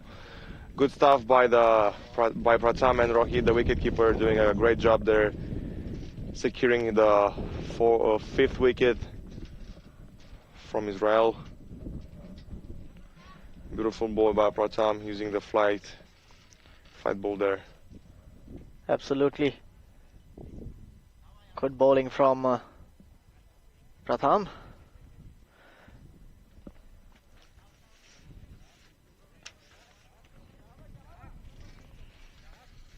As we can see, lovely flighted delivery, and the batsman was deceived by the flight, and the rest is done by Rohit, the wicket keeper, and a wicket for Pratham Hingorani.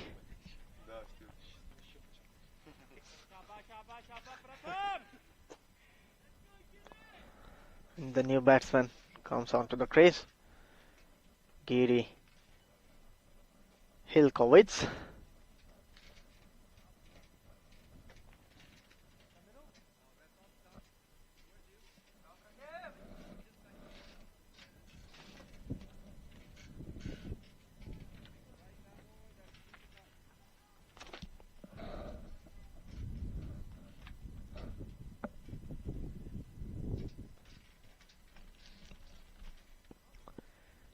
Giri Hilkowitz to face Pratham Hingorani, and cut away towards the sweeper cover for a single. Kihan Sanjeeva, the fielder, was placed over there.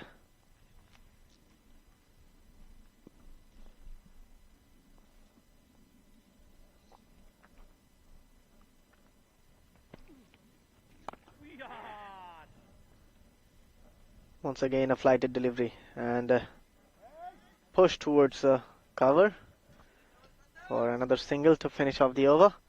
After 17 it's 85 for the loss of 5 wickets. Yeah, a better over from Pratham this time.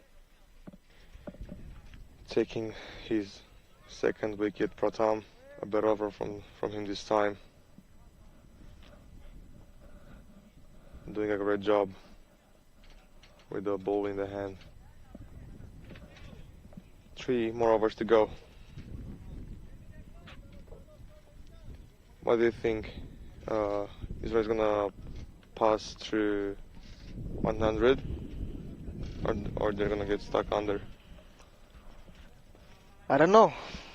If they play more aggressive in these 3 overs, they should But be able to make it. It doesn't matter what I want or what I think. No, I want so many things, but it's not going to happen in this match. But it is what it is. You have to let the game play according to its flow, and soon we'll get to know. But looks like Hijaz is going to bowl the 18th over, and he starts off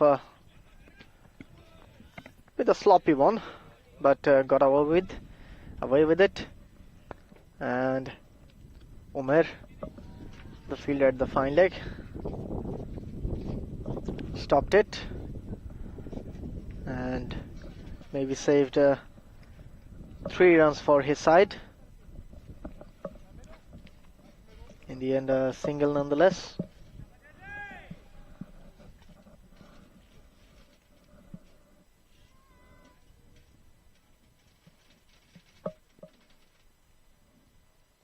He just bowled his second ball of his final over. He goes aerial this time and in the gap, and the ball goes for 4, 1 bounce. Good shot by GD on the leg side. Good timing over there. Good display of cricket.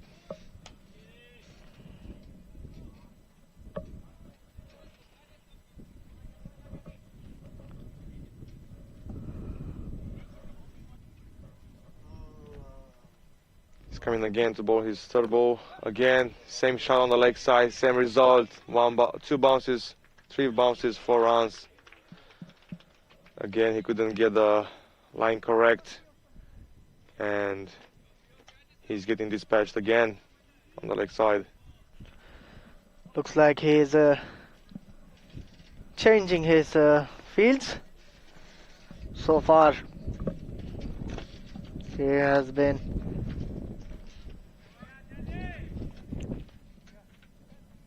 went for 9 runs in his 3 balls that he bowled in this over.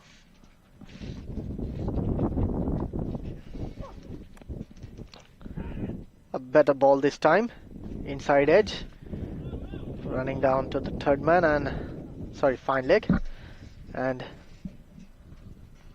the batsman has went for a single.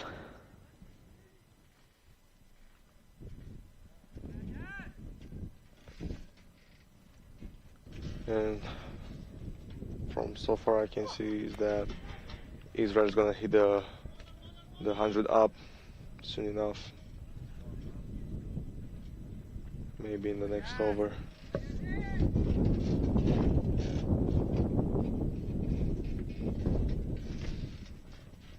He just on his way to bowl his last ball of his last over, coming in.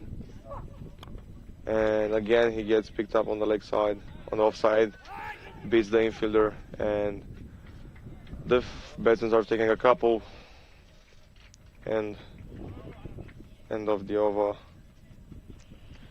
So far, as you can see, Ejad is the most expensive bowler so far in this match.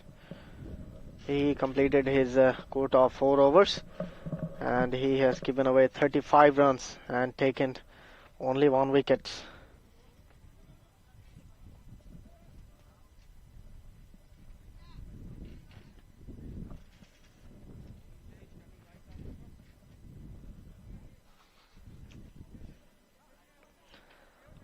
Umair coming back to bowl his last over of the spell. He is replacing Pratham from the pavilion end, and the score is on 98 for 5 wickets. Alan Talker is on strike.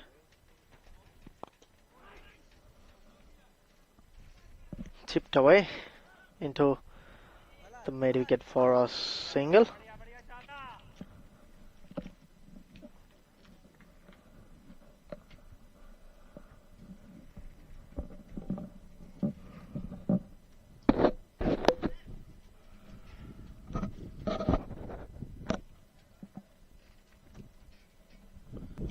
Umair Ahmed to bowl the second delivery of this over.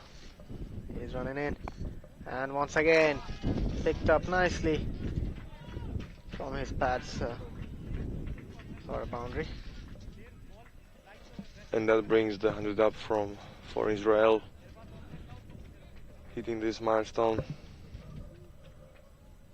from GD's beautiful flick shot on the leg side.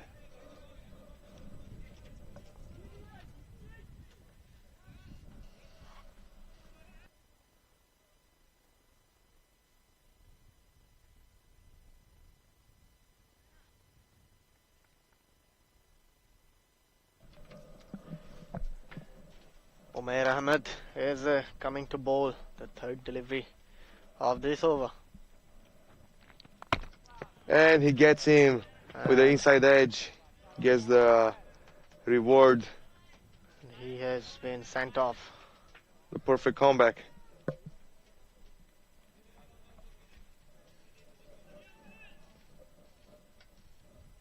Well bowled by Umair, getting his first wicket of this innings.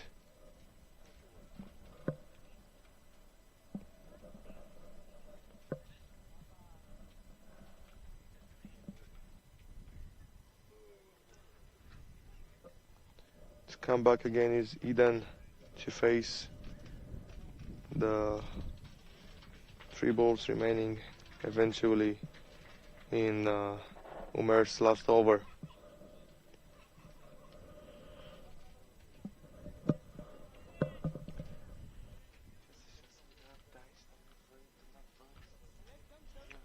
Umair Ahmed is now up against Aidan Varsulkar, the new batsman.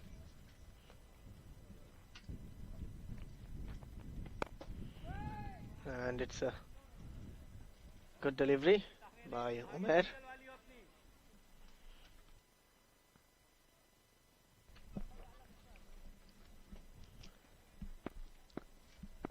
Is coming for his last 2 legal deliveries of his spell, and a lovely Yorker by Umair. Good bowling from him. The batsmen have no clue whatsoever in this occasion.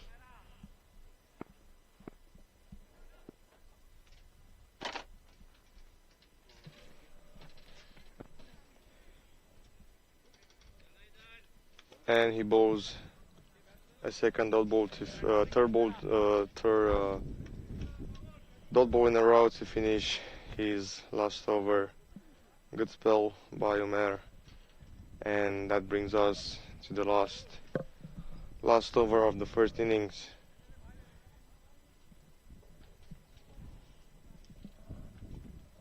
And looks like Taimur Chimai's gonna end it, the pace one from the forest stand.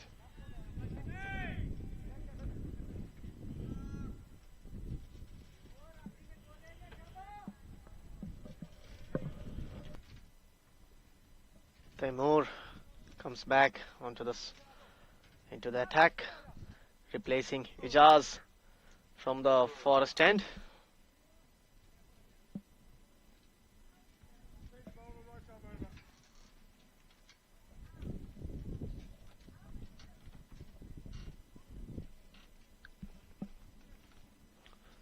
Last over of the first innings. Taimur Chima to Ilan Tokar.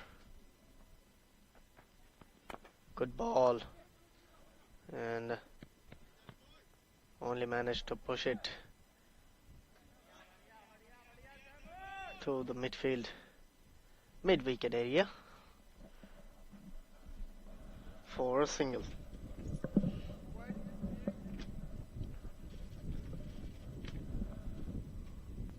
He might be able to get and obtain the lowest economy so far in this innings. He's coming again to bowl his second ball and gets a dot ball. Yeah, well bowled. Idan went to go big, but he mistimes the ball and gets only the dot ball.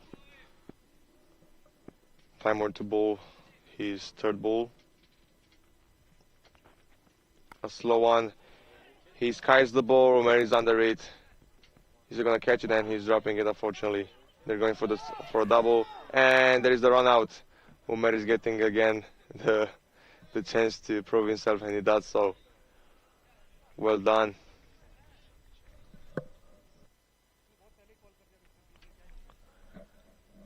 In the end, Umair is the most lucky guy at the moment. He dropped the catch, but eventually he was involved in the run out.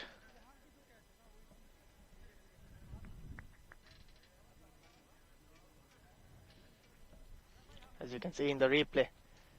He swung it on the onside, but it went straight to the fine leg fielder Umer, but he misjudged the flight, and in the end there was a miscommunication and resulting a run out.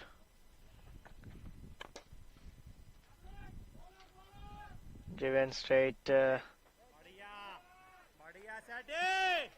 back to the fielder at long on.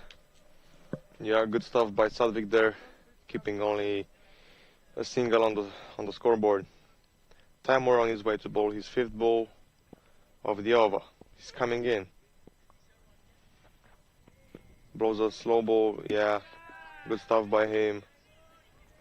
And that results in a dot ball again.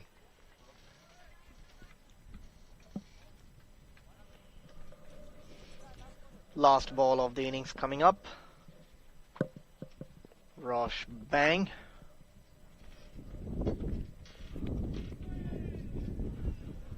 And he has been banged by Timur Chima. And that's the end of the first innings. And the Israel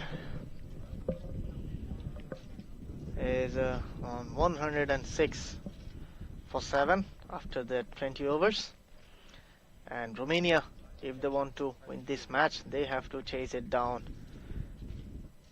within the 20 overs. And I think they'll do it successfully. And this tournament, it is the ECA Men's European Cup 2026. It's the 6th match, the 6th T20 International between Israel and Romania. And this tournament is sponsored by Dafabet IT Teams, Ivy's Hotel, Eurovision, Primaria Moara Vlasiei, Dreamcatchers. And you can see all of our matches live onto Sportsbox YouTube channel. So we'll be back soon, and after the innings break. Till then, goodbye to all of you. Please stay tuned with us. Stas Jana.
Hello, welcome back everyone. I am Asif Mahmood Shajol. Welcome you, all of our viewers who are watching us from all across the world at the moment from the beautiful cricket ground of Moara, Vlasiei, Bucharest, Romania. And we are here for the ECA's Men's European Cup 2026, the 6th T20 international between Israel and Romania. And we are here for the second innings of the match, and Romania need 107 runs to win in their 20 overs. And the players and the batsmen are ready. We're waiting for the umpire to start the match. This tournament is sponsored by the Alphabet IT team, Evis Hotel, Eurovision, Primaria Moara Vlasiei, Dreamcatchers. You can see all of our games live from Sportsbox, our YouTube channel. And we are waiting for the umpires, and they are in the field. We've got our on-field umpires, Andrew Elliott from Surrey, England, and Asad Ali.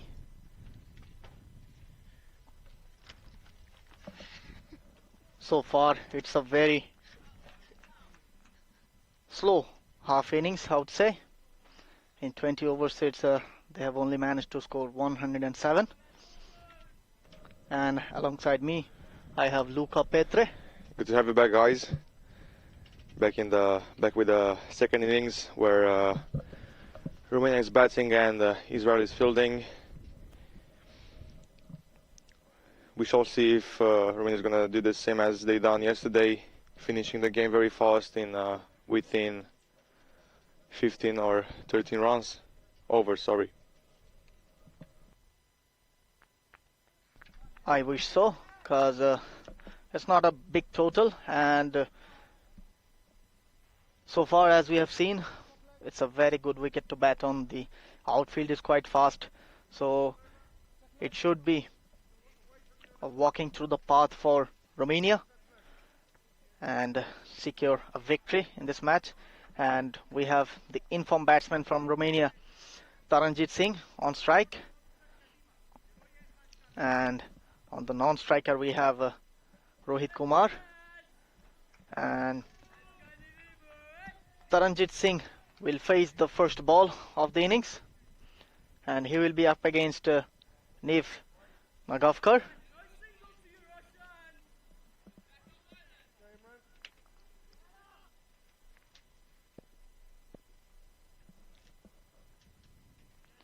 So Luca, what do you think? How many overs does Romania need to chase this down? If they're going to play like tomorrow, I reckon under 12. If not, they'll have be to... Coming back to you.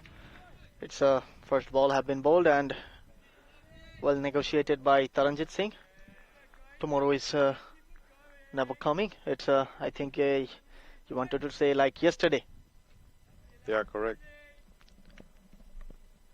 Looks like Israel is having a pretty aggressive fielding there, but Taran displays the shot straight on onside, scoring the first 4 of the innings. Beautiful shot, beautiful time on the onside. When you bowl like this, you don't need any aggressive fielding, and an informed batsman like Taranjit Singh, when he is batting, it doesn't matter if it's aggressive or defensive. When the ball is there to hit, he will hit it and he will smash it for a boundary. We're down to the third ball of this over. Down the leg side. Got it on the pads, and the ball ran down to fine leg for a leg bye.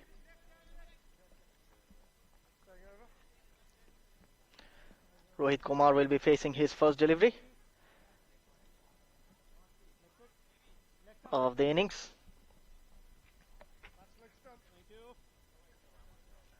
and Neve Nagovkar will be bowling to him.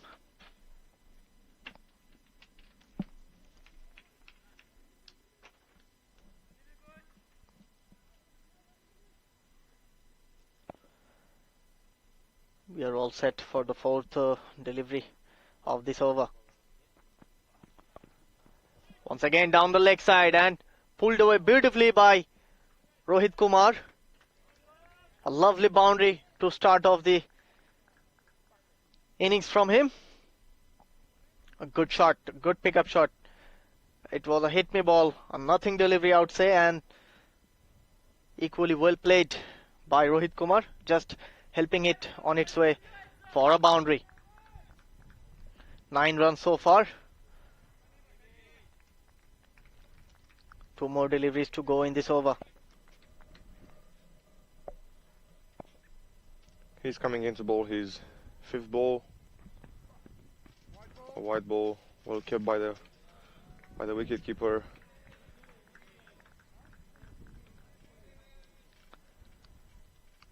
Looks like Romania's having a pretty good start so far on the first over. I reckon they're gonna try to take advantage of the power play and score as many runs as possible. Completely agree with that. 5th ball of the over coming up once again. Some sloppy delivery from the bowler. Yeah, looks like he's struggling there to And find his line. another run has been added to the tally, thanks to the wide given by the bowler. We're still waiting for the 5th legal delivery to be bowled by Neve Nagovkar.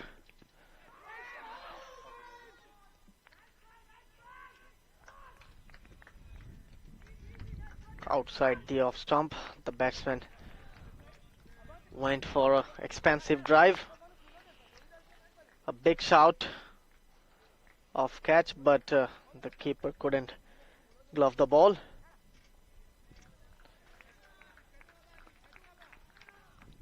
So last delivery of this over. If it's legal. Yeah, we shall see. He's preparing himself to bowl his last ball of the first ball. The first over, he's coming in. And that's a good delivery. Or hit once the single, but run sends him back, so that will do it with a dot ball to finish the over. 11 runs coming from the first over. Solid and steady start by Romania. I think the Romanian batter will be more attacking mindset as the day progresses, and they will be more aggressive.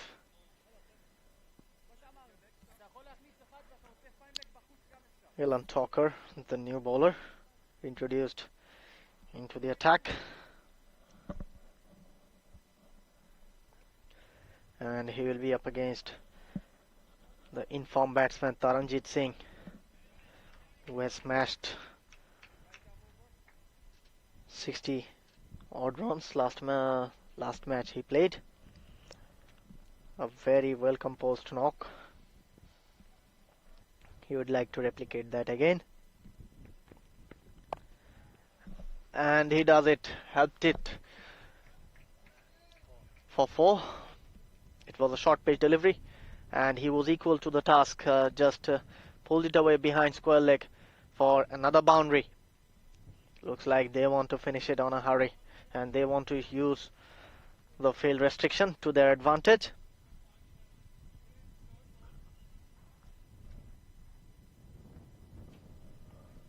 Yeah, Taran taking it very strong on the first ball of the second over. Like you said, he's going to try to finish it quickly, so they'll have the advantage on the net run rate he's gonna play a very interesting game later.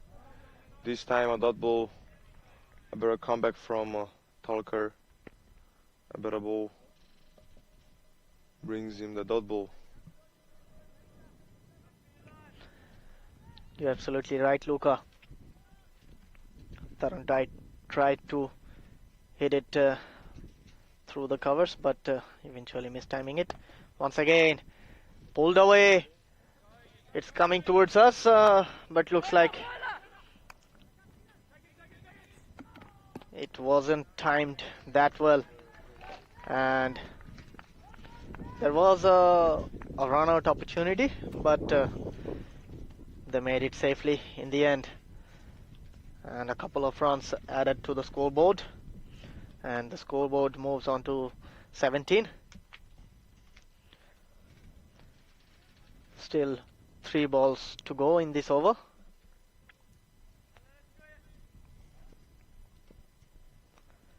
Alan Talker against Taranjit Singh.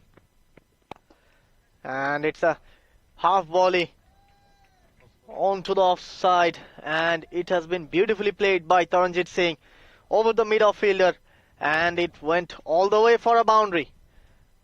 Good batting from Taranjit Singh.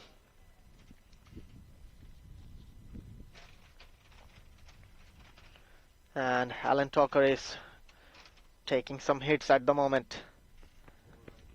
Once again, it's a full length delivery. And again, it's a huge 6 from Taranjit Singh. Lovely batting from Taranjit Singh. As I told before, they want to finish it as quick as possible. As in this tournament, the net run rate is going to play a very important role as the tournament progresses. And Alan Talker has been taken by Taranjit Singh. Last legal ball of the over. And back of length delivery. Well negotiated by Taranjit Singh. And that completes the over. After the second over, Romania are 27 for no loss. Looks like they're cruising towards the target.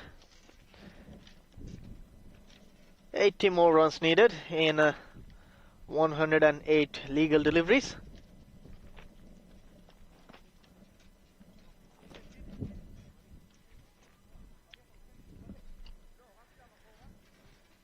A lovely breeze blowing across the ground. Correct. Now on strike is Rohit Kumar, the left-hander, and needs to continue his second over from the forest end.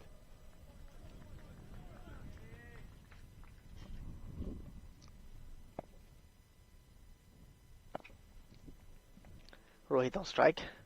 Neve coming for his second over. Full length delivery. And pushed beautifully between the cover and point fielder for a single. Yeah, good run between the wickets, giving strike to Taran now.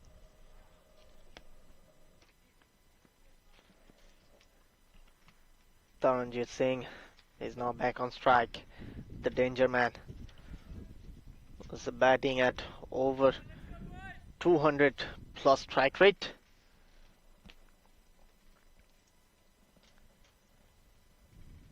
Taranjit Singh to face Neve Nagavkar, coming for the second delivery of the over. And once again, it was onto the pads, and he helped it himself. I'm waiting for the signal of the umpire, if it's a 6 or a boundary. I guess it went all the way, and it is. It is a maximum from Taranjit Singh. He is on fire. He is hitting everything out of the park, and the partnership moves on to 34 of 14 balls. Yeah, beautiful flick shot by him. Just clears the rope there. Good shot on the leg side. He likes to play that flick shot whenever the ball is full. He's coming again to bowl his third off. And that's an inside edge, taking the single there. Good delivery. Taran gets lucky and gets the single, giving the strike to Rohit Kumar, the left-handed. Absolutely, it was an inside edge Could have gone anywhere, but lucky for Taranjit Singh, it went to the short square leg area, and they have taken a single of that. And Neve Nagavkar is coming for the fourth delivery of this over. Fuller line delivery, and there was an opportunity, but eventually it fell short of the deep point fielder, was at the boundary, and the batters have exchanged the strike for a single. Taranjit Singh is now back on strike. He is batting on 27 of 11. Neve to continue. Outside off stump. Taran tried to cut it away, but couldn't make contact with the ball, and the ball went straight to the keeper's glove. A dot ball. Yeah, good comeback by Neve there, bowling outside off, keeping the ball on a good line and length. He's coming again to bowl his last ball of the over. This time Taran makes the contact, but there's a good piece of fielding, stopping the ball in the inner circle, which gives them the dot ball to finish the third over. Good shot by Taran, but went straight to the fielder. End of the third over, and Romania are 36 for none.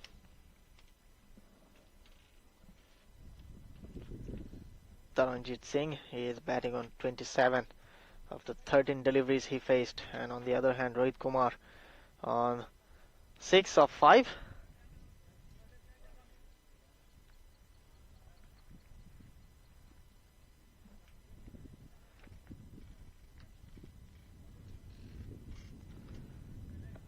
Looks like Alan Tucker is going to bowl his second over. He's coming back to bowl his second over from the pavilion end, and he will be up against Rohit Kumar. Romania needs 71 more runs from 102 balls. Fuller line delivery. Eventually it's a low full toss, and beautifully played by Rohit Kumar between the mid wicket and mid on fielder for a boundary. Good batting from both these batters. They are pouncing on anything loose that's offered towards them.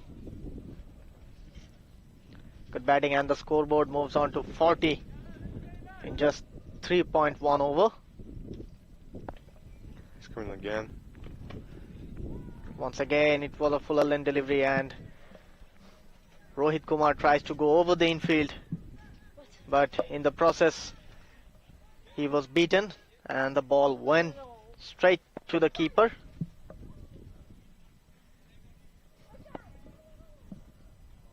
He's coming again to bowl his third ball. This time he edges the ball in the gap. The ball travels. The fielder is on the chase, and he stops the ball there. They're coming for the second run, and they get him. They get the second run, which results in a double, and Rohit keeps the strike. Good running between the wicket by both these batsmen. It was an outside edge, but it went between short third man and the gully fielder. Fuller line delivery once again, beautifully picked up by Rohit Kumar. Went over the cover fielder for another boundary. Lovely batting. He is looking in great touch at the moment, Rohit Kumar. It was a half volley on the offside, and he presented the full face of the bat to earn himself a boundary.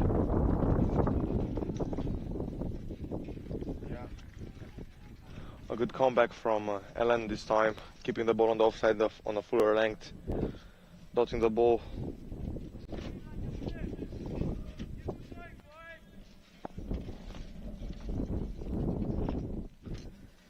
Last ball of the over coming up, and once again it's a lovely shot by Rohit Kumar. It was full, it was straight, and it was an over pitch delivery, and the 50 partnership comes off with that boundary. 50 of 24, and the current run rate is 12.5 at the moment. Romania need 57 more runs to win.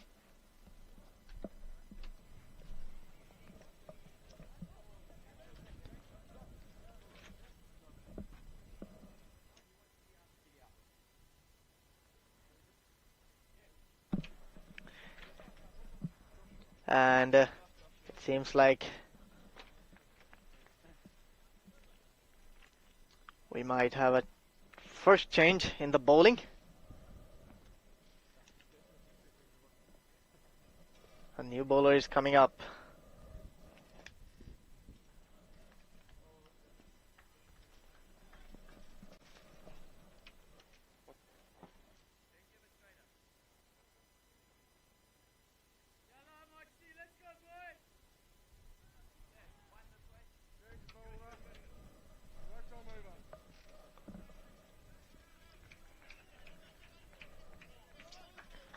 Yeah, Joshua coming from the forward stand to bowl to Taran. His first over. He's coming in.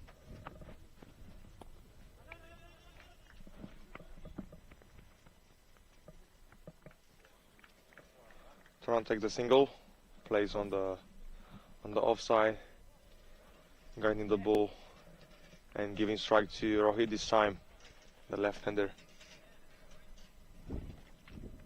Some quick fields change for the left-hander, and Joshua is ready to continue to bowl his second ball.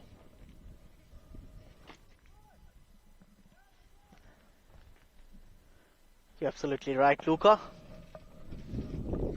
Joshua Marks is coming on to bowl the second delivery of the over, and our umpire, Mr. Andrew Elliott, stretches his arms and signals it as a wide. One more run added to the tally. The scoreboard moves on to 52.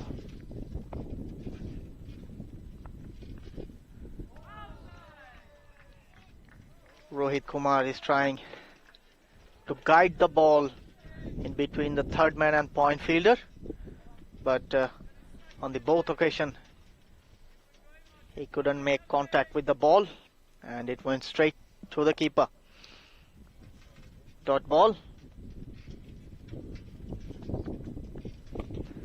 It's up in the air. It was a short pitch delivery. Fielder coming under it, and eventually he manages safely to put the ball down to the ground, and an opportunity is missed by the Israel fielders. It was a straightforward catch. And Tran is taking the strike now by taking the single.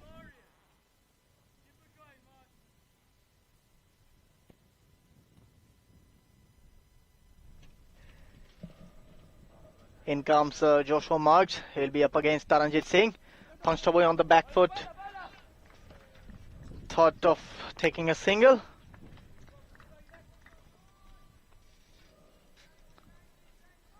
But went straight to the fielder. Another dot ball. Taranjit Singh on 28 of 15. Fifth legal delivery. He Once picks again, the ball. It's a short pitch delivery, and Taranjit Singh was equal to the task. He pulled it away all the way for a boundary, an over boundary, and earns himself a 6-run for his side. Beautiful pickup shot from Taranjit Singh. This is ordinary stuff from the Israeli bowler. You cannot afford to bowl loose deliveries like that to someone like Taranjit Singh, who's batting on 34 of 16 deliveries he faced. In comes the next delivery. And it is a wide. It was down the leg side. So he looks under pressure. 10 runs so far in this over. Still one more deliveries to go. Yeah, don't bowl on the leg to Taran. He likes to play on the leg, especially on the flick shot and the pickup shot. Again, this time he goes for it and he gets punished by Taran, who's playing him on the onside, on the offside for 6 runs. Good Lovely shot to finish the over. And that's the end of the 5th over. And Romania are on 66 for 6. I think, Luca, you need to speak a bit louder because he didn't heard you. You want him to bowl away from Taranjit Singh. Yeah, it looks like he's having the result even for the offside too. He is in that kind of form.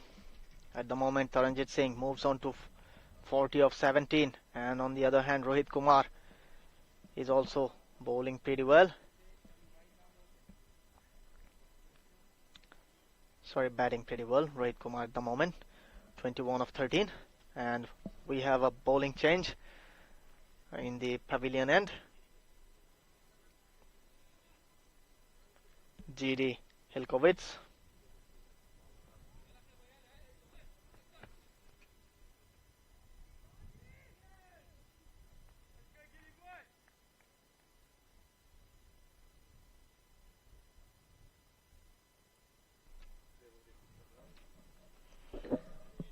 And Rohit Kumar will be facing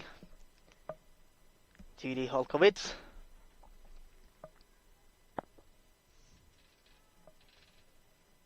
To bowl from the pavilion end, right arm.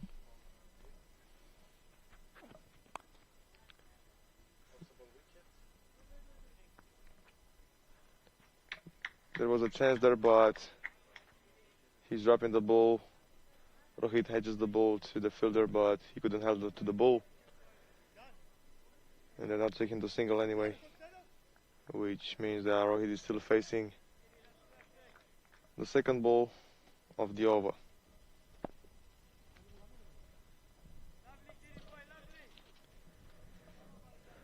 GD on his way to bowl the second ball, coming in. That's a better delivery. Still, they're taking the single. And now Taran is on strike. Might have been, oh, sorry, the umpires have signaled a leg by. So, might have been missing the leg stump. Allowed appeal. And that brings up Taranjit Singh on strike. He is on a destructive mode today. Only 40 runs needed, Romania, to secure this match. And GD Holkovitz will be bowling to Taranjit Singh. His third delivery of this over. And he cuts it towards point. And it was straight to the fielder. A dot ball. Yeah, Romania is on 67 of 5.3 overs. So far, 2 dot balls to add to GD's over. On his way to bowl the 4th ball. This time Taran cuts it hard and the fielder managed to stop the boundary there. Only 1 single to be added to his over. Even the strike to Rohit, the left-hander.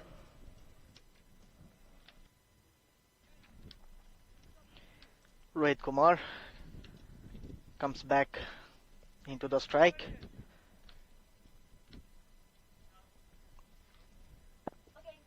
And GD Holkovitz is going to bowl to Rohit Kumar. The 5th delivery of this over. Full length delivery, outside edge, and it's going to the boundary, and it will be a boundary. A very lucky boundary for Rohit Kumar. And Romania are cruising towards the target. They want to win it as quick as possible. You know, there's an old saying, when you swing hard. And in this occasion, Rohit Kumar. Even though you miss the ball will go, yeah? Absolutely.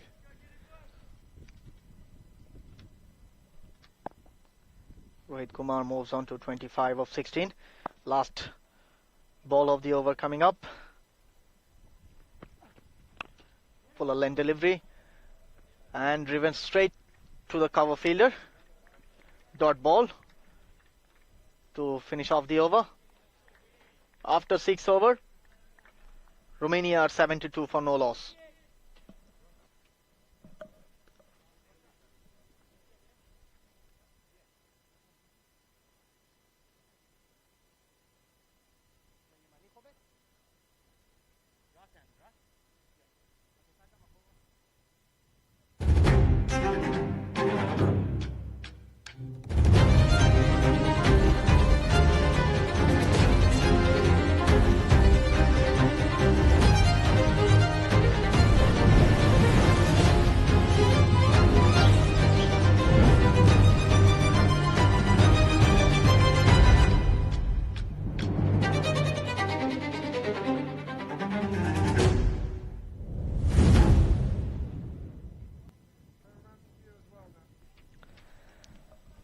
And coming back for the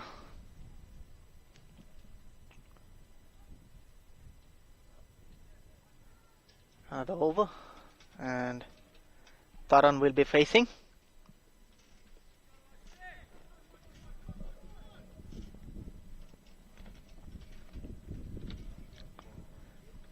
Bowler coming in to bowl the first ball of the over, and he went down the leg side. Taran tried to go over square leg, but the ball went too far from him, and it is a wide.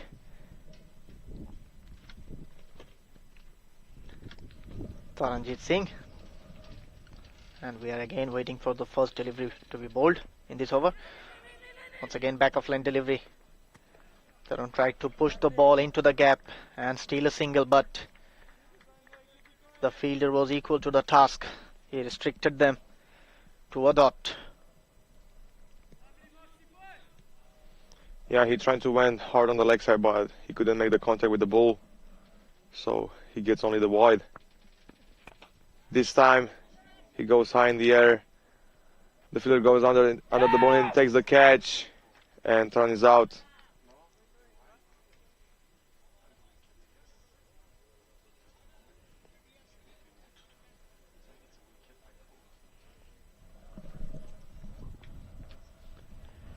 Taran departs in his 40s this time. Good catch by the fielder. Looks like Shahab is the next batsman to come in the batting lineup to face the remaining overs.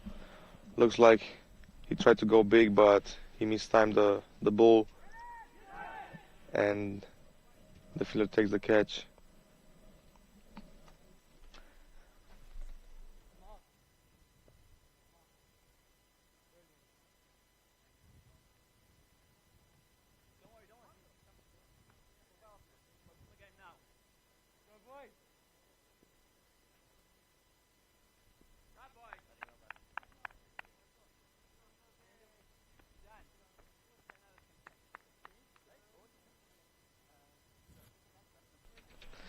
Shahab Alam, the new batsman,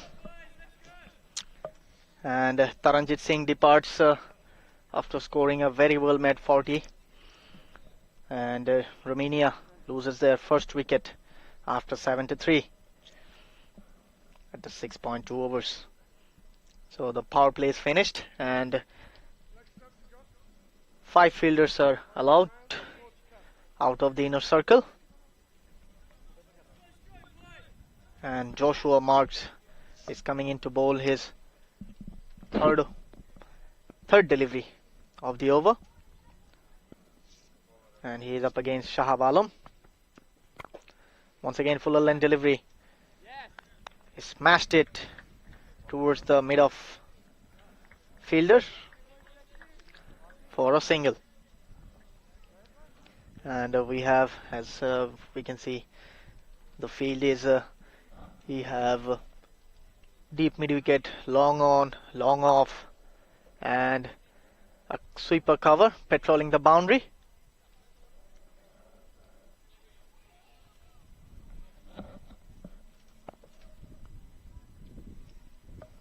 Joshua to come in again to bowl his fourth ball. Rohit facing on the leg side. The wide is called by the umpire. Rohit tried to play him on the leg side. Couldn't make the contact with the butt. Again, coming again. Fuller length delivery driven straight to the long off fielder for a single.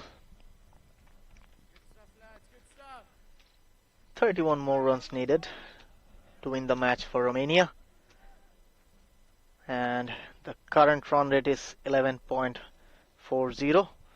They need 31 more runs to win in 80 legal deliveries. Joshua Marks coming to bowl the fifth ball of the over, and it is a wicket. Wayward batting from Shahab Alam. I don't know what he was trying to do in this occasion. It was a straightforward delivery, as we can see in the replay.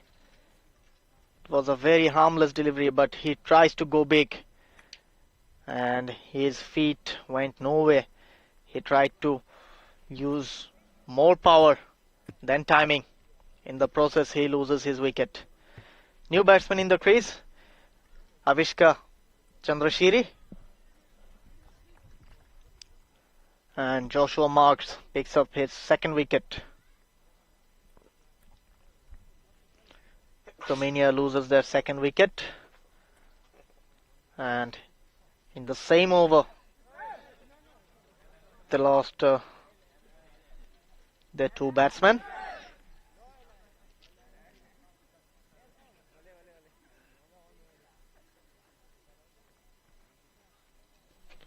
Avishka to face the last ball of the over.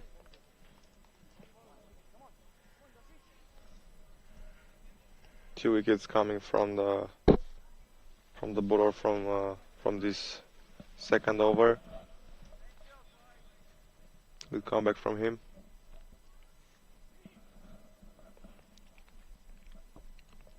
Avishka done pretty well with the bat every time he played for Romania. Let's see if he'll do so again this game. Coming in to bowl his last ball. There is an appeal there, but brings the dot ball, and that's how the over ends. The seventh one. 72 runs with 2 wickets down. You mean to say 76 run for the loss of 2 wickets after 7 overs.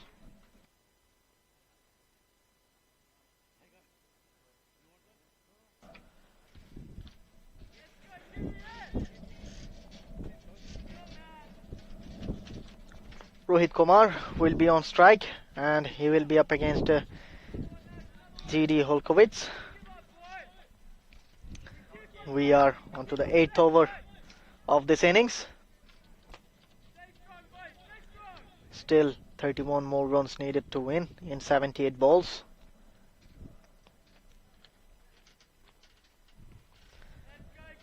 Rohit Kumar is having a look at the field. We have got long on, deep mid wicket, deep fine leg, long off, and a deep point patrolling the boundary. Drifting onto the pads, nudged away for a single by Rohit Kumar. 1 more run added to the tally.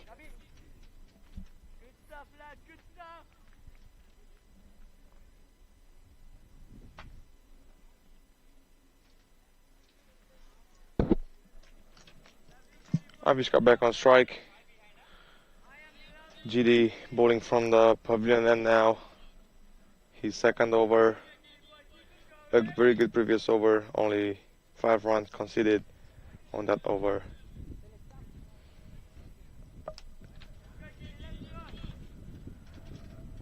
Second delivery of the over coming up. Avishka Hiroshan to face GD Holkovitz. Good length delivery.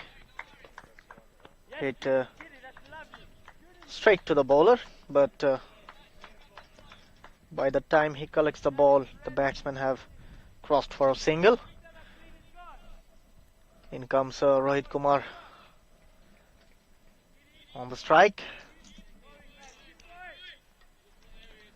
It's a very defensive setup field by the bowler.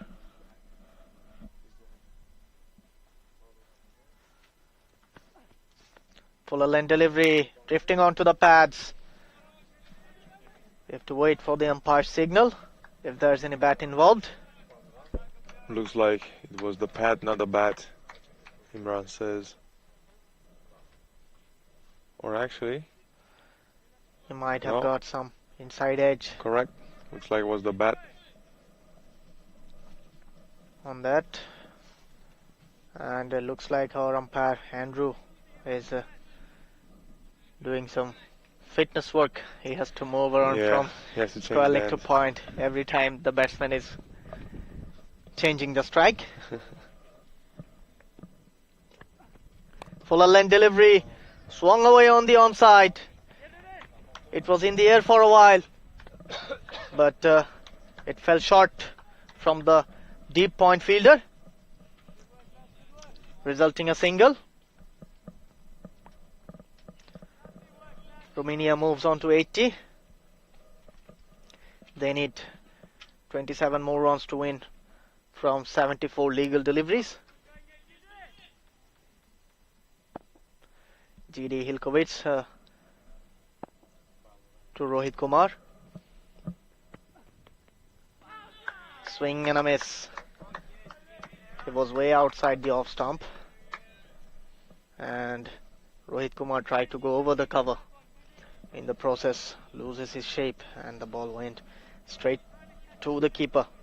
Yeah, tried to go big there, but couldn't make the contact with the bat and the ball. But he's getting another chance in this last ball of the over.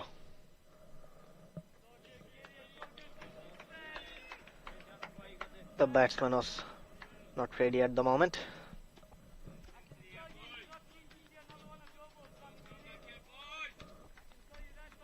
He has to come back again. Rohit Kumar to face GD Holkovitz, and the last ball of the over.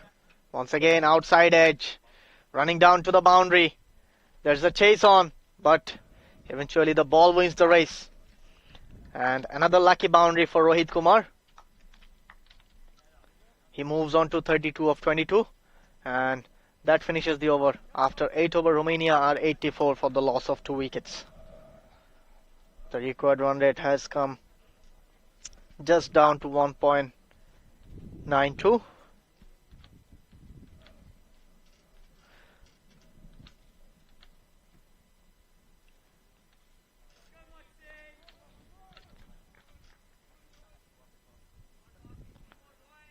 Looks like Marks is going to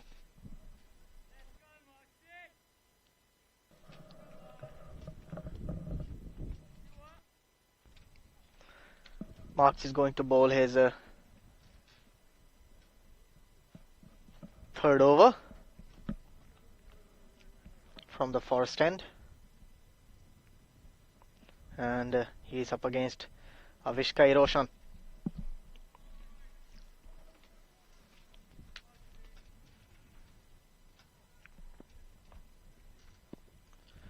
Joshua Marks already bowled 2 overs, conceded 20 runs, and have been able to take 2 wickets. Once again, full and delivery, hit on the pads, and it is a leg bye.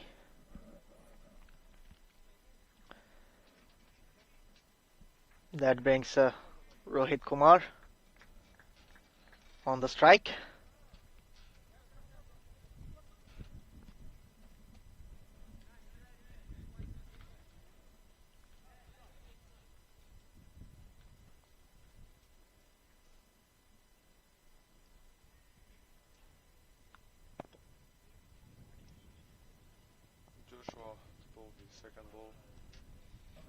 Joshua to bowl his second ball.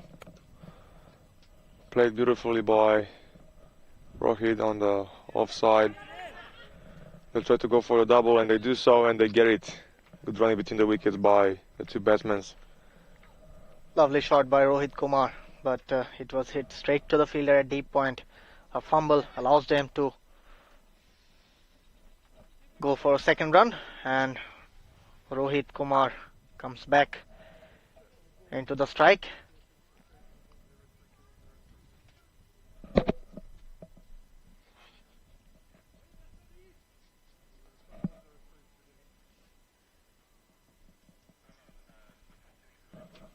What do you reckon we'll be able to finish under the 10th over? As I told you earlier, you never know. You One need good, to wait. it takes only one good over. It takes, but still you need to wait until it's not finished. Once again, it's a good delivery by Joshua Marks. Well bowled. It was well outside the off stump.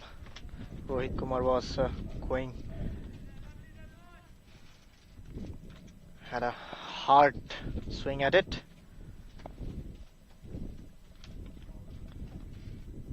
Incoming the bowler for the fourth delivery of the over. Once again, same ball, similar kind of shot offered and similar result. It's a dot ball. Joshua Marks is coming on to bowl the fifth delivery of this over. Once again, a fuller length delivery, attempted Yorker. It's coming towards us, and looks like the ball is gonna win the race. It was an outside edge, and it went between the short third man and the wicket keeper, and it went all the way to the boundary for a 4. A very welcome boundary for Rohit Kumar. He moves on to 38 of 26, and Joshua Marks to bowl the final delivery of this over. Full toss delivery, swung away on the leg side. It's going towards the boundary. 1 bounce, 2 bounce, and went all the way for 4. A lovely way to finish off the over. And looks like Rohit is moving in his 40s. He'll try to hit the half century, I reckon, until they're reaching the target. 9 overs completed, and Romania are 95 for the loss of 2 wickets, and they need 12 more runs to register their 3rd win in this tournament.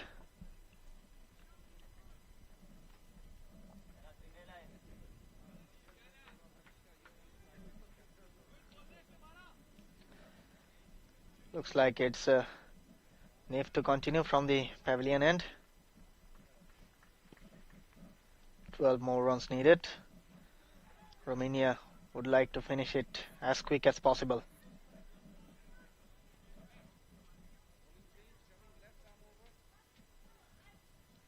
And Avishka to face Niv, and he's going to bowl his 3rd over of this spell.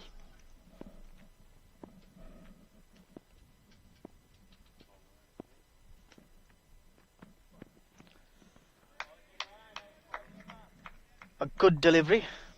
Avishka tried to go airborne, but in the process he missed the ball, couldn't make the contact with the ball, and the ball went straight to the keeper. Dot ball to start off.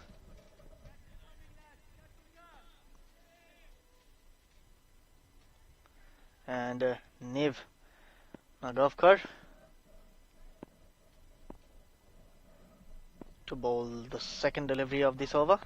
Once again, he shuffled across the stump and swung it to the leg side and got a decent enough contact to take it all the way to the boundary. Another boundary for Romania.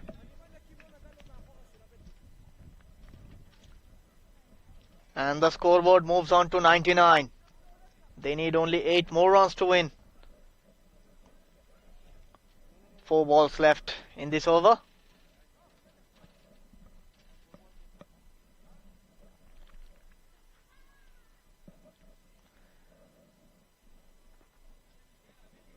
Niv to bowl his third delivery in this over.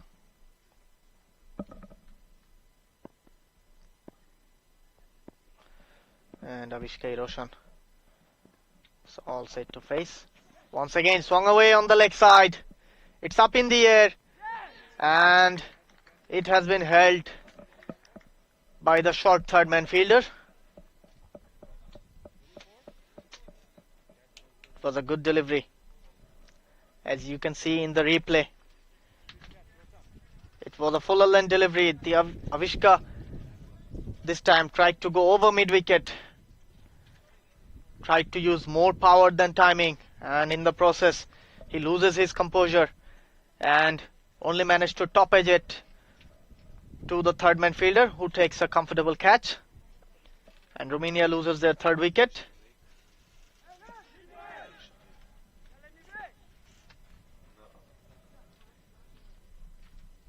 And looks like it's going to be drinks.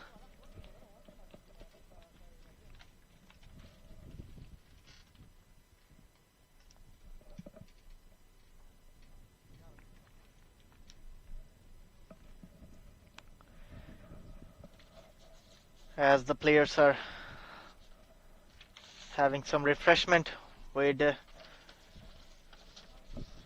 like to know our sponsors of this tournament: Dafabet, IT Team, EV's Hotel, Eurovision, Primaria Moara Vlasiei, Dreamcatchers, and you can see all of our matches live through Sportsbox YouTube channel.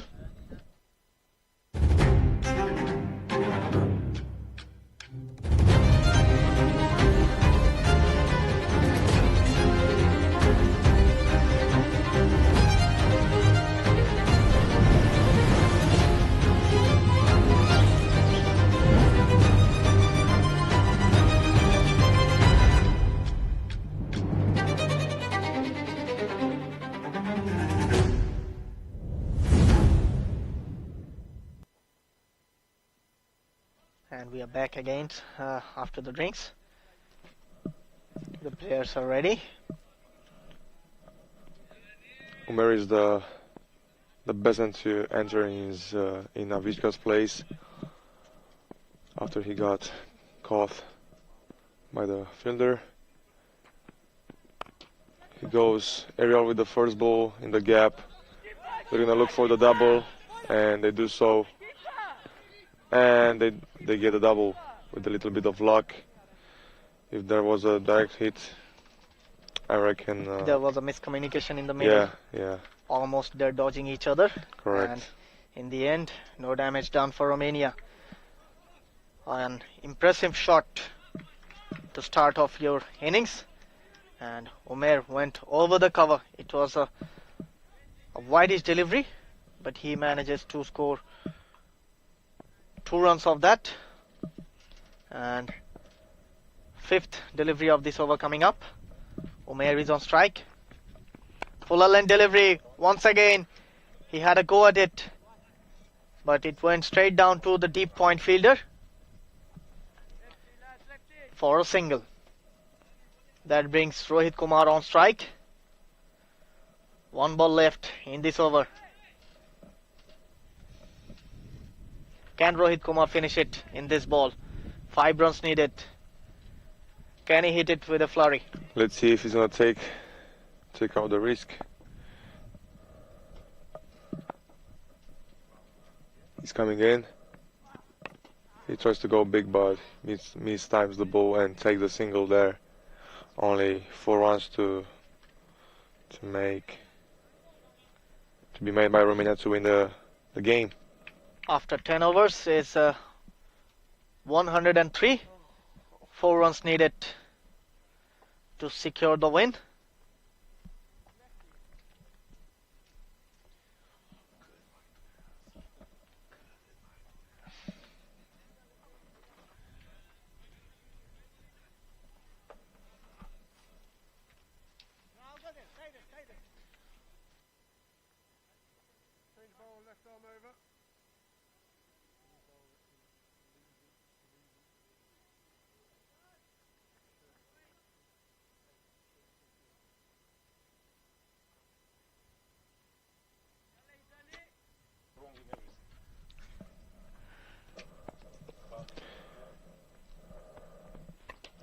Once again, it's picked up nicely. It's going towards the boundary, and that will be the winning run. And Rohit Kumar finishes off in style. Finally, Romania win by 7 wickets with 59 balls to spare. A very destructive display of batting from Romania, and they were confident all the way through the match from their bowling department, fielding and batting. A very comprehensive victory by Romania. And on the other hand, Israel, from their first innings, they were not looking confident, and it's the deserving team who have won the match.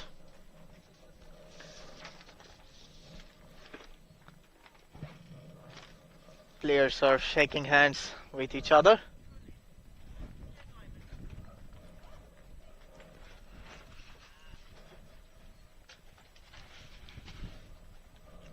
And a very good day at office for our umpires, Andrew Elliott and Imran Haider, to have a very clean match officiated by them.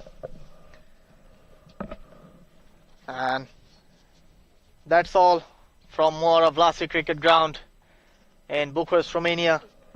It's me, Asif Mahmoud Shajul, and we will be back tomorrow as the ECA Men's European Cricket Cup 2026. They have matches tomorrow. You should say that Romania has completed all their matches, and there's still absolutely three other teams have to play. Yeah. And that's our man of the match. You can see on the graphics, Rohit Kumar. He has scored 47 of 29, a strike rate of 162. And this tournament is sponsored by Dafabet, IT Team, Evis Hotel, Eurovision, Primăria Moara Vlasiei, Dreamcatcher. And that's all for now from Moara Vlasiei Cricket Ground, Bucharest, Romania. See you tomorrow. Till then, stay well, stay healthy. and safe. See ya.